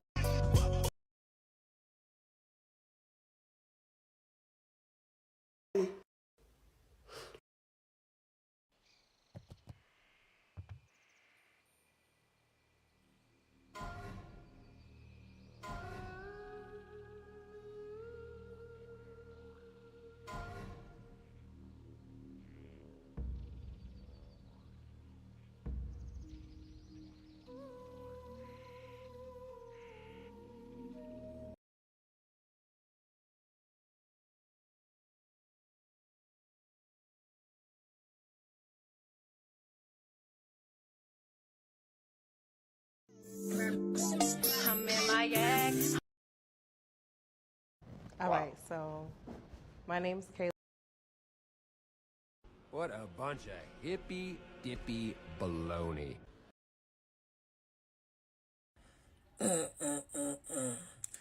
Put that down.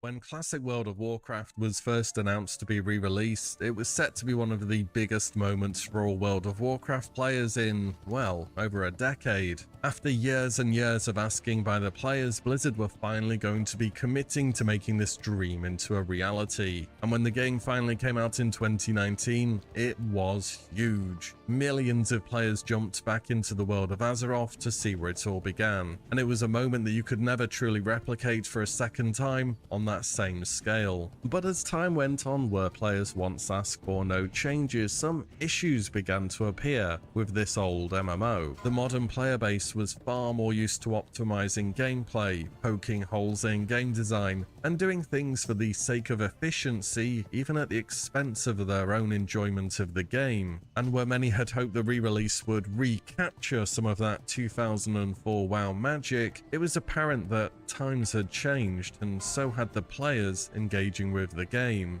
Dungeon groups often turned into some variation of spell cleaves, where you had 2 or 3 mages aiming down an entire instance, then running out to reset and repeating. Botters worked fast to harm the game's economy by farming resources in the open world and making life difficult for the average player. And the raids, despite being trivial compared to what many players had been used to on the retail version of the game, were met with crazy levels of optimization through buff stacking, class stacking, and of course, world buffs. It was still a good time, but it was also quite different to what many of us expected. But what if all that changed?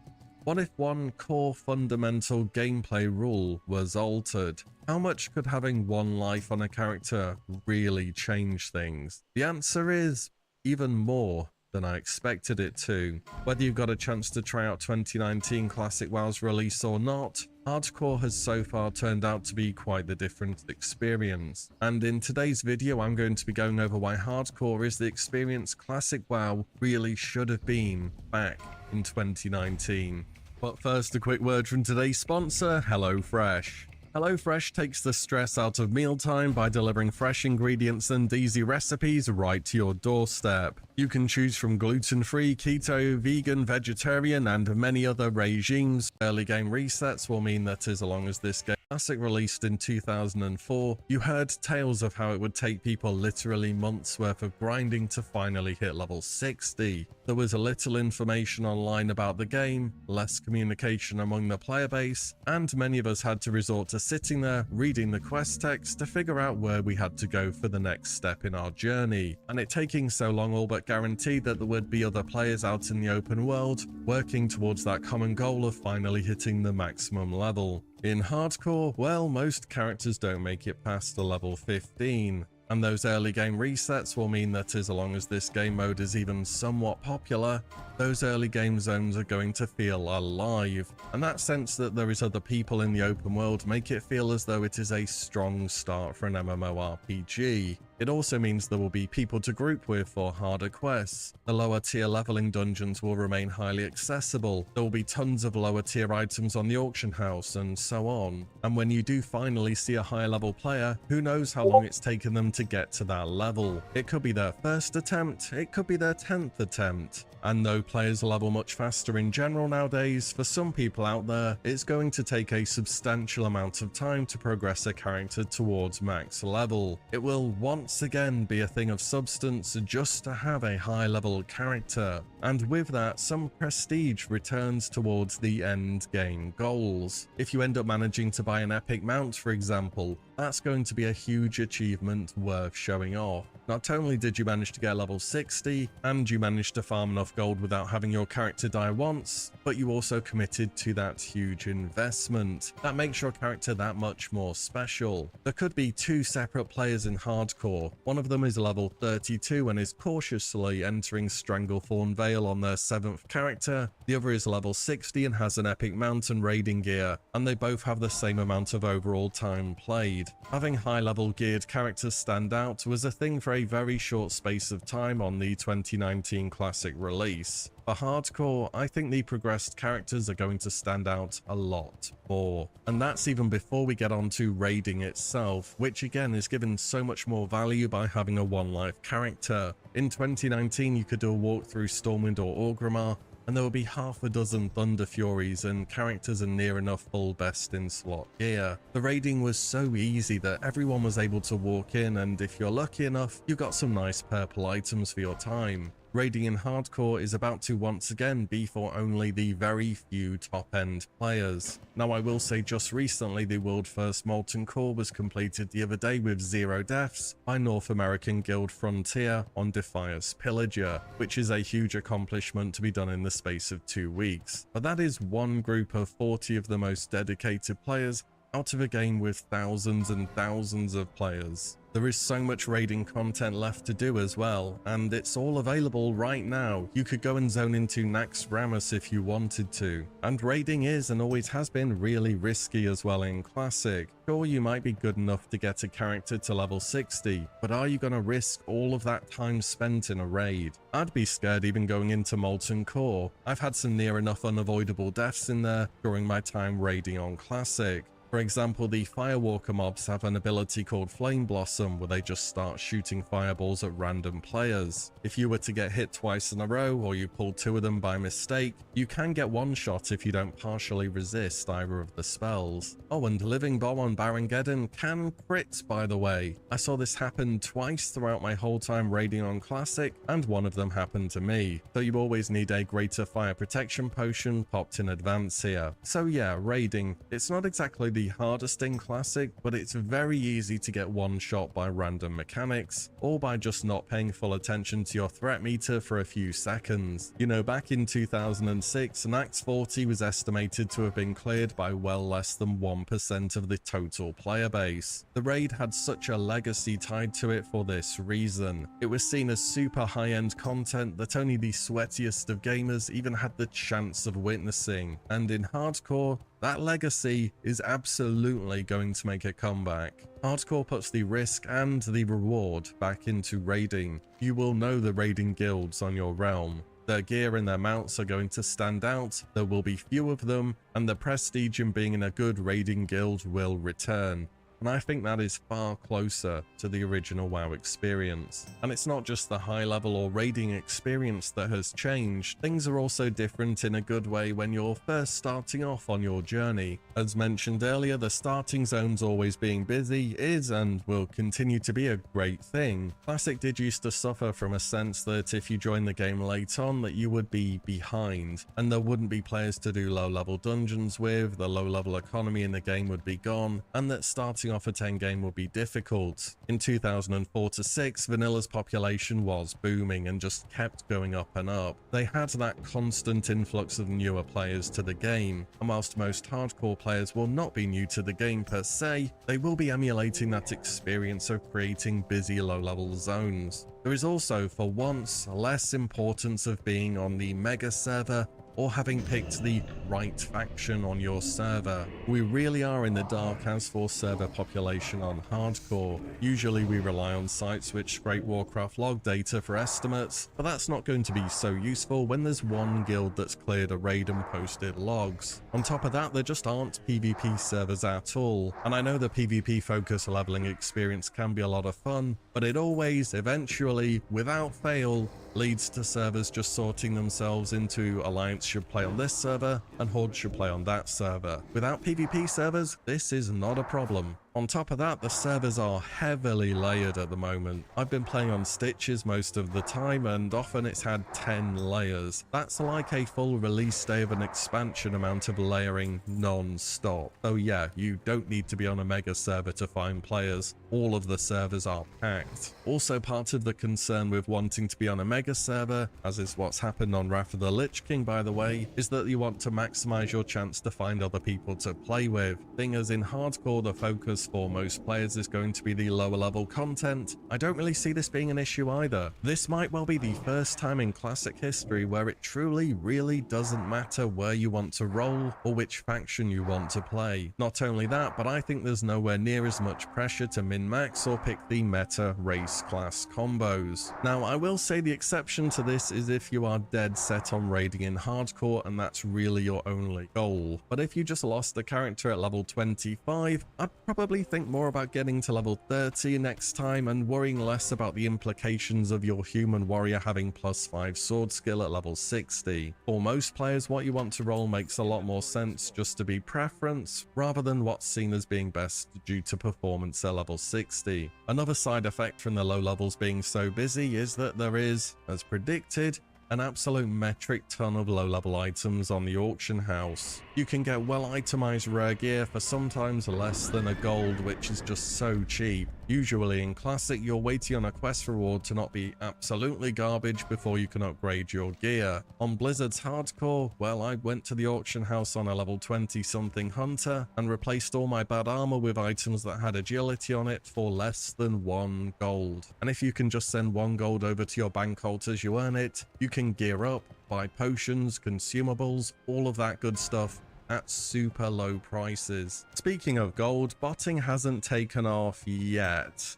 I've no doubt that it will. We are still into the early days of hardcore realms, but where there is gold to be made, there will be people looking to profit in real life. That's very much the nature of the game. And finally, a part of classic WoW has started to matter again, just in a different way than it's ever done so before, but arguably an even better way, and that is the community aspect. People would always go on about this before Classic's 2019 release. Players' reputation on a server, your actions having consequences, all of that stuff. But hardcore takes this on a whole different meaning. The people you group up with and run dungeons with successfully become a lot more memorable to you. You see the familiar names leveling up alongside you and know that they're still going strong. Sometimes you even save or get saved by another player, and that's going to be a memorable moment when it happens. And hopefully you don't see them at the back of a trog cave a few hours later. Equally, if someone ninjas something from you, if they steal a mining node or a chest when you're clearing mobs next to it, well, sometimes they pop up on your death log a few hours later. And I have to say that doesn't feel too bad either. A one-life character really does bring new meaning into the game for relationships that you have with other players. It's definitely different from Classic originally, but in a very interesting way. So whether you've been trying out hardcore since its release or have been on the fence about it, This game mode has gotten off to an amazing start, and I have to say, if you wanted a classic experience that's more reminiscent of 2004 compared to 2019, Classic Hardcore is something that you need to try. Let me know how your hardcore journeys have been going so far. I feel that this game mode is even more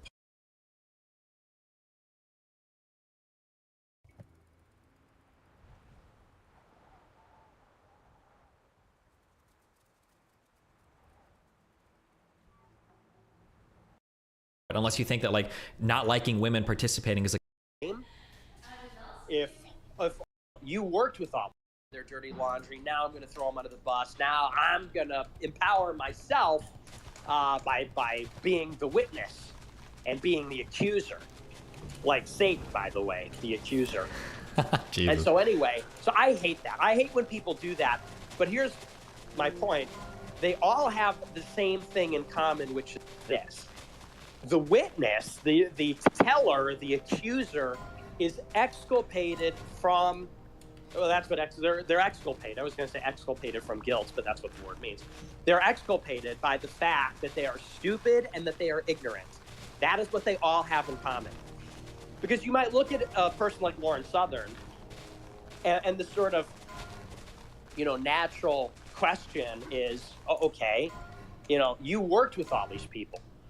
You worked with all these people for years. Oh shit. You promoted them, you were associated with them publicly, you did business with them, and you haven't said anything for years. And so the question is, so what gives you the right to sit here now and point the finger and place the blame? Why are you innocent? Why should we listen to you? Lauren Southern is going to come out here in 2022 and say, well, Milo did this and Paul did that and this one did this and this one did that and this one is evil and this one is corrupt and this one is greedy and so on. And it's like, wait a second. You only know all this because years ago you were friends with all these people and you had a professional relationship with these people. You worked for or with these people. And it's like, so don't you then share some of the blame? If all your friends are evil, if all your friends and your enterprise and your profession is evil and you were in it for years and you didn't say anything for years, is there not a complicity? Is there not, are you not an accessory to these things? Is there not at the minimum a guilt by association? What they all have in common, because that's all of them, and what all the tell-alls have in common is the answer is no. Why is the answer no? Well, because I'm so stupid I didn't know. Well, I'm so stupid and naive and ignorant that I just didn't know. So I'm not guilty because I'm a fucking idiot. That's the argument that they all have in common. Lauren Southern sits down, like in this case, and it's like, oh, well, I didn't know that guy was flying me out for sex because I'm a fucking idiot. And I didn't know I got. Can you talk on these on the computer yet, or do you have to have like naive and ignorant? And there is implicit. Do you have to be on your fucking phone? Very particular idea of what it means to be good. And so in this case, Lauren Southern is seen as the good guy. She's framed as the good guy because she is this sort of, she's passive. Her virtue is her passivity. She was stupid and ignorant and innocent. And therefore, yeah, the last time I joined these, I disconnected like 10 times. Planning, It's super irritating. She wasn't doing things. She was sort of being acted upon passively. And it's her passivity that makes her good. Those other guys were active. They were doing things. They were smarter than her. They were cunning. They were doing things, and it was the doing things that made them bad people. You understand? You follow this? They were smart and cunning. She was stupid and ignorant. They were active. She was passive. They're evil, and she's just innocent. Her goodness comes from her innocence. She didn't do anything good. Did she, did she like reform the system? No. Did she kick ass behind the scenes and set things right? No. Did she do? Okay, fuck. I DM'd him on Discord if he wants to chat. I'm not gonna do the mobile fucking. Oh, I saw you doing. I tried to listen earlier. I'm gonna be totally honest with you. Twitter Spaces trigger the fuck out of me because anytime I try to join on my phone, I tried to join your last one. I got cut off like 3 times because you're DC, so I stopped listening. But seemed like you were going over the Lauren thing. You had some problems. Yeah. You know, so I haven't watched the whole thing yet. It's 3 hours. Did you watch the whole thing? The whole thing, start to finish, yeah. You did? Yeah, of course. That's free content, baby. I'm a streamer. Yeah. Of course I put somebody else's video on for 3 hours and watch it on my shit. That's what we do here. I know, yeah, I'm gonna do it too. I'm gonna do it this week, but it's just, that's such a bear to get through, like 3 hours of Lauren Southern. 3 hours of somebody shitting on the right? That sounds like a dream. What do you mean? Yeah. It's right up your alley, I know. Well, yeah, you know, I just jumped in there because you see Right Wing Watch shitting on her. No, or maybe I have. I don't know. It feels like everybody on the right shits on everybody on the right, so I'm sure I've seen it. Or what is it? Right Wing Watch is like they're like the Huffington Post or whatever. Their job is like to write. Well, Huffington Post has writers like this. Their job is to write about people like me and talk trash or whatever. Based. And yeah. I hope they write about me soon. But yeah, go ahead. Yeah, honestly, they might. But so they tweeted about Lauren Southern that she, apparently in the video, she talked about how some guy flew her out to California and then expected her to have sex with him. She was like surprised by that. And so Right Wing Watch was like, hey, you fucking idiot. Like, duh, obviously that's why somebody would pay to fly you out to California and put you up in an Airbnb is because he thought you were going to have sex with him. So I was laughing at that clip. Did you see that tweet? What do you think about that just in general, by the way? I mean, I think that's a pretty fair experience. I don't think that there's anything that off the wall about it. And it's probably stuff that's worth talking about, no? Like, there's a lot of, like, kind of weird, scummy, exploitative guys that are trying to, like, fuck girls and do shit and, like, promise them things. And depending on how young you are, it's pretty easy to fall for it. You see it happen time and time again, probably in every single industry. I see it happen in my industry in gaming and then in streaming and everything, no?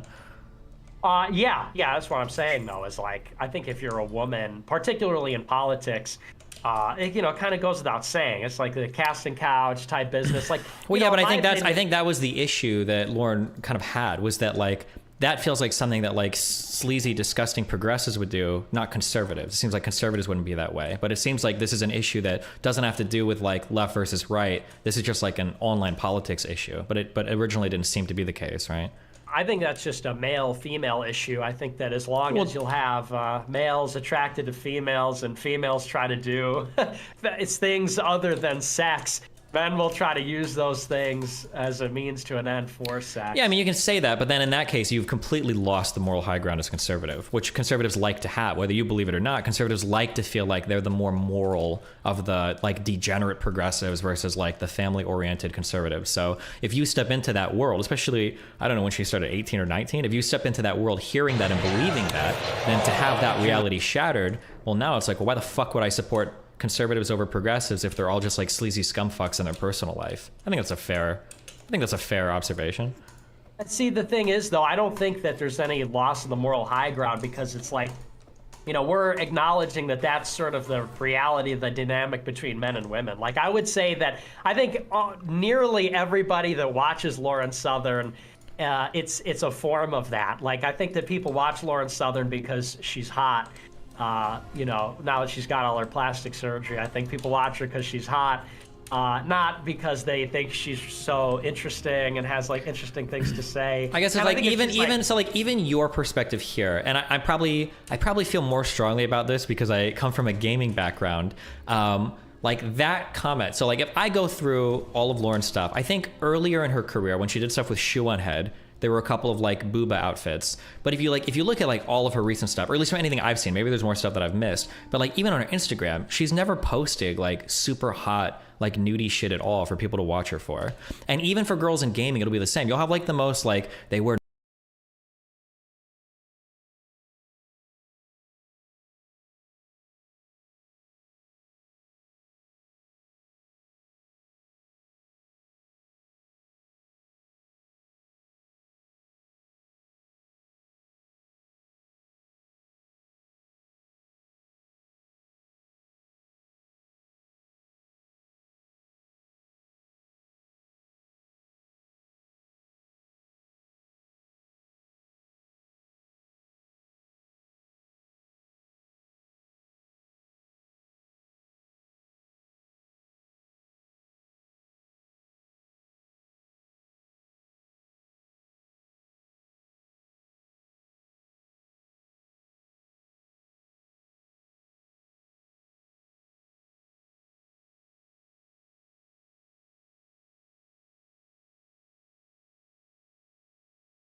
or normal clothes or whatever, but there's still guys saying like, well, the only reason anybody watches your shit is because you're hot. And it's like the types of guys saying this are guys that have done nothing. They haven't even left their home country. They have no big projects they've worked on, right? Like, meanwhile, she's got at least a few big projects under her belt. Like, don't you think it's kind of weird to just be that dismissive of her work? No, and I would say about my opinion is that the lack of sort of revealing clothing, I think, is an enhancer. It's like, you ever see The Sopranos? You ever watch that show, The Sopranos?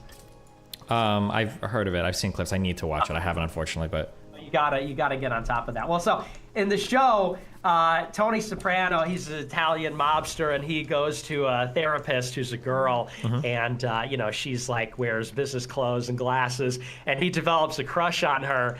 And that's one of the episodes, is he's in love with her, and he says something like, he's going to like this hooker, he's going to this prostitute, he's like, hey, do you think you wear like business clothes? It's sort of like more subtle. So I actually think it's the opposite. I think it's no, I think that's still part of it. I don't think. Well, but now you're in a world where you can't win then as a woman, right? If you go on and you wear like huge booba shit, oh, look, she's dressed like a slut. If you go on and you wear like very formal, non-revealing stuff, oh, well, look, she's just trying to like be a mommy dummy. It's like, okay, well, fuck, literally no matter what you do then, like skeezy guys are just gonna claim that like the only reason people watch you is for sex.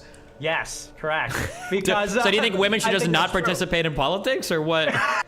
Who do you think you're talking to? True, I guess. Well, but then in that case, just say that, and then I wouldn't be able to argue with it. If you're just like, I don't think women should be in politics. Okay, fine, Nick. That could be your opinion. That's fine. I don't think a lot of conservative women would like that feeling, but at least like be honest about it. Don't be like, well, it's because the clothes she's wearing might give her the mommy. No, it has nothing to do with what she's wearing. It's the fact she's a woman. Just say that. Yeah, that is what I'm saying. Okay, then base, then do that. Fuck women. Okay, fine. Women, yeah, there you go.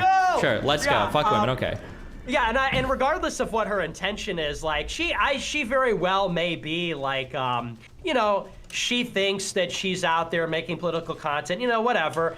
But I think that that's like why her audience watches her. I think regardless of what the intention is, like, I think that people, because the thing is, people could always watch porn.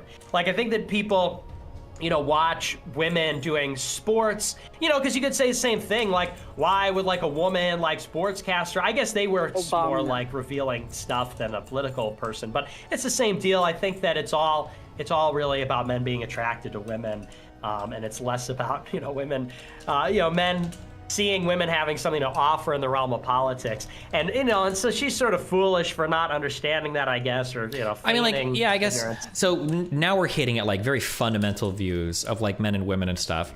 And I guess you can have that view, but like if you're trying to build a big tent conservative movement, you're kind of fucking yourself by at the outset saying that women can't make real contributions to your political movement. Don't you think that's like kind of fucking you? Like, why would you put yourself in that world? Yeah, you know, I've heard that from people on my side. People are like, you're excluding 50% of the people in the country from your little movement. But here's the thing, Destiny, is that, you know, if we say that women can't do politics, then women not being in our politics is not like a huge loss. You know what I'm saying? And this kind of gets to the point of like, I don't believe in democracy. I don't believe in like, let's get like half the people, or even like a plurality or lots of the people. If we get like a smaller percentage of really good, like a really solid demographic cohort, that will be better than if we have more people, you know, or that could be better than having simply more people. It's what kinds of people do you have? You know, like for example, we have a lot of tech guys. A lot of tech guys are very right-wing. You know, and I don't really want to get into that because that's like a whole different conversation, but there's a lot of like crypto tech people that are very right-wing. A lot of like young, white, savant, autistic types are like some of them obviously very left-wing, but some of them very right-wing. And it's like, those are high-impact frags, okay? Or high-impact frags. Yeah, you can say that, but like, look at the type of movement you're building at the end of the day. One, you're gonna have a hard time winning votes if it comes to that point, because now you've written off women completely. And two, now you're like even furthering this huge kind of like incel problem or caricature or accurate stereotype of your side, because you're literally explicitly excluding women from the movement. Why would you want to do that? What? Or unless you guys are all going to become gay, or are you guys like on board with that now, or is it going to be like an army of Dave Rubins that are like, you know what, homies take care of the homies, we blow each other, we don't need women for this shit? Is that like maybe that is the next step of where you guys are headed? But no, I encourage my people to get married and everything, but the thing is like, you know, you got there with the voting, you know, well, who's going to vote for you? The thing is it sort of matters less that we have people voting for us on our side than it is that we have the people that they're voting for that are on our side. You know what I'm saying? So like, if you look at like how power works, it's like, and I've begun to realize this a lot more the more I've read sort of these Straussians, is that saying, and this is something which, I realized recently, saying what you think and saying what you believe actually has very little to do with acquiring power. People like you and I are sort of sincere, forthright people. Yeah, you're actually taking the Hillary Clinton position, right? The public and the private position, that you've got something you talk about publicly, but privately there's something more you're pushing for, is essentially what you're saying, yeah? Which is great. She's a shrewd politician. Yeah, go ahead. Well, yeah, because you read Strauss, you read some of these others, and they say, really that there's a disconnect between. And by the way, that's not my philosophy. I'm just saying I read other people, and this is what they say, that going out there and saying like, here's all my beliefs, and this is everything I believe, and this is my sincere whatever. That actually, that sometimes correlates with acquiring power and using power, but the two things really don't have anything to do with each other, because you can really just kind of say whatever you want, acquire power, and then do whatever you want with it. Within reason, of course. Obviously, that's an exaggeration, there's restrictions on there, but it's like, it gets to the idea of, what are we at the end of the day really trying to achieve? We want to change society. How do we do that? Through power. Who wields the power? How is power exercised? And like, those are the kinds of questions we need to ask. And like, convincing half the population to like us or like our ideas actually has very little to do with that conversation about how to acquire and wield. The thing is that like, for what you want to build politically, I don't think it's necessary that you exclude women. Like, it feels like you're only doing that out of like I don't want to say personal vitriol. I'll find like a nicer way to say that. But like, there's no reason for your side to be like, you know what? Maybe women can make valid political contributions. Like, it's not like you're losing anything doing that. And the potentiality to either increase your viewer base or increase your audience that way, or increase the amount of people that would share your political ideas, seems like it's a no-brainer that would be an upside. Like, why write off all women when you could be more inclusive and arguably lose nothing for it? Unless you think that like, not liking women participating is like a key aspect of your political movement or project. Well, it is, but, also case in Wait, point. why? Well, because, we believe that men and women are different, and I think that, well, hold on, but different in that, like, they can't even contribute politically? That's just impossible.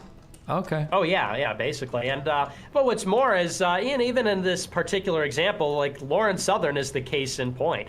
Lauren Southern is a woman in politics, and, look at what she did. Again, I haven't read the video or watched the video in its entirety, but she's enmeshed with all these people, and then she gets knocked up, and then she comes back years later with this centrist bullshit saying, I think everybody's right, and everybody makes good points, and then throws her own fucking side under the bus, and says like, oh, remember Milo from 10 years ago? Well, he did this thing that you're really gonna want to hear about. Or remember Paul Joseph Watson? Well, he tried to fuck me or something. It's like, that's like, hello, that's a pretty good argument for why and this happens time and time again. Okay, I think for a couple of these. So first of all, it's not just centrist bullshit, right? Everybody's, unless you think maybe you think I'm centrist bullshit, but I feel like it's okay, base. I think, yeah, I know, I am a centrist. I love it. I love the institutions too. Okay, so I think that the issue is that what people need to realize is people on the outside of these political movements need to realize that their political leaders or figures, that a lot of the stuff that they see as serious political battles at the end of the day online, oftentimes is the result of like bullshit petty infighting, that the heroes and figures that people look up to aren't like, they're not as much as they seem to be. I think that arguably even your movement has had trouble with this recently, right? When you had the big falling out with that other dude, and there was a whole bunch of weird infighting, and Ralph came up, and Mr. Medicare was like throwing rocks. Like, you guys have gone through this shit on your own. So I don't think there's anything necessarily wrong with somebody coming on to be like, hey, for you guys that think that this is what the scene was like, this is what it's actually like. I feel like you want more of those exposés because you want to weed those bad actors or those losers that are just out there trying to fuck other political people or don't believe in their political values or are lying about everyone else. Wouldn't you want those people outed to like strengthen your political side? Yeah, I agree with you that, but yeah, I mean, Lauren Southern is one of those people who is weeded out as somebody who is, not really. Are you saying like? Yeah, but like, hold on, but like weeded out now. People out, or no, like, yeah, that like an expose like that would theoretically, like, I don't think she's talking about anybody relevant now, but like, I read in the reverse, like she weeded herself out as untrustworthy. I guess like, because when I think of, because people always ask me, why do I talk to people like you or people like Lauren? People ask me this all the time. It's one of the biggest criticisms I get, and my response is that I respect you too, because both of you you are working on building real political projects. You've got your whole movement, you got a website, you do AFPAC. I respect that. Even if I think your views are batshit insane, I respect the work that you put in. But I would say the same with Lauren too. Like, she did documentaries on topics when people are barely willing to do like prepared content on YouTube. And the fact that somebody would go out and like film stuff on the ground and do like a whole show. She did the shit about South Africa, however much I disagree with farmlands and that message or whatever, at least it shows like a commitment to a project. Like, you have to admit that she's willing to put in more work than 99% of other conservative or even alt-right or even far-right like political commentators. You don't think that's worth anything? No, not really. I mean, I think that there is something to be said about a person that takes initiative and takes on large projects. And, she took on some documentaries, but, she also got paid fabulously for it. And if you look at the... Wait, hold on. Paid fabulously for it? In what sense? Do you remember there was like a running joke on the right wing where she on her Patreon had like some exorbitant benefit where it was like, get on a 15-minute Skype call with me, and it cost like $10,000 or something ridiculous. Yeah, but like the thing is if I were to ask you for this, none of you guys have sources for how much money was made on that. None of you have sources for how. I don't think anybody on that side is like cashing out huge amounts on Patreon. Oh, Destiny, believe me, like. Trust me. Okay, hold on. No. I'll go one step further. I know that nobody was making huge. That is just not true. And I know I can say that because if you can give me sources on that, I'd love to see that. And I hate to be like that. Sorry. But no, I don't think anybody over there was making. Now, some of the larger companies that were selling deals, maybe. So like maybe Rebel Media was, but any of like the individual creators over there, no, these guys are not making anywhere near the amount. You're saying you know for a fact that Lauren Southern didn't make lots of money? Do you know how much money Lauren Southern made? When you say lots of money, well, what do you mean by lots of money? Like, she probably made millions of dollars. Absolutely not. I know that's not true. You don't think she's a millionaire? Absolutely not. No shot. I don't think so. How much money? So when you say, so it's relative, how much money, $1 million? I'm not going to be able to have that money, but I know that like when all of these people had Patreons, it happened for far-left people and far-right people, everybody's looking at like the subscriber numbers and tracking like how much money people are making and how much money people are doing with everything. Look at Lauren's fucking last documentary, right? I don't even think she hosted that on her own thing. I think she sold it to somebody else, right? Like if she's got like so much money, why wouldn't she just like be in control of like all of her? One. Well, because she got BTFO'd by Milo years ago. So, I mean, like, yeah. Well, hold on. No. Hold on. Wait. Hold on. Now you're talking to, okay, now Businessman Destiny is activated, okay?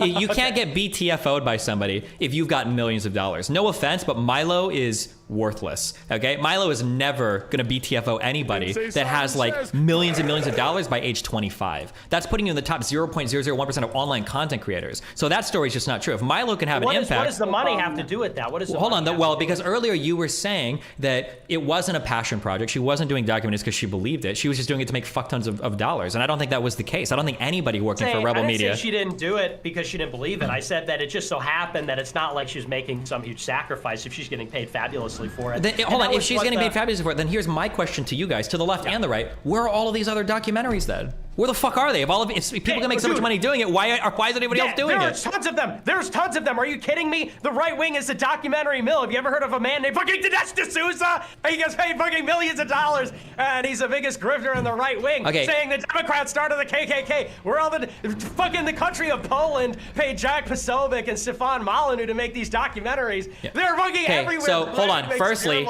they're not everywhere. If you want to point out Dinesh D'Souza, first of all, that's one guy who's not in online content creation, who's also probably not a millionaire, okay? This guy, well, Dinesh might be because he's got so many mainstream connections. But I'm not asking about your mainstream figure. I'm asking like where all these online content creators are making a lot of money. Why aren't they getting paid tons of money to go out and make documentaries? Where are like all the documentaries from all these online people with Patreons and YouTubes and shit?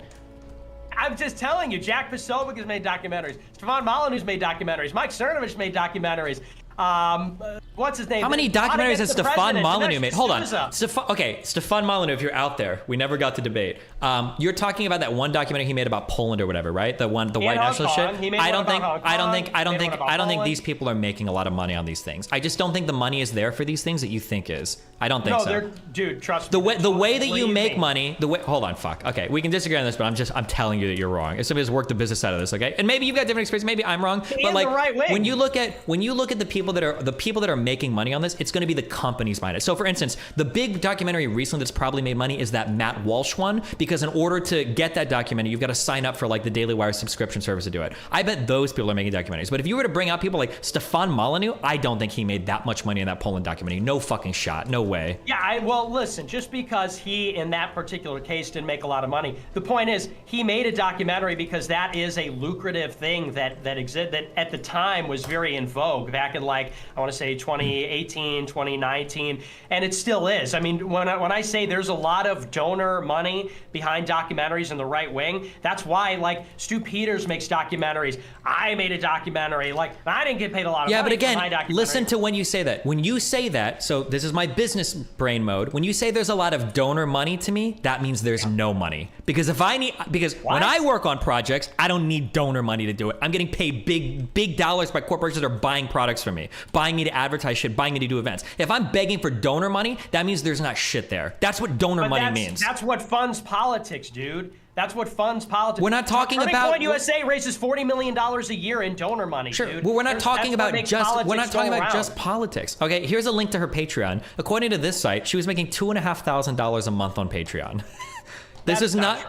Okay, well, if you find anything different, I'd be curious to see it. Dude, I mean, but like, listen, I run events next to these guys. I run events next to these guys, and I've heard a lot of these guys. I hear them in the background begging for like a $3,000 stipend to fly out and do an event. Are you serious? Why would you even ask for that little bit of money? Or I've had people message me saying like, oh, like these guys got affected. We should do it. Somebody recently reached out and said that there something happened. I'm going to be vague, but basically something happened, and somebody reached out like, hey, like these kids that we did some stuff with, they got negatively affected. We should do a GoFundMe for $2,000. Why the fuck would I do a GoFundMe for somebody for $2,000? I would just give it to them. That's insane that you would even think to do that. That tells me more than anything else how much money these people have or how much money these people are making. I think there's way less behind the scenes. Maybe you guys are hyped up on some like fucking Soros Jewish shit, but I don't think the money is there behind the scenes like you guys think it is. Maybe for the big companies, but not for the only against the Jewish women, because we hate women here. But I don't think the money is flowing around back there for the individual documentary people that you guys think there are. But I guess it's hard for us to prove that. I'd be really curious for Stefan Molyneux to come out and say how much money he made on that Poland documentary. I don't think it was much.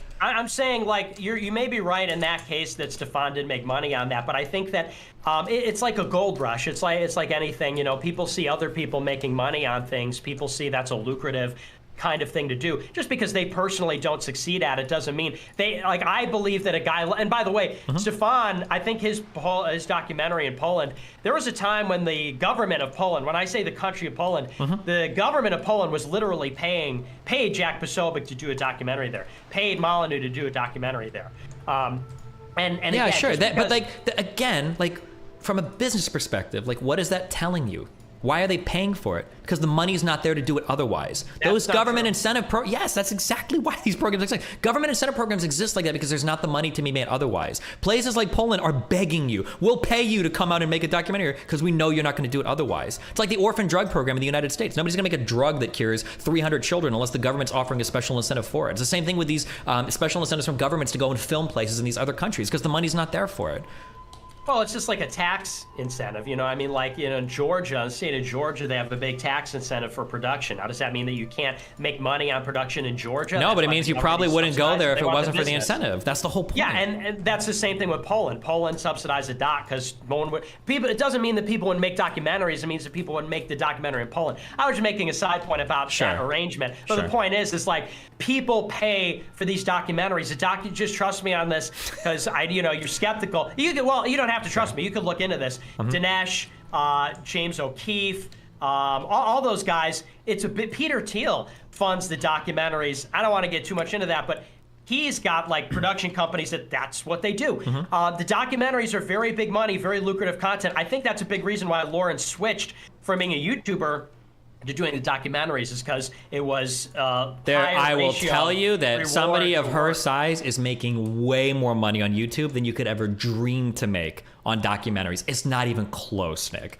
Do you ask her about that? I don't need to. I have 400,000 subs on my channel, and my channel makes an ad revenue alone over 500,000 a year. There's no shot that her with 700,000 subs is like, oh, I'm gonna go do a documentary. Like, there are figures that I could throw around that might sound big to you. Like, for 6 months working on a documentary, somebody will cut you a $20,000 paycheck. That's chump change. It might seem like a lot, but it's not. I don't think you guys realize like how much money is flying around behind the scenes here for certain types of work, and documentaries just aren't it. That's like the last project I would ever work on if I wanted to make a fuck ton of money. You just churn out a ton of low effort content, do daily streams, especially, no offense to Lauren, but she's like a fucking cutie girl. She probably could get a fuck ton of super chats. She could make like $1 billion more just streaming every day, putting out low effort content like I do, than spending like 3 months working on a fucking documentary.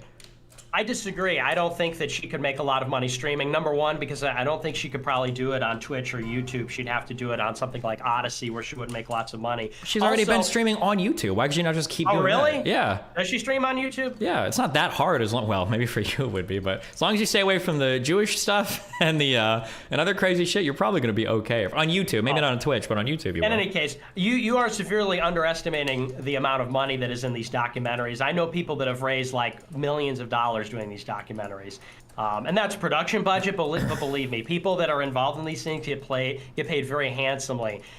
You're just underestimating, and maybe it's different on the right and the left. If you ever have like receipts for that, I'd be super interested to see it, because that's breaking every business model I know to be true in the influencer world throughout like gaming and YouTube. Well, here I am. Here I am, a person that literally works in the right. Sure, give me a number, give me a fact, give me a figure, give me a person. I don't listen. I didn't know we were exactly. Come out That's the issue. money. Well, yeah, I don't have like a receipt like, hey, so and so sent me the budget for their film or whatever. But I'm telling you, as somebody that's in this, I know enough people. I've seen it happen. Yeah, I know, but like I can That's tell why you figure like I can everybody's tell you that a person my size advertising a video game is going to get anywhere from $2,000 to $5,000 an hour to put like an imprint or a pre-roll or something on a YouTube video. Like I can give you facts and figures what everybody in my industry. I can tell you what people make on certain events or the things that people charge to cast something for like a GSL or not GSL, but like other like online events that people do. Like I can tell you these figures, but for documentaries, I've never heard of these figures being that high. I might hear that somebody gets paid like maybe like 10 grand, maybe to do like a 3 or 4 month project. But like you this impression that you have that people are getting like paid like cut 7-figure checks for like Stefan Molyneux that's got like 2 reviews on IMDb for his documentary. Molyneux. No, I know. You brought up Molyneux as one of the examples of a guy that made a lot of money on documentaries. I don't think so. No, I didn't say he's a guy that made a lot of money. You said if there was a lot of money in documentaries, lots of people would be doing them. And I said lots of people are, and I gave you like a dozen names. Almost everybody's doing it. You said, oh, if documentaries were so lucrative and it's so hard work, everybody'd be doing it. Don't you think people should be doing that? It's like, yeah, everybody's making grift documentaries. Dinesh D'Souza, but the people that are Molyneux, making the Cernovich, documentaries are only everybody. the people that are backed by the huge companies. That's the issue, right? You don't see independent people going out and making documentaries because there's not that much money to be made doing it. You have to have the big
goddess watch over you? What brings you here?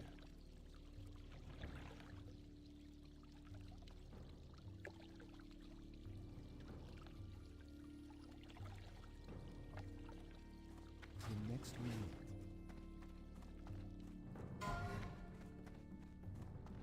Company backing you, and then chances are Like most of the money What are that you talking about? Of course they're doing it independently. okay. What big company? I mean, just I don't see a look at lot all of these people going out and doing like independent, like on the ground, like reporting documentary. I don't see that happening much in the online political world. I don't see The that. better question would be who isn't doing it. Molyneux flew to Hong Kong and did a doc. Jack Posobiec flew to Poland and did a doc. Mike Cernovich did a doc, 2 docs about the media.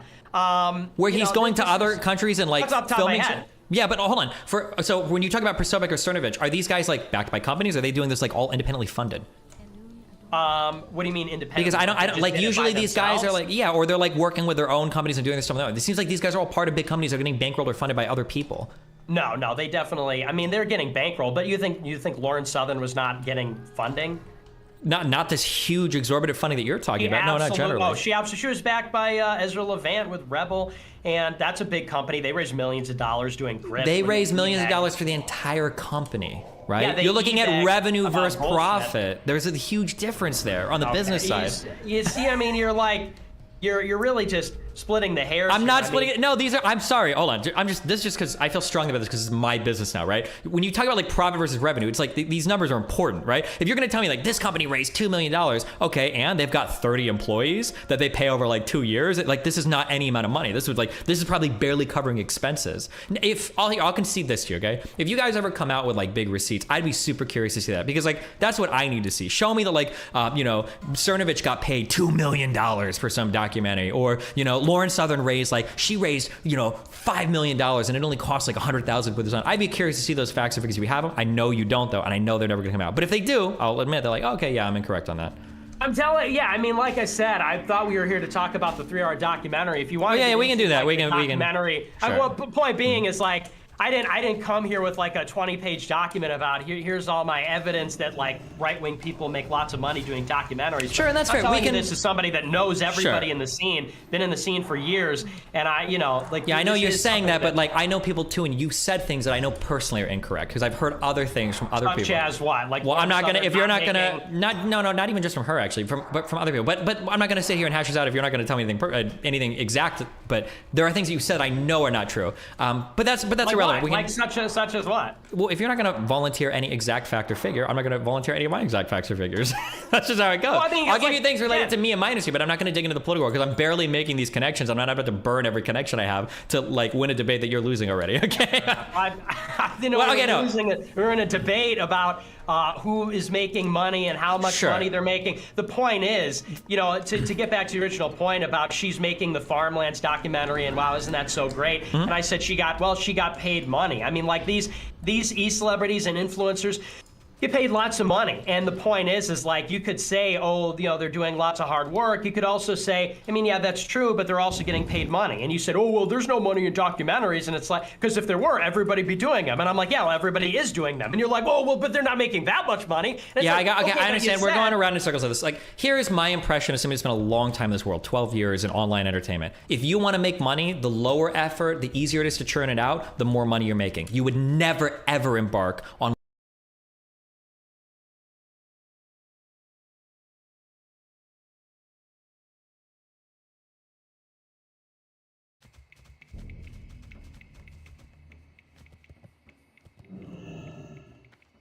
Ishnu Allah.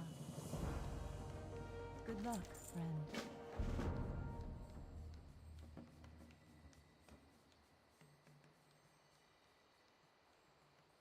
Greetings, farewell, goodbye.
on longer term projects because you're never going to get compensated the same way you would for lower content. That is like a rule of media creation that carries ubiquitously through every single medium. It's why reality TV makes so much money and is so oftenly produced. Very low budget, very high return. That's why Hollywood prefers to invest in superhero films. Very formulaic, very low risk, very high return. Like, but maybe in the case of documentaries, maybe there's one case. Maybe you're right, and I'll look for that information that you guys are going to release soon, I'm sure, and then I'll be curious to go over it. Okay.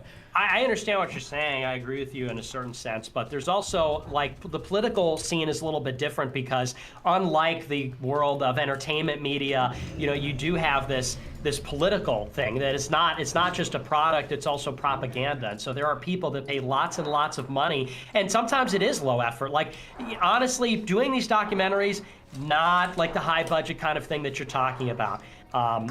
It can be, for sure, but you know, when you talk about low effort, yeah, there's low effort turning on a camera, playing Minecraft, turning on the camera, shooting shit with me, whatever. But comparatively speaking, to raise money for a film project, you know, what do you think the budget is to fly to South Africa, you know, with a few people and shoot something? It's not like a crazy high budget. No, you're probably $10,000 or $20,000, but you're doing sure. but then you're spending time doing script planning, like doing like all sorts of off-camera shit. I'm not saying that these are like hugely expensive projects. Hundreds of thousands of dollars for that. If you're raising lots and lots of money, or sometimes I will also over $1 million for that. We're going to disagree on this axiomatically, and I understand why. Maybe there's a conversation for another day. I don't think there's that much money in the world of politics compared to other things. When people get approached in my world with like political projects or advertising campaigns, that money is always way lower than anything like a gaming company or like somebody that's endemic to this world is going to offer you. I know that you guys are always talking about how there's like billions of dollars of dark cash and all this Jewish shit and whatever, the money flying around in the political world. I don't think the political world pays anywhere near as well as you guys pretend it does. Oh yeah, no, I don't. Yeah, I'm not saying the political world pays better than the private world. I'm saying that does change the dynamic because it's not competitive like it is, because the money that they're competing for, you're right, they're not strictly fighting for market share in a. You know, they're not selling a product necessarily all the time to the consumer. They're selling a product to a donor. They're selling a product to that. I'm saying that the dynamic is slightly different than reality TV because, you know, no donor is paying. Like, the reality TV is being made for a donor. It's being made for consumption. Whereas in politics, you know, these documentaries and a lot of the media projects, the money doesn't always come from the consumer. Sometimes it comes from some other interested party, like a foreign government, like in the case of Poland or and Israel, I guess, or and this is just China. we're circling the drain, and I'll say this final time, I guess, so you can have the last word. When the money, people, okay, fine. I'm trying to say this in a nice way. I'm not trying to attack you. I think that it is a naive assumption that most people out of the industry will have this idea that if the money is coming from an external party, those people are loaded. They're getting paid. They must be getting, if they're getting like donations, whatever, that's what. But in my mind, as somebody that's worked in this world, when I hear that the money is coming from an external party, that means that they're probably not getting paid. If you need an angel investor, if you need a third party donor to make something work, means that the money's probably not right otherwise, which means you're probably not making as much as you would doing a more fruitful project. But that's just the interpretation I have, I guess, in my world of projects. But yeah, I think there's some truth to that, but I would also say that, you know, there's also some truth that there's a lot of money in like big production. You know, like Daily Wire. You know, you brought up the Matt Walsh doc. That's $100 million company. They make $100 million a year selling products, and they're opening up this branch where they're like making things like Hollywood films, like not Hollywood level, but you know, they're making like not fiction movies, and they're making like kids content, all the very disturbing stuff. I don't know how much you know about that, but you should look into it because it's pretty fucked up. But anyway, but we're getting off track with the Lawrence Southern thing. Sure, yeah, okay, back to the circle, yeah. So I think so the original thing was that, like, I just don't understand why you would throw away or not want involvement from, I think I was saying women in general, if they were capable of like working on projects that could be a benefit to whatever movement you have. If you got people that are willing to work on projects, and then we got into like, well, why are they even working on projects? So maybe we move off that topic, or yeah, because I think we're at an impasse about sure. So here's the question for you: if somebody does get scorned or wronged by people in a particular movement, and it's your movement, do you ever want them coming out and saying anything, or should they always just keep it to themselves?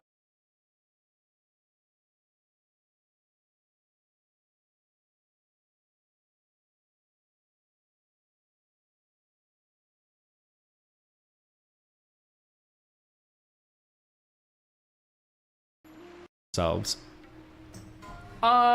You know, I think it's sort of a matter of discretion. I think there's something sort of wrong about it. because it's like it's sort of like a breach of confidence. I think that, you know, to have a breach of confidence requires something very serious, and obviously what is serious is subjective. So, you know, a person, because you have to admit that there are people that are whistleblowers, and then there are sometimes people that are disgruntled. I'm sure that you've seen that in your community or with other people on the left or something. Is, yeah, sometimes there's like something egregious going on that like is relevant, and then sometimes people like sour grapes and they cause problems. And so, you know, it's just sort of a balance. And then there's also the question of like, what are you trying to achieve, you know? Because like in our world, it's like, because people have done this to me, it's like people are in this thing and they're like, you know, we believe in Christianity, we believe in conservatism, and we think this is the vehicle that's going to deliver that. And then they'll get like jilted over something personal and be like, well, you know, yeah, I was in this thing and I thought that this was going to be the successful right-wing movement, but, you know, then someone was mean to me, so now I'm going to do my best to damage it. And it's like, so what's really your end game? I think there's like a big lack of it. It's sort of like a selfish thing.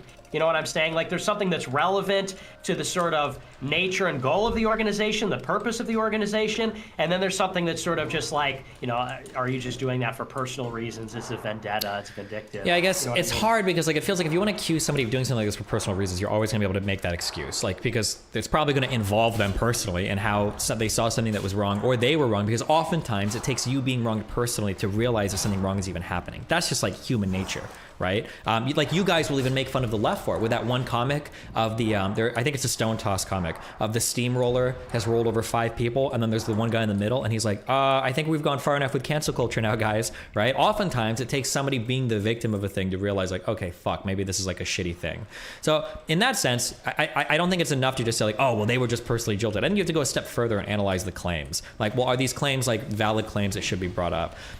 When I think about bringing up claims on my own side, because I do this a lot, I still identify as a pretty staunch progressive, and I still identify like very far left-leaning on a lot of social issues. When I think about the people in my movement and I think about outing them and attacking them, I'm usually doing so because I feel like if we have certain political beliefs, those should be expressed in your private life as well. And if there's an incongruence there, it weakens my side. Like that's why, and it might even be true for you. I haven't watched your show lately, but like I feel like on the left, I attack the left more. I've seen you attack other figures on the right a lot, not because you hate the right or because you're not as sharing as much in common with them as you do people on the left, but because you feel like the very presence of those people is damaging or weakening your movement. I feel like there's a lot of progressives that make me look bad because of the insane shit they say. So I'm like super incentivized to attack and get rid of those people because they're fucking my shit up. And I feel like anytime you've got somebody that does like an expose on this where they're like, okay, I was in this movement and like, damn, these people are not at all what I figured they would be based on their political beliefs. I think it's fair game to out those people and say like, these guys aren't who you think they are. And the presence of them here is like destroying our ability to have like a coherent political movement.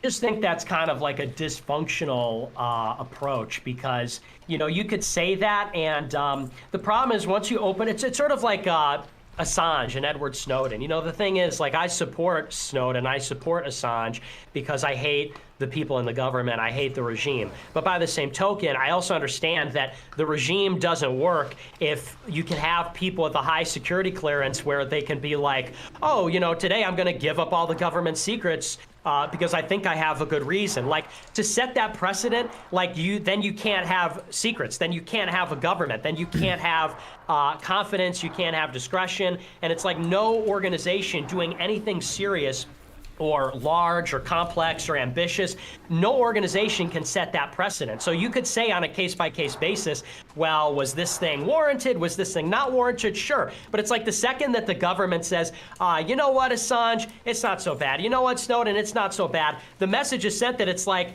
yeah, you know, maybe you think you're right, and maybe you're right.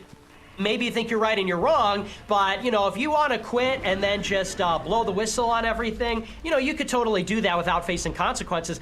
Obviously, that is something that if the government did that, it would completely collapse, like, in a day because, sure, you know, you're creating this sort of moral hazard. You're creating a perverse incentive. Yeah, I mean, I agree with you there, but I fundamentally think the analogy doesn't work because the government relies on a lack of, or relies on some level of privacy or secret, right? Well, like, and isn't the same thing true about a company or a team? Well, hold on. Or something like a Krusty Krab. Isn't a Krusty Krab very similar with the secret formula? Like if SpongeBob says, you know what, Mr. Krabs bullying me. This is the secret ingredient to the There's Krabby not supposed Patty. to be a secret ingredient though when you're talking about your side. Like if anybody looks at my personal life, hopefully I'm not racist. I'm not raping people. I'm not doing shit that are contradictory to the political values that I'm espousing. Because if I am doing those, well, fuck me if my side leaks it. It'd be even worse if the other side found out. It would undermine your entire movement. What's the number one way people attack BLM? It's through the people that they choose to represent their ideals. Like, why is BLM bad? Because they celebrate people like Jacob Blake. Because they celebrate people like George Floyd. Because they celebrate people like anybody that's got any fault with them whatsoever. People, Michael Brown or whatever. People will point at these people and say like, this is why BLM is bad. The same thing's gonna happen on your side. If you've got people that are espousing one political idea and they live their private life a totally different way, that's not a requirement for your political movement. You don't have to be a creepy, rapey sex pest behind the scenes to enact conservative political values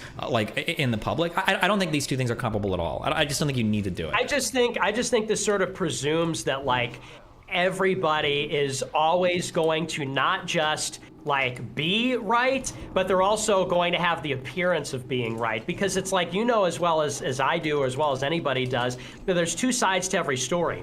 And so, you know, somebody can go away and create a kind of, they can paint a picture that looks very bad, which may not actually be bad. By the same token, sometimes people have bad moments. And the point is like, to have an organization constantly under threat of being undermined by somebody breaking confidence or indiscretion, then you literally cannot have organizations and you literally can't have leaders. Can you think of like one person that's ever, like, that has never had a bad moment or has maybe some kind of a flaw, or even if they don't, has never had even the appearance of a flaw, that if somebody went out and created, like painted a picture of an appearance of a flaw, like it just that, you know, I like to think in terms of systems, and if that kind of thing is allowed, like there is no, because I see what you're saying and I agree, like, yeah, should right-wing people act right-wing? Yeah, should left-wing people act left-wing? Totally. But obviously, and this goes without saying, people aren't perfect. And obviously sometimes, even if people I agree. are very good, they don't always look very Sure. good, and it's very easy to make somebody look bad. Yeah, I agree with you. If I was to make a documentary about how Vosh is a horrible person,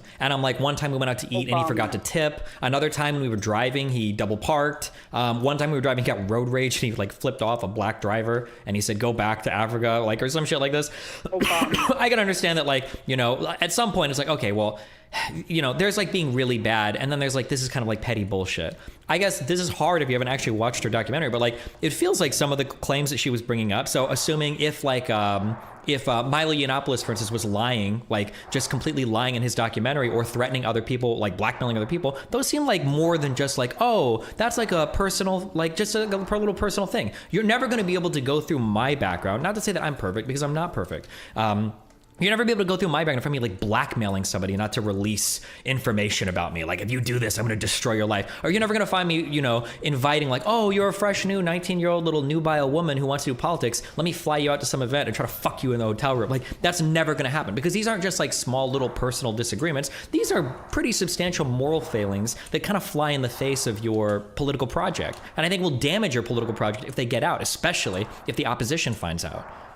Well, I'll give you a good example, because this just happened with me. You refer to the drama with me recently. It's like, you know, recently it was my best friend and also kind of like my employee, and he lived in an apartment that I own, as well as a former employee. Both go on the stream and talk trash about me. And it caused this big, like you said, it caused sort of like a little bit of a drama for a month, and fortunately, you know, it didn't cause too many problems. But, you know, like you said, if somebody is not, you know, living up to their values, that's a big problem, and so on. And it's like, so these two people, it's like you could say they were, people would presume they have credibility because of their proximity to me, their closeness to me, their role in the organization, and so on. And it's like, you know, do they go on the stream and say like, oh, Nick is not a virgin at all, and he's not celibate, he's like fucking prostitutes? No. Did they say he's out there doing drugs and drinking, he's not actually abstinent about those things? No. Did they go out there and say, oh, They go out there and they're like, he watched Euphoria and he takes showers that are too long and his car is too expensive and he was mean to me. And one time this is a perfect example. One time I was at a pool party at a friend of mine's house on the 4th of July. It was like a Saturday night, 11 o'clock. Everybody's drunk except me because I don't drink. Good. And like all the trad Catholics at the party are like, okay, everybody get out of the pool. We're going to do a rosary circle right now. And in that circumstance, Absolutely listen, based. I know, right? I'm Catholic, okay? And I'm all about it. I pray and all this. But in the moment, I was like, really? Like, we're all going to church tomorrow. Like, do we really have, it's like 11 o'clock's midnight. Everybody's drunk. Like, we're in the pool. I got to get out, dry off, get dressed. Like, really?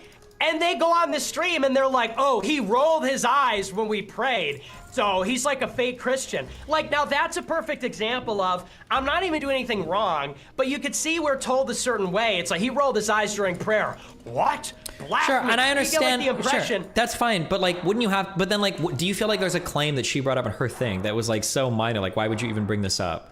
I didn't, like I said, I didn't watch Okay, it. well then, like, because like if all of her claims are like, you know, these are the 7 people that tried to like assassinate fucking Trump or something, well then it feels like, okay, well maybe these are substantial enough. Like, but it feels like now it's pretty important to go over the actual claims themselves. It's like, well, was this worth bringing up or not, right? Especially if she, and I'm not taking a side here, right? But like, let's say that Milo Yiannopoulos did, because you mentioned that hit piece that Milo wrote on her, which is hilarious, by the way. I don't know if you've read it or not, but like, if you're saying that the claims against you are bad, Milo and his thing literally has like 4 anonymous sources told me this, okay? So this is like the worst type of journalism I've ever seen in my life, even call it that. But if it is the case that she feels like he lied about her and people like you are still carrying forward those claims to this day, wouldn't it make sense that she'd want to address them? Why is that a minor thing? And then doesn't she necessarily have to throw Milo under the bus if she's going to do that? If she wants to correct the record, that's fine. But my question is, it seems to me to be, because it wasn't just about Milo, it was about Milo, and it was about PJW, and it was about these other people. And also, it's like it's sort of like PJW, another guy that's also been crazy about her on Twitter, though. I would expect, like, I've seen these guys fight on Twitter before. Why wouldn't she say something about him? Like, why wouldn't I say something about Vosh or Keffels or any of these people, too? They've all fought with me, right? Well, there's this back and forth that goes on, but the question is, she goes away for years. She comes back. You know, her career isn't really taking off, I think, the way that she wants it to. And then she's like, oh, okay, now I'm going to do this 3-hour tell-all about all this stuff that happened 7 years ago with all these people that aren't even really as relevant anymore. It's like, is that opportunistic, or is that, because if Milo dropped that hit piece, it's like, then she quits. He drops a hit piece and she's in retirement. Now, wouldn't you say that that's like the timing of that is conspicuous? You could say, maybe it's totally legit and she was planning it anyway. Fair enough. But it's like, he drops a hit piece, she's like, oh, I'm going into retirement all of a sudden. Oh, now I'm back 3 years later. I'm on Odyssey. I'm eating bugs. Oh, that's sure. And I mean, like that. Oh, well, now fuck everybody. Everyone's horrible. So this is one thing I would encourage you to do. And again, without taking sides, okay? Like, so I hated Lauren Southern 3 years ago or whatever. But like, even when I'd seen that hit piece back then, that was something that I opened. I read like 3 paragraphs and then I closed it because it seemed like bullshit. I read a lot of stuff about a lot of people, even you, that I've read that's like, this is probably bullshit, right? That Milo piece reads like bullshit. You should read it. You honestly should. It's a funny piece. You should read it. If you think it's got merit to it, then go for it. But like, I've read the Milo piece. Yeah, okay, if you've read the Milo piece, then you see that like every important claim there is sourced with a fucking like 4. I think one of the questions is 4 men that don't dare come forward to say anything. What? What is Lauren this? Or I guess maybe if you should believe she's really Lauren Simonson or whatever you guys say, then maybe it's a different thing. She's Jewish.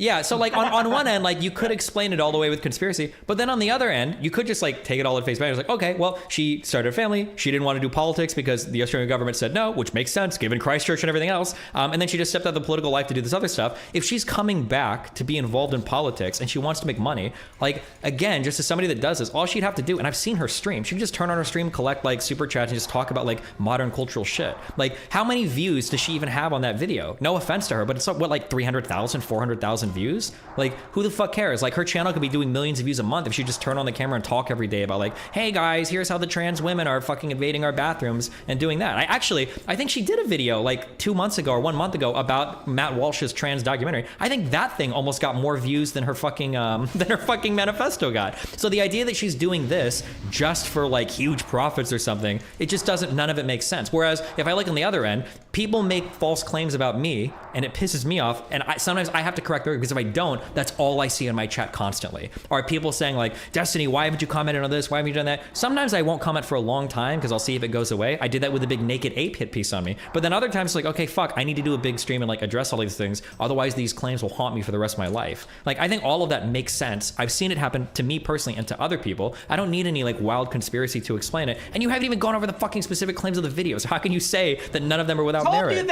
I told you that earlier. Yeah, I know, but like, I'm just saying that like, it seems like that's a pretty important part of dismissing the document the video or whatever. And I'm gonna watch it. I'm gonna give it I'm gonna be open-minded. I'm gonna give it a fair hearing. But I just have a sneaking suspicion about this, because it's like you brought up her channel. It's like her channel's not doing good at all. Look at her views: 23,000 views, 20,000 views, 29,000 views, 34,000 views. In videos from a couple months ago, like, yeah, her Matt Walsh video is at 500,000. The whole truth is at 300. To me, it seems like she came back, she's making content, she's striking out, and she's she's trying to come up with these things that she thinks are going to bring the viewers in. And like, yeah, the Matt Walsh thing was very talked about in the right-wing scene. She did well, and then it was right back to 52,000, 81,000, 43,000. Oh, I know. 3-hour video about all this bullshit drama. Oh, and now I got us a little bit more success. And again, I'm gonna watch it and I'm gonna see, and I'll get my fair.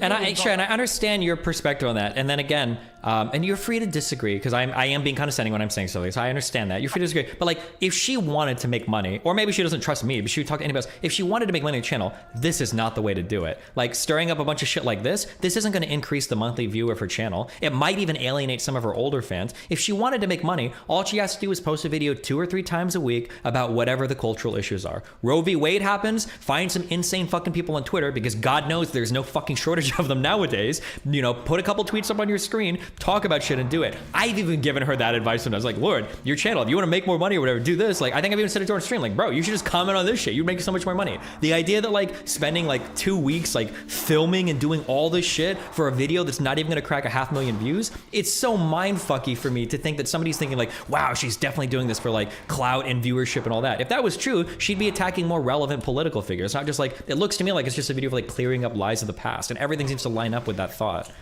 Yeah, but look at her. She's doing that and she's not getting any engagement. Like, maybe you're talking specifically about streaming, and I would agree, because streaming is more lucrative than uploading.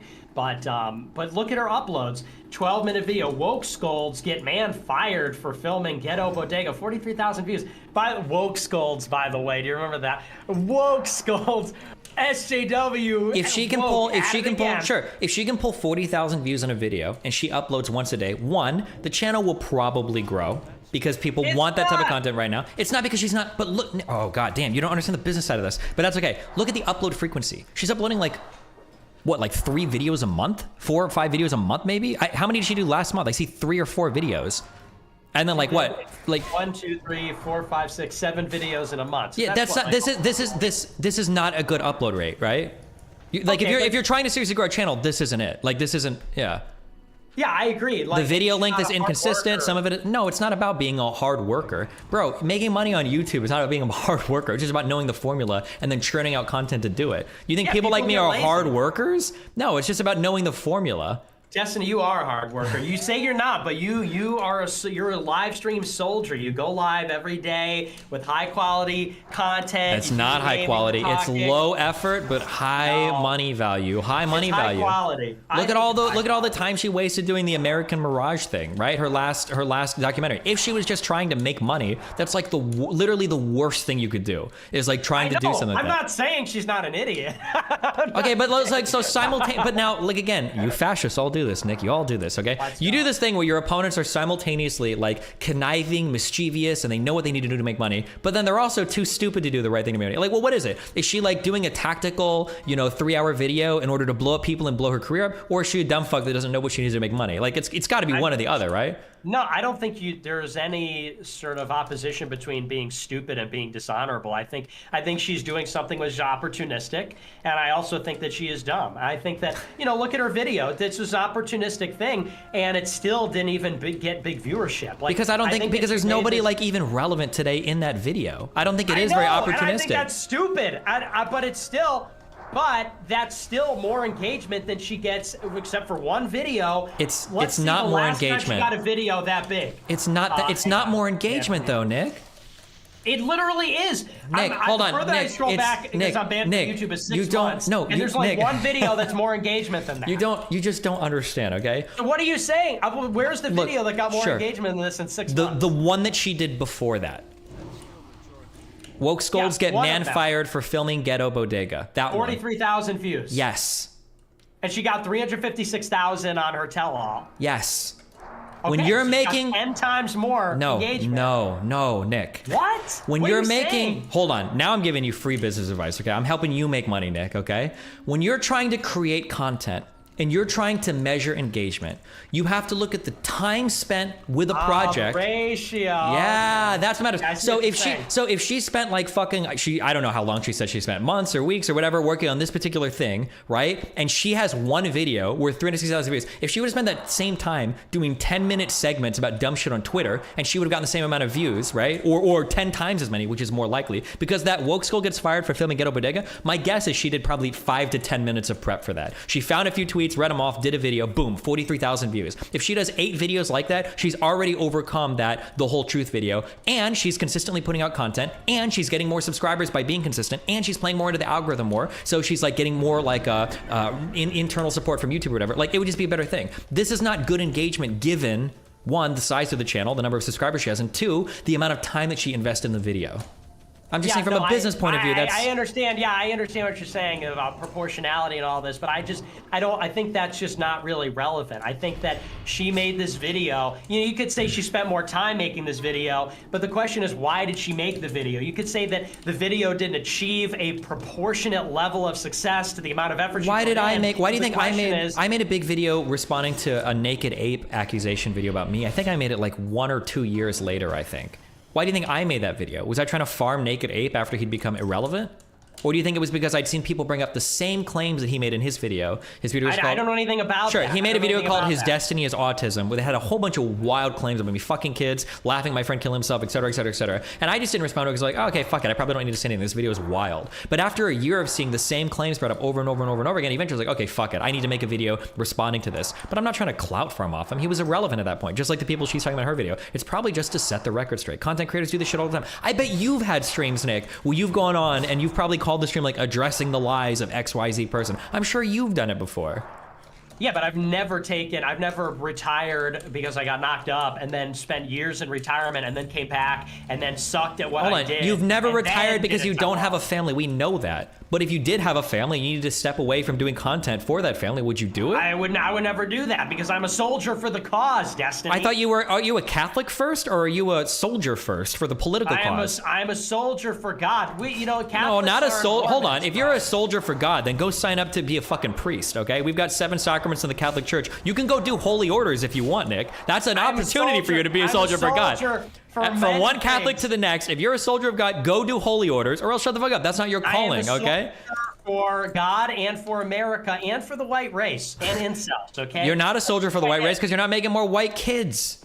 That's because I'm telling other people to have white kids because I'm an incel. Okay, that's fine. But if you're not going to be the person to step up and have a family, you can't really police other people that do have families, right? Yeah, that doesn't make sense. You can actually. Yeah, you totally can. Sculptor and sculpture, bro. The clay and the sculptor, Schopenhauer, is completely different. Also, I am going to have kids. I plan on having kids, but I'm not going to stop doing what I do once I have kids because I could have 3 kids. And guess what? The white fertility rate is still less than 2, okay? Sure, but if there was a woman who was doing politics and then she had kids, would you not expect her to step away from politics for a little bit to take care of her kids? Is that like immoral? I would expect women to not be in politics at all. Okay, listen, and that's fine if you want to take that position, but then don't pretend to have like meaningful criticisms otherwise. Just say like, I don't think women should do politics. And then boom, that's your whole criticism. When anything about like any of these people come out, just be like, oh, well, that's dumb. And they go, well, why, Nick? Because women shouldn't be in politics. Don't pretend to have other legitimate criticisms otherwise, because it doesn't make any sense. But she is also being opportunistic here. And that is part of the reason why but like some of women tend to be this way. Some of your criticisms though don't make sense. Like she stepped away from politics for 2 years. Yeah, she had a fucking kid. Like, what? No shit. I don't think that's a crazy thing. Then why did she come back then if she had a kid? Oh, now her kid is I mean, that was like 3 years ago. Now her kid's 3 years old. Now she doesn't want to do it. Now she could just be, oh, by way, she also changed all her opinions. She retired after a big hit piece, Oh, and Her Family, and she comes back 3 years later and says, oh, never mind about all that right-wing extremism. Okay, so now I'm like a centrist, and number now I one, have all these new okay, opinions. so firstly, number one, she's absolutely not a centrist, okay? She might not be quite as much a Nazi as you guys are anymore, okay? But she's not a centrist, but she changed, okay? But she changed. She might have a little bit, but guess what, Nick? People change over time. Having kids is a life-changing event. Wow. It happens. So, I know that's hard for you to imagine at the wise age of 23, but yeah, there are life experiences that might cause your opinions to change a little bit. That's not that fucking wild. But if you think that a new opinion is bad, and also I say this to people on the left that say, Destiny, you've changed, you've been right wing. If you don't like an opinion, Mike, give me the opinion and we can fight about it. Don't just sit here and give me this weak ass, you've changed. Nick, you've changed. You guys told me you used to blame the Jews on 70% of your problems, and now it's 30 to 50%. So you seem like you've changed a little bit, Nick. Okay, who knows? And maybe, who knows, maybe in 2 years, maybe the Jews will only be 20% at fault for the issues in society, okay? It's a wild world out there, who knows? But I'm just saying that like this idea that like the woman took 1 or 2 years off when the child is in the most needy phases of their life and then came back like, yeah, no fucking shit. That's like the most obvious shit in the world to me. I don't think that's that wild of a thing. I think that this is just like context denial, and I think you're sort of, it's the same thing we talked about like Nikki Haley and Boeing. I think you're just a little bit, you have much more willingness to believe that people are sincere in their intentions, because I think that you are sincere in your intentions. But this person, you know, she's a political actor. Yeah, I mean, you're right. She did have a kid, and I agree with you. Like, it's a plausible thing that she left to take care of the kid. I also think that taking all of it together from start to finish, it's like she's a girl in politics. She's living the life. She's taking these videos. She gets knocked up, which is not actually consistent to begin with, but whatever. She gets married, has the kids. Horrible hit piece comes out, goes in retirement. She comes back years later, like a few years later, and says, oh, by the way, I'm back. Remember me? Also, I've changed some of my views. Also, I got some plastic surgery. Also, you know, I'm okay, doing there's like, so project. first of all, getting knocked up and getting married and having a kid is not a bad thing. Secondly, I don't think the plastic surgery thing has ever been substantiated. But I mean, if you want to meme on that stuff, I mean, I guess you can side by side. What? Different pictures, different lighting. Listen, to all of the brave, I know that you guys don't believe it, but man, let me tell you, dude, when you guys start meeting girls on Tinder and you show up in real life and you realize the magic of different camera angles, the magic of lighting, the magic of different focal length, like, come on, dude. People will show me a picture where there's like 5,000 degree temperature light between one person and another, and people say the same shit about every fucking woman in streaming, in fucking politics and entertainment. It's always the same shit. But hey, listen, even if it was the case that she did do plastic surgery, who the fuck cares? Why not just attack the opinions? Like, so for instance, you say that like if they've changed their opinions a lot, then go forward and show that. Say like, hey, like here's an opinion they used to have and they changed it because they're a grifter. Make that point. I think there are people that do grift, and I pointed out. I think Vosh changed some of his opinions. No, hold on. You keep saying the point is, and then you go back to these like vague overall stories, but the reality is at the end of the day, it's just a story. You don't have anything to substantiate a single thing. The point is, like, when I bring up the plastic surgery, I'm saying that's the point of you. So why even bring it up? It's like, okay, so let's say that she's just like living her values, having her kid, had a sincere change of heart, and then, you know, she just came back and she just changed her mind. It's like, okay, well then why did she get like lip filler, and why did she get plastic surgery? Because she wanted to like, oh, she wanted to look better, because like looking good is important to her. She's getting older, she had kids, but she still wants to look good. And it's like, once again, it's context denial. It's like you could look at all of this and say like, wow, like Lauren Southern is just like a total true believer, like right winger, whatever. Or you could say, you know, and maybe it's not, I don't think she's getting in like a corner and like rubbing her hands together and saying, I'm gonna trick everybody. But it's like, clearly people can be ruled by these less than sincere motivations. Sure, they can, but like that's what I need. I need to see like where are those being pointed out at. Like I can show no. Just like give me a fact, like a thing. Like I don't know if she's gotten. I don't actually know if she's gotten plastic surgery or lip fillers, or whatever. Maybe she does. Maybe she hasn't. But I've seen the two pictures that Ralph I think tweets out that are like wildly different types of pictures. But like regardless, like let's say that it was the case that she did. You realize every single woman in media gets like lip fillers and shit like that. Like it's probably more common than not that they have it. Now, if that's the thing that you want to attack, that's fine, and you can do that. I don't like plastic surgery personally, so when people do that, I'm pretty critical of it, but I wouldn't use that to accuse them of grifting, right? Like but like when I accuse people of grifting, it's like Vosh is somebody that I've attacked on grifting. But when I say that his opinions have changed, I don't just say that and leave it at that. I'll say like, he changed his opinion on things like xenogenders or things like trans activism. I think he used to believe it one way, now it's different because of this and that. But I'll go forward and show that. But when you just say over and over again, they're a grifter, but you can't point like, well, what's like a belief they've changed or something that's changed in a meaningful way that appears to be grifting? Instead, it's just like, fuck women in politics. It feels like a little bit less than sincere to me. Like, what's like an opinion you think that's changed, or like what's like an actual fact and not just like a story that like seems to support what you're saying? I would have to pull up her Twitter. I've seen screenshots of stuff before. I don't have it off the top of my head. But Yeah, that's fair. That's just, fair. You know, like, you said she's not as much of a Nazi as she was before. I wouldn't characterize it quite that way, but you remember, I mean, years ago, she was in the fucking Mediterranean torpedoing boats of refugees. I'm exaggerating, obviously. Yeah, and but, 5 years ago, I was on shit. film saying shit like, I think we could kill conservatives and be morally justified. Nick, I know you don't believe this, but part of getting older is you kind of mellow out a little bit. And you're still young, you're 23, but I bet when you're 26, you're going to look back and you're like, you know what? Maybe this shit was a little bit too extreme, you know? And again, like I said, maybe the Jewish thing comes down to 20%, maybe up to 25, but like, that's like that's not a grifter thing. That's literally every single human being you talk to. If you ask any 30-year-old, do you think you were a little bit crazy about some ideas when you were 25? Yeah, maybe, right? Everybody had a phase where they obsessed over Ayn Rand. A lot of kids today are having phases where they obsess over Marxism and non-binary, but like, you fucking grow out of it. You get a little bit older, you mellow out a bit, your temperament changes. That's like a natural part of aging. It doesn't mean you're grifting, and it doesn't mean your core political beliefs have changed. I agree that sometimes, like, I'll give you an example of, like, Hunter Avallone. I think, like, Hunter Avallone legitimately changed his mind. Sure. A lot of people call him a grifter too, but yeah, go. Yeah, and I don't think he is, because he's obviously, I think he's making less money and he's getting less views, and like he took a hit for doing that, and like that I believe is a sincere belief, and I think that people can sincerely convert for better or for worse. But you have to look at like it's like context, and you have to look at sort of like the outcome and the manner in which it's changed. The thing is about being right wing is like, you get a lot of flack for being right wing. And so when people are one way and then they become another way and it just happens to be a little bit easier, the question is, did they do it because it was easier? Did they rebrand because they got tired of the kind of sanction and restrictions that come with saying certain things? Or did they do it because they're sincere? Now, it's not to say that people don't sincerely take a different approach or have a different view that makes their lives easier. They can do that, but also you have to scrutinize. It's like, well, did they back down because it was hard or because it was true? And I think in the case of somebody that like disappears under these kinds of circumstances, like, yeah, she had a kid, but also there was a very damning hit piece that came out, and it wasn't just that hit piece from Milo. There was a lot of drama surrounding Kaylin Robertson and the trans boyfriend or whatever.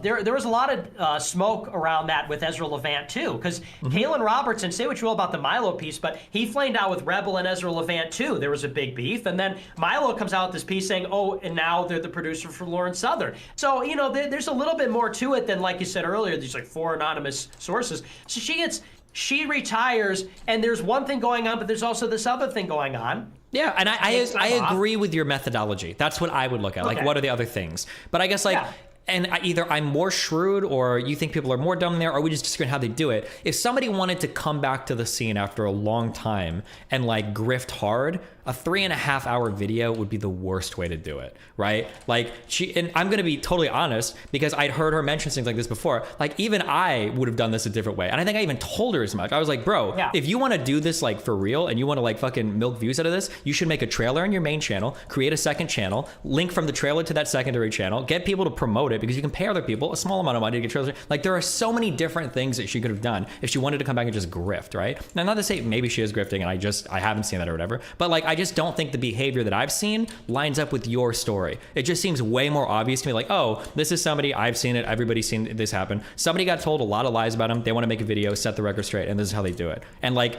all of the behaviors in her entire life seem to line up exactly like that. And to get this extra conspiracy of they're just trying to rebuild their career and blah, blah, blah, blah, blah, this is like the worst way to do it. The time that she put into that video, it's not worth it. The viewership she's going to get is not worth it. The figures that she's attacking are irrelevant now. She's not going to build anything off of them. The way that she went about promoting it was not good to maximize drama. The way that she failed to collaborate with anybody on it or leverage it to get another type of deal was not intelligent. Like, maybe she's just like the most retarded political opportunist ever, or it just wasn't the goal of that video, which seems more likely to me. I think that, anybody that does something like this, there is like, I'm sure she was like self-righteous about it, like in her mind. I'm sure she was like, oh, I think it's gonna be good to maybe make something where I like set the record straight and like blah, blah, blah. Like, I'm sure in her mind, like, she thought that, like, her intentions weren't totally wrong, and like, yeah, like, I'm sure she. Well, in that case, it's not grifting. If they truly believe in it, then it's not grifting. Yeah, go for it. Well, yeah, but people can rationalize anything, and people can sort of tell themselves all kinds of stories about themselves and why they do what they do. But at the end of the day, it's like, Lauren Southern is irrelevant. The people she's talking about are irrelevant. The drama that she's talking about is irrelevant. Like it's settled, it's buried, it's over. Why exhume all of this drama with all these irrelevant people? It's like really because like fucking July 2022 is a time to talk about things that Milo did in 2015. Yeah, because it's You know what irrelevant I'm to all of saying? us, but it might not be irrelevant in her chats or in her comment sections, right? I'll have drama that I think is irrelevant, like that Naked 8 video, but people are still bringing up the claims a year later. So eventually, I might feel the need to address it. I don't think that's that wild. But hey, you know, that's just my perspective on it, but... Yeah, I mean, I guess we don't know what's in her heart, and we don't know what's in her mind. And it's my. We know that it's evil, this, though. If she's a woman. right, At the 'cause very she's a least, we woman. know that. Yeah, true. Correct, exactly. But you know, so we can't say definitively one way or the other. I tend to just be more skeptical, and I just don't like. I just hate indiscretion, and I hate breach of confidence. I think that those things should not be taken lightly. Man, I disagree. Being in this industry as long as I have, I think we need more breach. The idea that there's this like fucking old boys club that protects all the shitty behavior of the fucking losers out here, fuck all of it. But maybe I say that because I'm a sincere political actor. I hate the motherfuckers here. Every time people come out and they do this uncovering bullshit, I love it. Whether it's from the left or the right, because it's that many more disingenuous fucks that are being ousted from the areas that I want only genuine people to occupy. Even if it means half the socialists or half the progressive or whatever on my end end up getting ousted and leave, that's fine. Make way for some genuine people that actually believe on the political mission and aren't just here to either get rich, line their pockets with money, or fuck 19-year-old girls that they can convince to come out to conventions with them. But that's how I feel about things. Fuck decorum and all of that shit. I agree with you in a sense because like that is totally going on the right wing too. I mean, of course, there's no shortage. Well, sure, but if you don't agree with me, because if you agree with me, then you'd say like, fine, a video like Lauren's is fine because it does just that, right? It's supposed to expose people, or at least because for a lot of people, they don't even think it's possible that people on the right could do this. Just like with progressives, Nick. How many times do progressives think like, oh my God, how could that one guy who's always tweeting about feminism end up being like a rapist of a 15-year-old girl? Impossible, right? But it happens, and people need to know. Like, just because a guy's out here saying one thing doesn't mean he can't be doing another. We need to keep our own sides honest as much as we do the other side. Like I said, I'm not against in every case. I just don't think it should be taken lightly is the point I'm saying. Sure. I tend not to like breach of confidence and indiscretion because trust and loyalty are very important things in life, but also in politics in particular. And I don't think that it's always the wrong thing or inappropriate to break those. But I think that if you're going to, I think that extraordinary circumstances are required. And I just hate to see the petty kind of stuff because it's happened with like lots of different kinds of people on the right wing and on the left wing over the past few months in particular. And it's sort of like treacherous. If people trust you when they're doing the right thing or doing the wrong thing. So sometimes people are fucked up. Sometimes people are flawed. Sometimes people make mistakes. Those are all separate and different kinds of things. Some people have these flaws which and they need to be taken down. Some people make mistakes. Some people have an appearance of making mistakes. The point is we have to be very conscious about what we're trying to achieve as people and as groups. And it's not. I don't like that it's this sort of trendy thing where it's like burn the house down, scorched earth on everybody. Then there are no creators left because although you could say, Good, fuck 'em. Club, what? Good, get rid of them. There are no creators left after an expose. Like, good, clean the fuck out of the space. That's what I want. Make way for people that actually give a fuck about what they're talking about, and not these slimy, snaky, opportunistic fucks just looking to make money. If people that do sincerely believe this stuff, I think that's sad. But yeah, but I mean, you look at there's so many great geniuses where the point is nobody's perfect. Like heroes on the left. No, you can't say this until you've actually seen the video though, because you don't know if the claims. Because again, nobody's perfect. I'm speaking generally. Yeah, but we're talking about a specific video, so we can't speak generally, right? Because you're making it sound like her video is just I told you one I haven't time. Seen the video. Well, then yeah, we'll go watch it. Okay. Anything else? Well, your manifesto. Yeah. What about it? Of course. I read the first couple chapters. So let me ask you this, because this has been bugging me. Okay. So you're hyping it up, and I'm all excited. I'm not hyping it. I told people all the time it's gonna be so fucking boring. No, you hyped it. You said the manifesto stream. I'm not gonna publish it until I stream it. You made us all wait, Steven.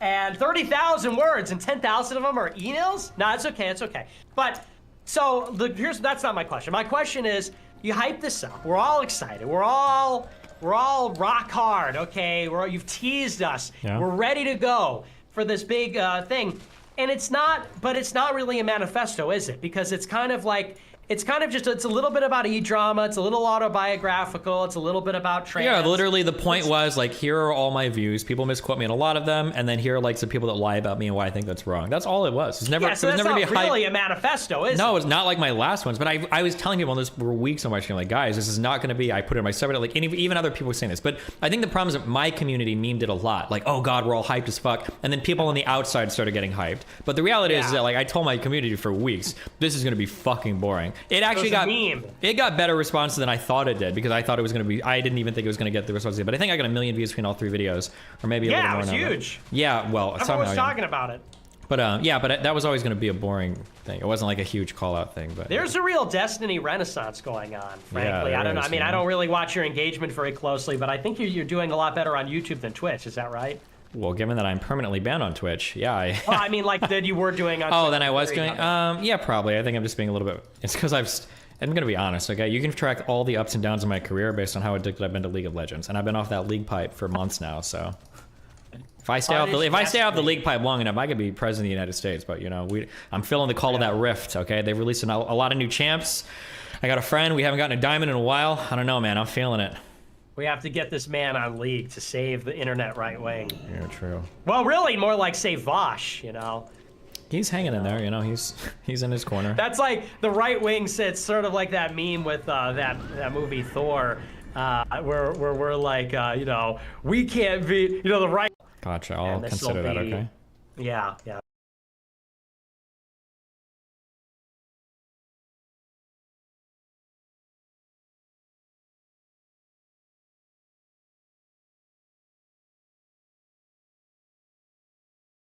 Midget pedophiles prefer, by the way. It's little diddle person. Why do they prefer little person? Little diddle person is what midget pedophiles prefer to be called. So I don't want to offend any of the midget pedophiles that might be listening. So let's say you're a little diddle person and you're on the set of Wizard of Oz, and you decide, okay, I'm going to molest this girl. Yeah. You do it out of sight of your coworkers because you don't want to get caught. Somehow she was molested by multiple little diddle people, which means, and first of all, imagine Ned Flanders trying to say that. Little diddly diddly. Imagine Ned Flanders trying to say Little Italy. Imagine him trying to do that verse from the Big Pun. Yeah. Couple of middlemen didn't do diddly. What is that shit? What song? There's a Big Pun verse. Anyhow. Anyway, finish that. How do these fucking... what are the odds that there's another midget pedophile on the set of that project with you? They're not pedophiles. They want to fuck normal women. This is the 40s. A 16-year-old is like 32 years old. That's true. Yeah. It's like that Sound of Music. I am 16, going on 17. They're like, we have to get married. It's like, I want to fuck your ass. I guess the boy was about to die in World War II. Rolf. Yeah. Yeah. Yeah, he was a Nazi, right? No, he was a Nazi. Of course, he was a he Nazi. had to join the Nazis. Yeah. Poor Rolf. His name was Rolf, dude, in the World War II movie. Mm-hmm. Here's the. I kind of want to watch The Sound of Music on this TV. It would look good. Love The Sound of Music. I did when I was a kid. Yeah. I My sister was in The Sound of Music. No, she wasn't. I know all the songs. That movie came out in 1950. She wasn't in the movie, dude. She was in a play version of it. They don't make play versions of movies. Here's the thing that Ned Flanders couldn't say. Dead in the middle of little did we know that we riddled some middlemen who didn't do diddly. Whoa. Dude, Big Pun was great. He really was. R.I.P. Wasn't he really horrible to women? Yeah, but who cares? I mean, I don't, but... I don't care. How did he fuck when he was that fat? Yeah. It's insane how fat he was.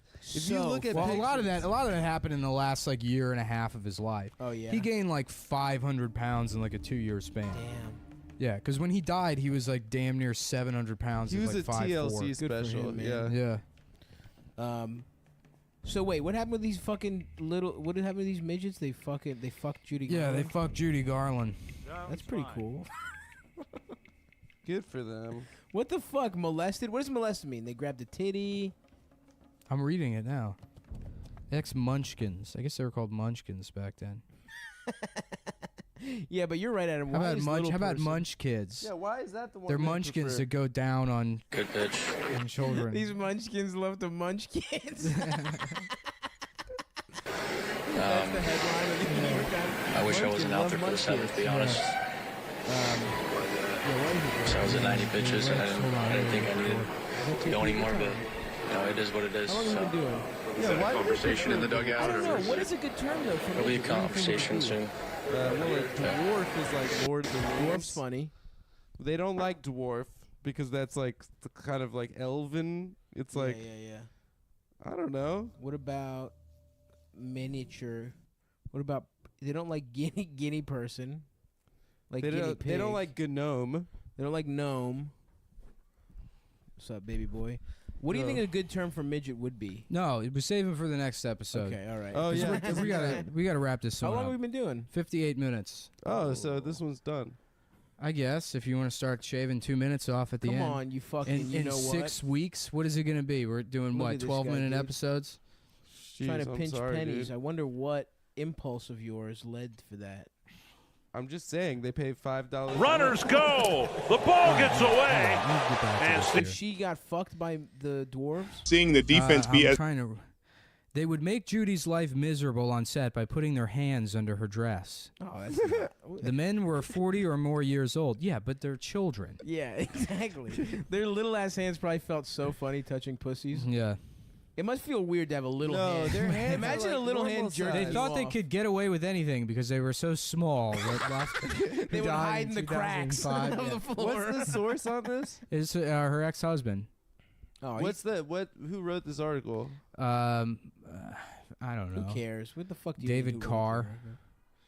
David Carr, the No, quarterback no. Yeah, David Carr. for the Houston Texans. Yeah. He's not in the league anymore. No shit. His brother plays for the Raiders. He's my boy, dude. Yeah. Loves That must memoir. feel. Would you like to get jerked off by a midget? I say yes. To get It jerked would make your off dick by look a midget. humongous. I don't. You know what? I Your won't. dick would look so big. I won't get a in hand that job little ass hand. unless it's from a professional hand job practitioner. Well, okay. Or What about a myself. Chinese midget? If she's working at And those little hands get right in the First of all, she gives you a great regular massage because her little ass hands get in the nooks and crannies of your back. or she does one of those walkie kind of moves. Or she walks on you, Yeah, and she's little, and it doesn't hurt as bad. I want a and then she massage jerks from you off. someone with elephantiasis of the. of the testicles. I went to a basketball camp for 2 weeks. My cousin. And I was always You who? terrible. I was always terrible at You basketball. went to basketball camp? For 2 weeks. I was like included with my cousin in his Oh, yeah. him going to basketball camp, and it sucked. I was just humiliated every day. Yeah. But at the end, they would like do like a fucking speech thing where the head coach or whatever would be like, "Okay, perseverance. What does that mean? That means not being a pussy, or whatever. They pick a word and then they break it down. So assume you and me, that kind of shit. Yeah. So, but there was a kid there who had a brother that would come at the end of the day with the mom who would pick him up, and the kid had elephantiasis. Before I knew what it was. Wait, elephantitis? Elephantiasis. Is that That's the name. That's the actual I thought it name. was called Elephantitis. Of is huge balls? No. Elephantiasis is the disease. I don't think elephantitis is either like a fucking deprecation.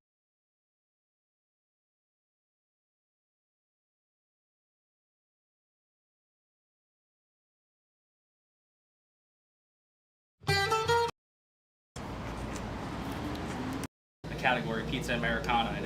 Trophy that I held in there, it's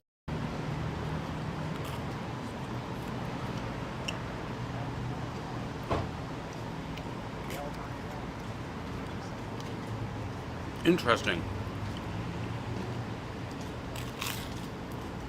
Okay. He nailed the New Haven part of it pretty good. This is the outstanding crisp. You can tell the way it's breaking, the undercarriage.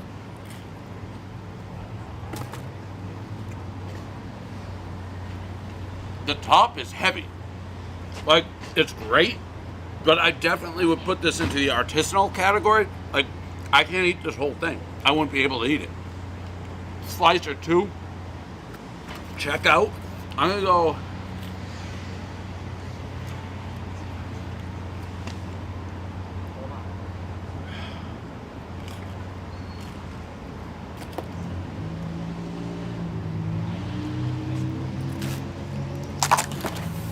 How do you want me to score this? Do you want to score me on how I personally like it or on the artisanal side? Because I can definitely.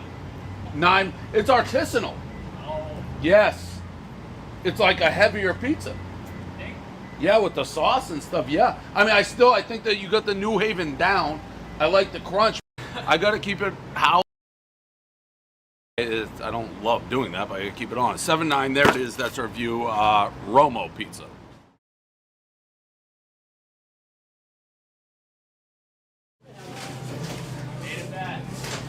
What's going on? All right, so I'm going to do the quick set the stage here. We already reviewed this place. Did the full review. Went back to my house in Saratoga. My man Anthony was stalking. Like, he was stalking me. I walked back into my house. I hear Dave. I think it was like 9 a.m. Maybe 10. It was early. Comes, he's like, hey, you remember me? At first I didn't. He's like, Romo's, just the pizza review. Then he's got his muscle pull up. His buddy pulls up like 5 minutes later, gets out. And 25 minutes in front of my house. Yeah. Emotional, welling up. FaceTimed his wife, she's crying, and here was the moral of the story. He's like, last time you were in here, I didn't get to tell the story of Romo's. Like, I don't care about the review, nothing. I didn't even know what it is try because I'm not rescoring. No. So I just want you to try my original New Haven. Literally an 800 smash bar is. So it really doesn't support that. I can have an even better life. I can, want to be back here. That was, and I was a little nervous on like a 180. Instead of sauce on the bottom, I do cheese and sauce on top. Great undercarriage. No. You're propping your mommy and what just to get.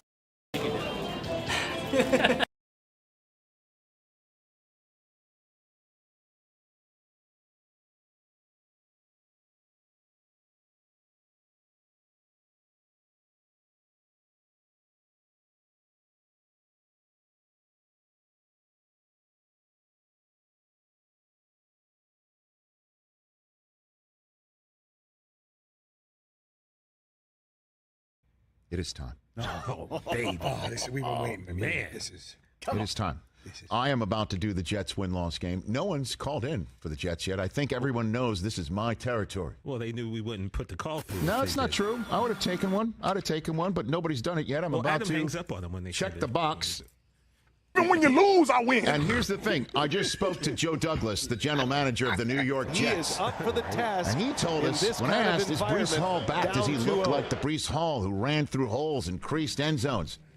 He not only said yes, he told a story about him being split wide. I don't think he was supposed to tell that story. And he's split wide. Look, Breece Hall's been split wide before. But split wide before with Dalvin Cook in the backfield? And Aaron Rodgers under center?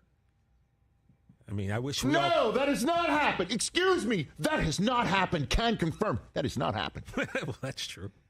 And this is now what's filling my head with Quinnen Williams, Russian passers with heavy pockets, and Jermaine Johnson being there as well on that defensive line in front, connected with Sauce in the back, and Lazard and Cobb joining their BFFs, Aaron Rodgers. You ain't got no haters, you ain't popping. That's correct. And I'm popping. This guy. Give me the music I require. You get the bells, Rick. Give him his theme music. Get the bells. Give me the schedule. Hold on. And run it down, Chris. Monday night against Buffalo. That's a win. At Dallas, week 2.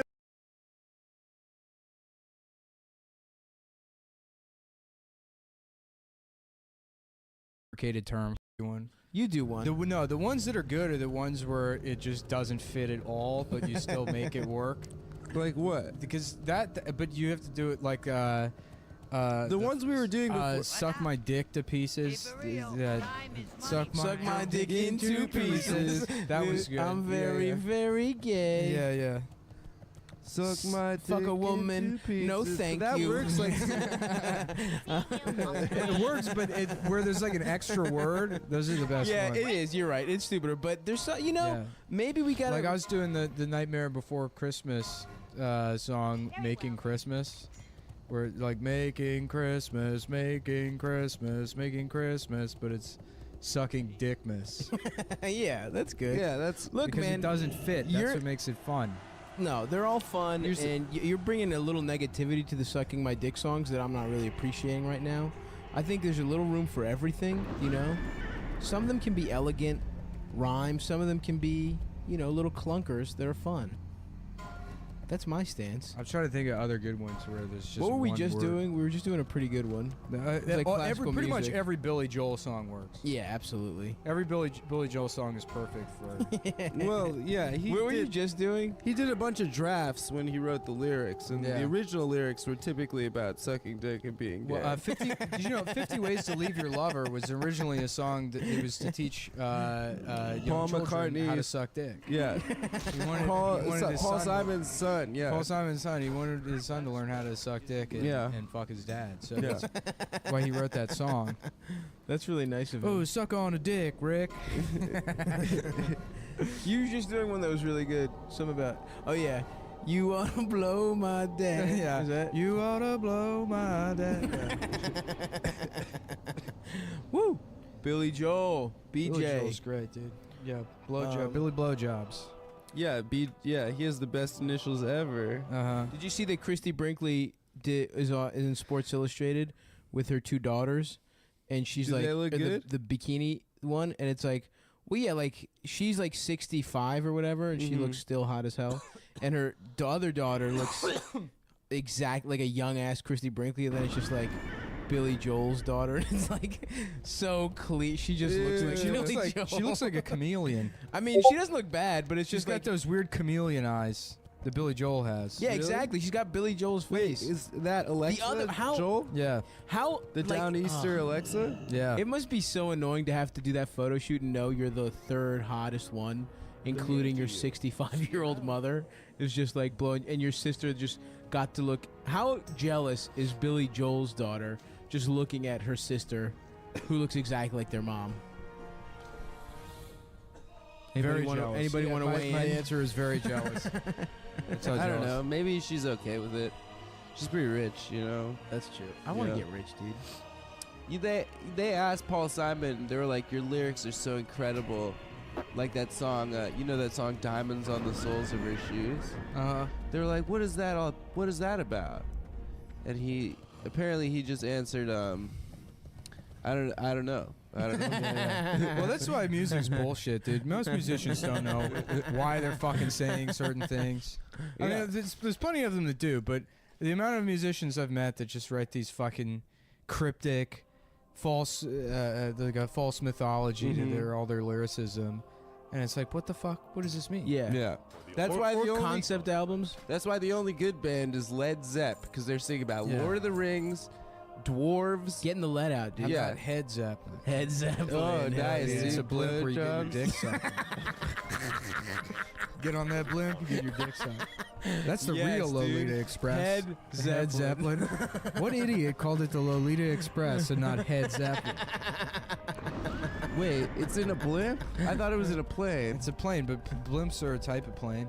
I think a blimp would be a better pedophile means of Absolutely. air travel. It's because it's Whimsical. sillier, whimsical. Yeah, Yeah, yeah. it's I just for you get kids. your dick sucked by a 4-year-old on a blimp, and the whole time you have to go, yes, yes. That's the only way to do it.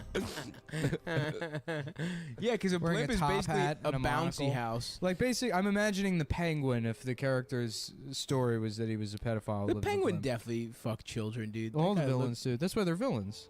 What's wrong with the Riddler? He just likes riddles. But Batman Did he ever hates kill him. people? No. The Riddler? Yeah, he killed. They all killed people. His original that name guy. was the Diddler. And there was very little dicks instead Yeah. of question marks on his shirt. Yeah. It was like little kid dicks. Yeah. Well, the question marks are to represent his gender. Oh, he's trans. Or no, he's not He's trans. not. He He's doesn't gender identify. fluid. And he would always trap Batman because Batman would use the wrong pronouns, and then the entire city would turn against him. Like at the end of Dark Knight. Interesting. They're like, Batman's actually bad. He called the Riddler they instead of G. G. Are there new Schwa. fake ones yet? Yeah. Shwee, schwa, schwa, schwa. Are there Those my, are there new ones? Yeah. Is it yeah. just- No, my favorite ones are the ones where they're like, well, I identify as a fairy, so it's Fae. Fae or Fee. Fae. Yeah. Is that a real thing? Yeah, people that identify as fairies, as like woodland fairies. That's just being gay. Otherwise, no, like fairy. They think they're like pixies. Oh, even interesting. though pixies, I'm pretty sure are weightless. You are way above the physical. Wait, that's limits. not a fucking gender as being a fairy. Yeah, it is. Yeah. No. Yes, it is, dude. Wood nymph is a fairy. Is a gender. Yeah. You could be a nymph. I used I'm to trying want to to be a nymph, fuck Julia Roberts. She was Hell yeah, Tinkerbell. Tinkerbell, short-haired Julia Roberts. Who's Julia Roberts Tinkerbell? In Hook, my In bitch. Hook, Oh, right, Yeah. Remember she That goes to kid kind of normal looks size? like that kid kind of looks like Billy Joel's daughter. The That main kid looks like character in Sarah. Hook. Yeah. Yeah. Yeah, Joe Robinson burned her with that one time. That's the best bird. Oh, that is a good one. One of the best birds I ever Hey, heard. has anyone ever told you look like the son from Hook? So specific, but so immediately memorable. Yeah. I fucked with Hook, dude, and I found out That was later my on favorite. that everyone thinks it was a bad movie. What? Yeah, people think I didn't Hook give sucks. a shit about Hook as a kid. I love that shit. I saw Rufio. It was one of those movies I saw. Just me and the old man went to the theaters. Oh, yeah? I'll always remember. That was all about TMNT as a kid. That was my favorite movie. Oh, to me watch. too, That's dude. a good one. Yeah. Yeah, I fucked with Teenage Mutant Ninja Turtles Rufio- hard. Dude, I wanted Which to one be. were I wanted you? to be in the Foot Clan so bad. Which one? Real you quick- wanted to be a bad guy? Of course he Yeah, did. of But real course. quick before we I start wanna talking be about Michelangelo. TMNT. No, I party wanted to be. guy. I wanted. You know, who I Pizza. wanted to be the young Sam Rockwell in TMNT who offers cigarettes for Oh, sale. interesting. Guys, I have a really good point before we Sam talk about Rockwell's in that movie. Teenage Mutant Ninja age Turtles. 22, a young Rufio, Sam Rockwell. Roof. That kind of sounds like Sam suck dick Rockwell in was Greek. in. So Rufio Adam, was get cool. this. Sam because- Rockwell was in Crosstalk going. TMNT. Rufio was cool because it kind of sounded like he gets his dick sucked in Greek. Greek